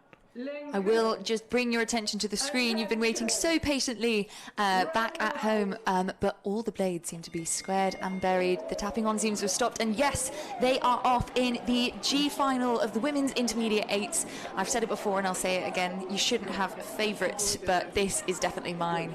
The women's 8s events always bring me so much joy, and they've really set off. Obviously, you can't really tell much at this stage, and it takes a while to build up the momentum that it needs to carry it through. The first 500 is kind of setting the scene. The middle 1 kilometre is, where things can really start to pick up, and that final 500 is where things get exciting. So, yeah, I mean, you've talked to us about distribution curves. Can you talk to us about 8 speeds at all? I feel like this is your cream as well. Well, if we generally say that the faster a boat moves, the harder it is to make a significant change to the speed of that boat. So in something like an 8, where as an athlete you're only 1/8 of the kind of force that's going into it, it's really hard to kind of make a big shift in speed. So in an 8, it's about getting up to top speed as quickly as possible and then trying to maintain it there. You're basically getting to that red line. You're not trying to go over it too much, because otherwise you will blow up. Even in an 8th race that can happen. But you're trying to basically just get into that rhythm that feels really, really uncomfortable. You're not entirely sure you're going to be able to hold it, and you've got to stay there. Whereas if we compare that to a single, that's a boat where it's moving a lot slower, and you are the sole person that is contributing to the speed of that boat. So you can see really massive shifts in speed in a singles race, where either if someone starts to, they have gone off too hard and they start to die a bit, that speed will really drop off. But also, you can see big, massive, impactful sprints where someone says, right, I'm going to go now, and you choose your moment where you're going to try and make a real push and drop the others around you. Whereas, yeah, in an 8, it's not a perfect art, but generally you see a lot more in an 8, the crews that are leading at 500 metres, at 1,000 metres, much more likely for them to stay in that position. And we have just gone through 500 metres now. I don't think the total time is accurate, but usually in these situations we can kind of get the distances. Sometimes our timing boxes that do the intermediate times go a little bit awry, so I don't think it's taken them 12 minutes to do the first 500 metres of the race. I think we can look at the margins between them, and I think we can say that York is about a second behind St Andrews, Lancaster in 3rd, Sheffield in 4th, Southampton in 5th, and Lincoln in 6th, with around about 7 seconds separating the field. I think 7 seconds, how many boat lengths roughly is that, would you say? I mean, it's kind of a bit dependent on the speed of the boat, but I'd have always said that around about 3.5 seconds for an 8 is 1 length, so around about 2 lengths. as we're coming up towards 1,000 metres, we'll be able to get a kind of better idea of that. So that's where we've got our cameras. We've got the camera at the start, camera at the 1,000, camera at the 1,500, and then our fantastic camera up on top of the regatta centre at the finish. I will say I think this is the perfect race for us to be commentating well, considering we've got both York and St Andrews, that we fumbled slightly in the time trial, never quite knowing which baby blue was which, but I think that is St Andrews in lane 3 and York in lane 1. Closest to the right hand side of the screen, you're just panning over to St Andrews. St Andrews looking really lovely as they pass through the 1K. They are definitely out ahead. I would say the roses of York are following them, but I think Lancaster is really giving them a run for their money, and hopefully we'll get some more times in to be able to give you an idea of kind of where they are in terms of each other and how exciting this race is going to be in its latter stages. Yeah, thank you for reminding me about that mistake we were making earlier. I've had a history this year of mistaking St Andrews and York crews. They're in very, very similar light blue kits, but there are our timings now for the 1,000 metres. So St Andrews going through 3:46, 3 seconds ahead of Lancaster. We've got York in 3rd, Sheffield in 4th, Southampton in 5th, and Lincoln in 6th. We've got the battle of the red roses versus the white roses between Lancaster and York in this one. I'm sure they're very excited to be kind of neck and neck with each other. Shame they're not in joining lanes. But yeah, I mean, looking at those timings, Lancaster, York and Sheffield, there's not much in it. I think, yeah, York is going to be coming for Lancaster, Sheffield is going to be coming from York. So yeah, Southampton and Lincoln kind of dropping off towards the end of the pack. You can see that separation now happening between kind of the two halves of the race. I think that is St Andrews there on our screen, not York. Yes, St Andrews, and they're looking a little bit, I'm going to say fatigued at this stage of the race. They're 5.5 minutes in. Yes, and obviously this is the kind of the bottom end of a women's intermediate 8. And yeah, kind of the 1K point, the 1,500 meters is really where it comes and starts biting you, doesn't it? You got your hand in the fire. You just have to try and keep it in there for as long as possible, knowing that anyone could take your place if you take it out. Yeah, so get to that red line and try and stay as close as possible to it. I never had the joy of rowing with telemetry in my rowing career, but I'd love to have done it just for a couple of 2K races, just to see when you've got that adrenaline and when you're in a boat where you don't have the data around you. If you're on an erg screen, you know your target split and you can work towards that. When you're in the water, you don't really have that, and you're very much having to go off your sort of feeling of your own body, and you're just having to try and fight against that adrenaline that's telling you to go as hard as you can, and actually trying to pace, even in an 8th race that does move quickly, trying to pace that effort can be a bit of a challenge. You can see our Southampton crew here rowing away from the 500 metres with St Andrews in shot behind them. St Andrews are out in front of this one. York and Lancaster trying to close it down, but I think the Scottish crew are going to hold on to a good advantage as we go into the closing stage of this one. I would agree with you there. I think, yeah, Battle of the Roses definitely happening for second place, less than half a second separating them. So not that much distance at all. I would say York are looking pretty tidy as they come towards the finish line. They do look like they're starting to put a bit more power down. I think their rate is coming up ever so slightly. Lancaster maybe rating slightly slower. I don't know how their power application is looking. Again, it's kind of hard for us to see what is actually happening as they come down towards the finish line, because we're never quite sure where they are in line with each other. But I think it is Lancaster who have just been able to apply their power slightly more efficiently, just over a boat length behind St Andrews, and York across the line there 3rd. They're followed by Southampton in 4th, Sheffield in 5th, and that's Lincoln rounding out the pack. Yeah, they managed to maintain that 0.4 of a second over York, Lancaster did. So, well, we've seen which rows won here. And we're now moving on to the F final of the women's intermediate 8s. In lane 1, we've got Durham C. In lane 2, Birmingham. Lane 3, Oxford. Lane 4, UCL. Lane 5, Queen's. And lane 6, York. And I would be remiss if I didn't talk about this Durham C crew. They're racing under the Durham name, but this is the Senate squad of Durham. This is a college composite spanning across a lot of the colleges. I think at my last count it was maybe 5, but I'm sure someone will Facebook message me and correct me on that. They are coxed by Anton Ball, who's just back for his final year at Durham. He's been in Luxembourg for the last year, and I think he's going to go back, so that's a shame for the Durham coxing scene.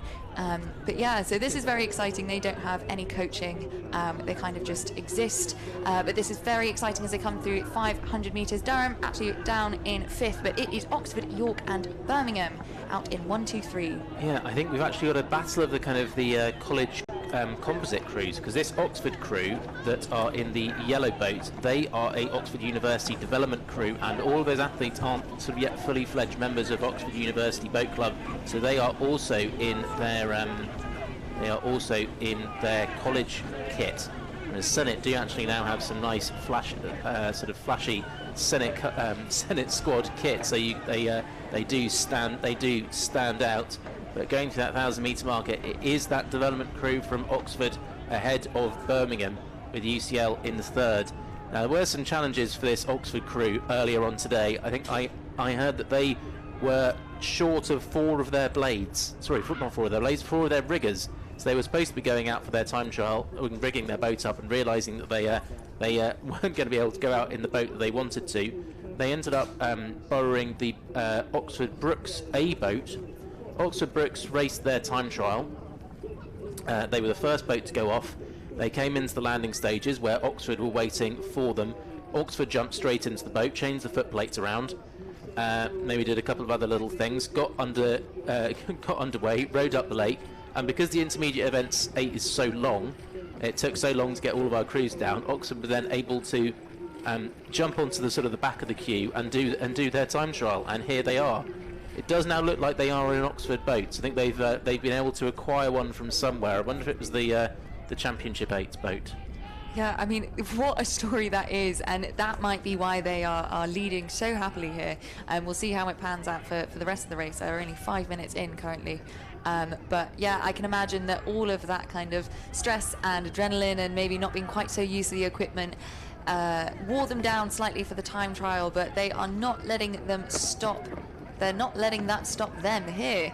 At 1,500 metres, they are very much still leading. I think in contact with the other crews ever so slightly in lane 2. It's Birmingham who are rounding it off. A lovely shot of all the fields. I think this is slightly closer than the last race that we just had, so hopefully it just gets closer and closer as you go up the minor finals. Yeah, not a huge amount to separate them other than that Oxford crew out in front, but I just want to linger on that story for a second longer before we kind of call this race home, because I think people think of rowing clubs as being sort of very antagonistic towards each other, and I think it's a really good sign, especially Oxford and Oxford BUCS. There's that kind of big kind of sort of the big prestigious university versus the old polytechnic, and you'd think that there's kind of a bit of bad blood between them, but great to see that clubs like that are supporting each other and wanting to help them get out on the water and race, and willing to kind of put their own equipment at risk and their own kind of race at a little bit of risk to make that happen. And so yeah, I'm really glad to see that Oxford were able to get their time trial done, and it is allowed them to be in this position here, where they are leading the F final of women's intermediate 8s. We're into the closing stages now. Birmingham were in that second position, but there's really not much to separate the kind of crews in the middle of the field between Birmingham, UCL and Queen's. Durham and York maybe ever so slightly off the pace, but we're into the last 100 metres now. We're into the red boys. Oxford are sort of serenely out in front with around about a length's advantage, but Birmingham, UCL and Queen's, the red, the purple and the white, fighting for this second position, and I think it's going to be Birmingham by the looks of it. But I think probably just by a babble potentially. It looks like Queen's eking out ever so slightly over UCL, but you're right, it is Birmingham across the line there. Queens almost on the surge, but I think they just had a little bit of length over UCL. Durham there over the line in 5th, followed by York. Gosh, they all look very tired. That looks like it was an incredibly hard-fought race for everyone out on the field. And I think it can only get better from here. Fist bumps going all the way down the crew there from the Oxford crew. That's, oh, come on, two. Oh, come on, you've got to pass that down to Oh, Bousey always left out. Poor. Oh, I feel awful for them. I feel like it's hard being in the bow seat. You're so far away from the cox. Sometimes the speakers don't quite work for you. I was in the bow seat when I raced BUCS, and you just feel a little bit kind of out of the blue. It also means you're the last person kind of in contention with the crews on either side as they overtake you. And so yeah, but if you see everyone fist bumping down towards you, and then two seats sort of get to their fist bump, and there's just like, oh no, there we go. I think you'd feel a little bit hard done by with that. We've got our E-final now, our third last race of the day here at BUCS Regatta 2026, the third day of 4. We've got Exeter B in lane number 1, Leeds in 2, Swansea in 3, Nottingham B in lane number 4, Southampton A in 5, and Lancaster A in lane number 6. Now they're off, and I think we'll probably be getting some 500-meter timings from them shortly. But just based on that lineup, who do you think we can expect to kind of see out in front? I think it's very, very hard to say. I think that I've been impressed with the kind of performance from Nottingham over the whole of this week, but it's unsafe sort of trying to project based on what you know about these crews. We've got the 500-meter times there. Oh, wasn't far off. So we got Swansea in first and Nottingham in second. Around about a 2-second advantage for the Swans going through that 500-meter marker. Leeds in third, Exeter in fourth, Southampton in fifth, and Lancaster in sixth. But we're only 500 meters in, so plenty can change. You can see the Swansea crew with the swans on their blades. Always helps them stand out. Yeah, Nottingham there, also their distinctive bright yellow. You can always see them coming down, even on a rainy day. But I think they look like they're really going to try and challenge Swansea. Maybe in the second 500 in lane 2, it's Leeds. They look like they're maybe slightly off the pace, in the first stage of this race. Hopefully they'll be able to bring it back, but as we've said, it's quite hard in an 8 to make up that timing.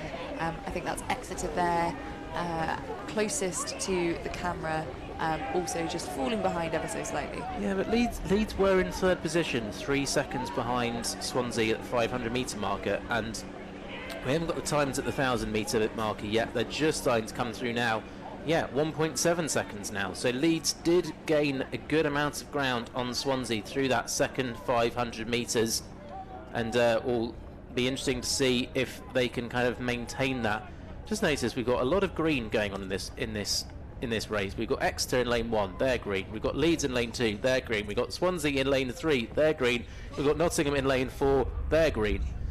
Southampton and Lancaster, they're kind of, I think they're both slightly black and red-ish. So yeah, I think clubs need to get back onto the slightly crazier kit. We were talking earlier over the weekend about how there used to be an ugly leggings fashion show on the pontoon. All the clubs would send one of the representatives with their ugliest leggings to parade around, and I think we've really lost the art of kind of garish rowing kit. You still see some garish rowing blazers hanging around, but even they are starting to kind of be modernised slightly. Phased out. Yeah. Yeah. You see kind of odd sort of bits of stash that people maybe wear off the water, but less so in terms of the rowing kit. The Swansea crew here looking very uniform. They've all got the same base layers on, as well as their all-in-ones. But we're coming up towards 500 metres to go, and going to be interested to see, as the camera pans around, have Leeds been able to close down that gap any more?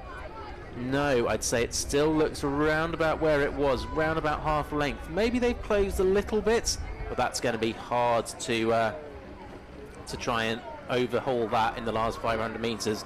unless Leeds have got a really big sprint on them. Yeah, I have to apologise for Leeds. You definitely weren't off the pace. I just was off my vision. But yeah, a lovely shot across the water of 3 of our 4 very green crews. Yeah, Nottingham down in 3rd, Exeter in 4th, with Southampton and Lancaster in 5th and 6th. Not a lot separating them, so they might have a little bit of a dogfight down to the line as well. But yeah, it looks like these crews may be slightly more separated than we saw in the last race. So I've just got my fingers crossed for some D and C final close racing. Yeah, a little bit of adrenaline to get us through the end of the day. You can see the Nottingham crew there rowing away from the 500 metre marker. We're coming into the closing stages now, and I think Swansea have responded to Leeds. I think they thought they were getting a little bit close. They hit that 500 metre marker and they have stepped on the gas. And I think that advantage that Swansea have has maybe just extended out ever so slightly in the closing stages. I'm sure Leeds will try and respond, but I think Swansea look like they've got this race wrapped up. Or am I going to have spoken way too soon, Sasha? No, I think that you are definitely on the money there. Leeds, oh gosh, they really are making a move, but I think they're going to run out of water before they can make enough of a move to come back on Swansea. Swansea made their move, they took Leeds with them, and I think Nottingham has been left behind in this battle down towards the finish line. Leeds definitely making up some time. They've only, I think Swansea only had like 2 seats on them as they went past the bow pair of that Swansea crew, both lying down. I think they're a little bit exhausted after quite a dicey paddle in the final few hundred metres.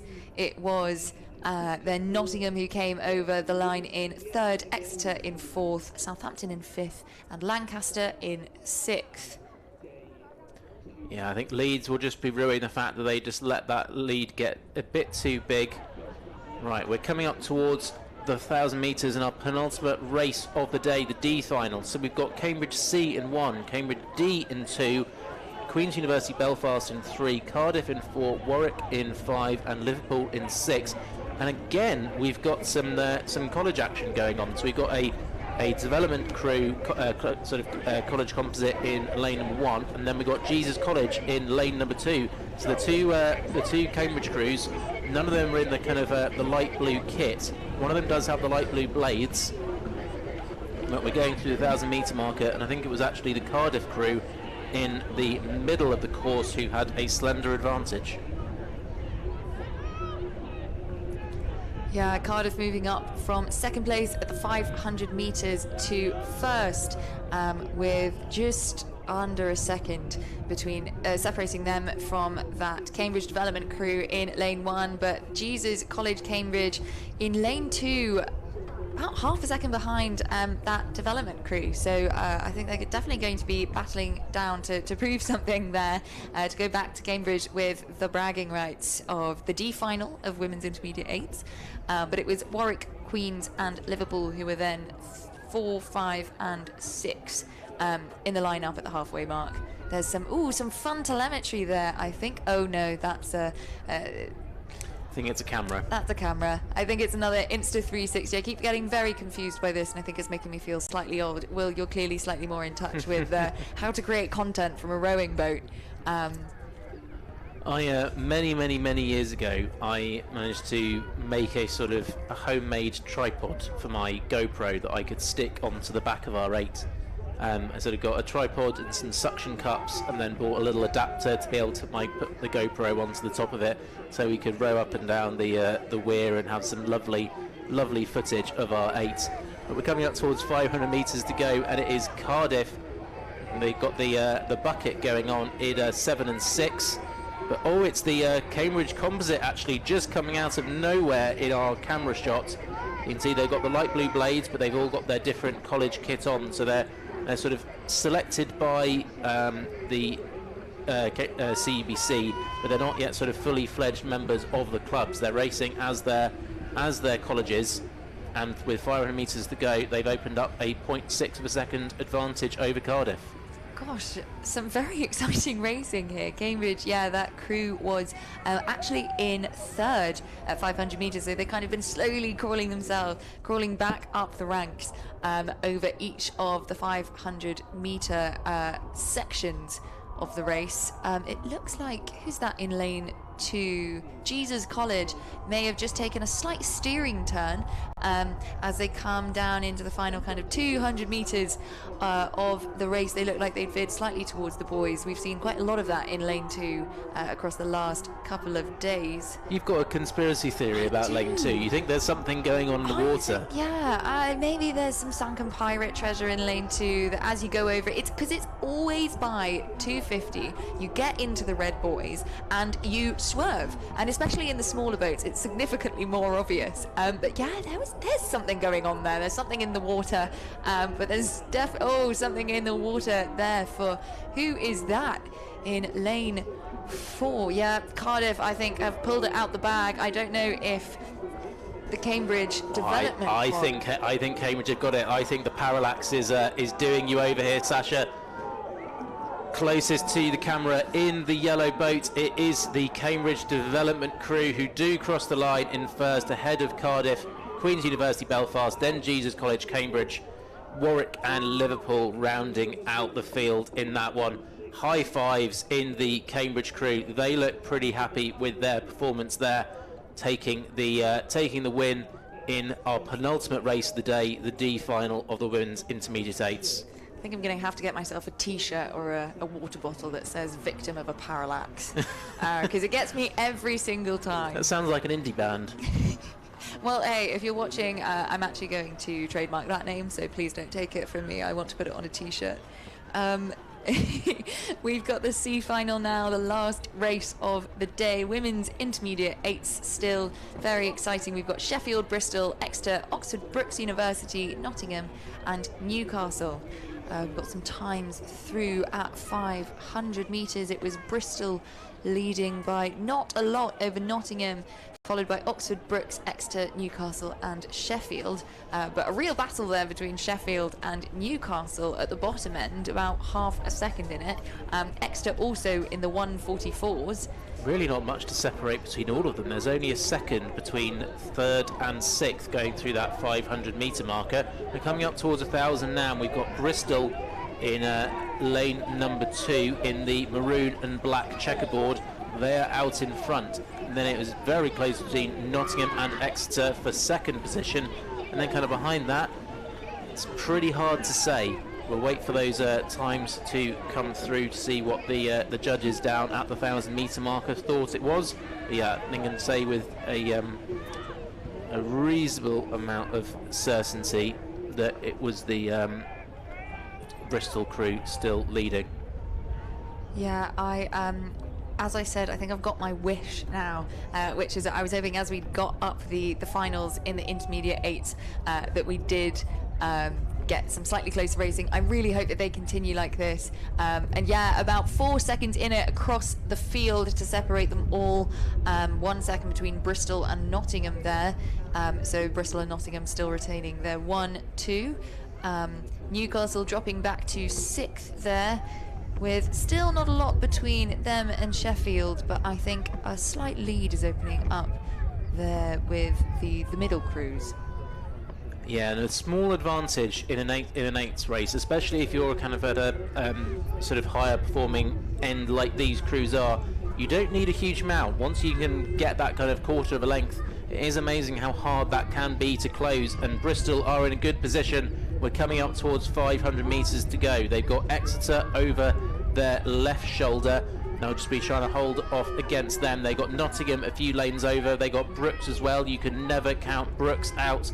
But we're coming through the 500 metres to go, and it looks like it is still going to be Bristol that go through with a bit of an advantage. Exeter in that second position, just over a canvas down on Bristol.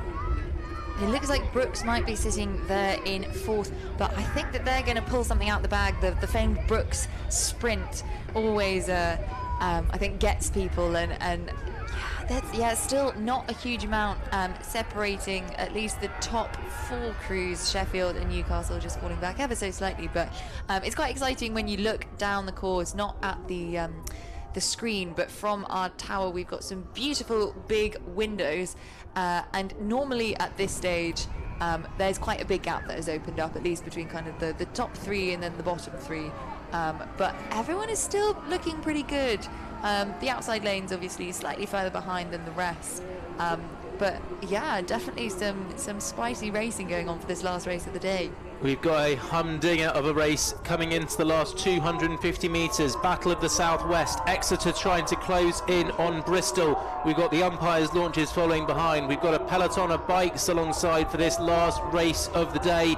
Cheer them home, whoever you are supporting. Even if you're just a rowing fan, this is great racing. University of Bristol, they've held on to that slender advantage the whole way down the course. I think they've still got about a quarter of a length on Exeter as we're into the red boys now. Can the girls in green close in on Bristol into these closing stages, or are Bristol going to hold on?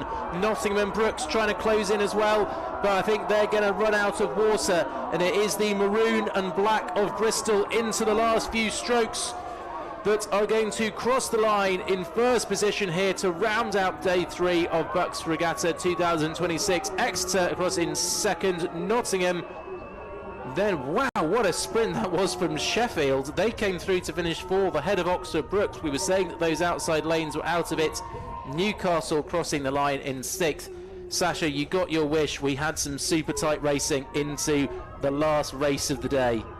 Absolutely fantastic. I mean, I think I get probably almost as much adrenaline just watching these tight races as I ever did sitting in a boat, and so it's just absolutely superb to see, even when you're not kind of expecting medals or anything like that, just so much power and determination from the women out there in these 8s. And gosh, what a race to end it on, eh? So we've got one more day of racing after this. Monday at BUCS Regatta 2026 still to come. If you are out there and you are a coach on the coaches chat, wait to see how the points have totted up and where everyone is sitting on the VL standing. We've had some more big boat racing today, so Reading might have been tipped out of their position of glory at the top of all of the VL tables, but we wait and see, because Reading have had a cracking day again. So it will be exciting to see what happens tomorrow. Yeah, they really have. So it just leaves me to say thank you, Sasha, and to all of our fantastic commentators who have been part of the YouTube commentary team all day. Thank you very much to all of them. Thank you to you for spectating, whether you've been with us for 5 minutes or you've been with us for 11 hours. We really appreciate your support, to the athletes, the coaches, to the spectators and the volunteers who have made this regatta happen so far. Thanks very much, and looking forward to bringing you the final day of BUCS Regatta 2026 tomorrow.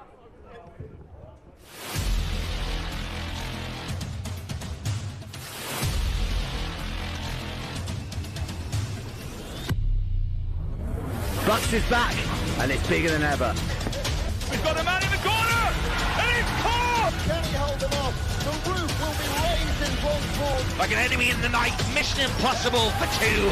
Both teams hungry, desperate to win that title.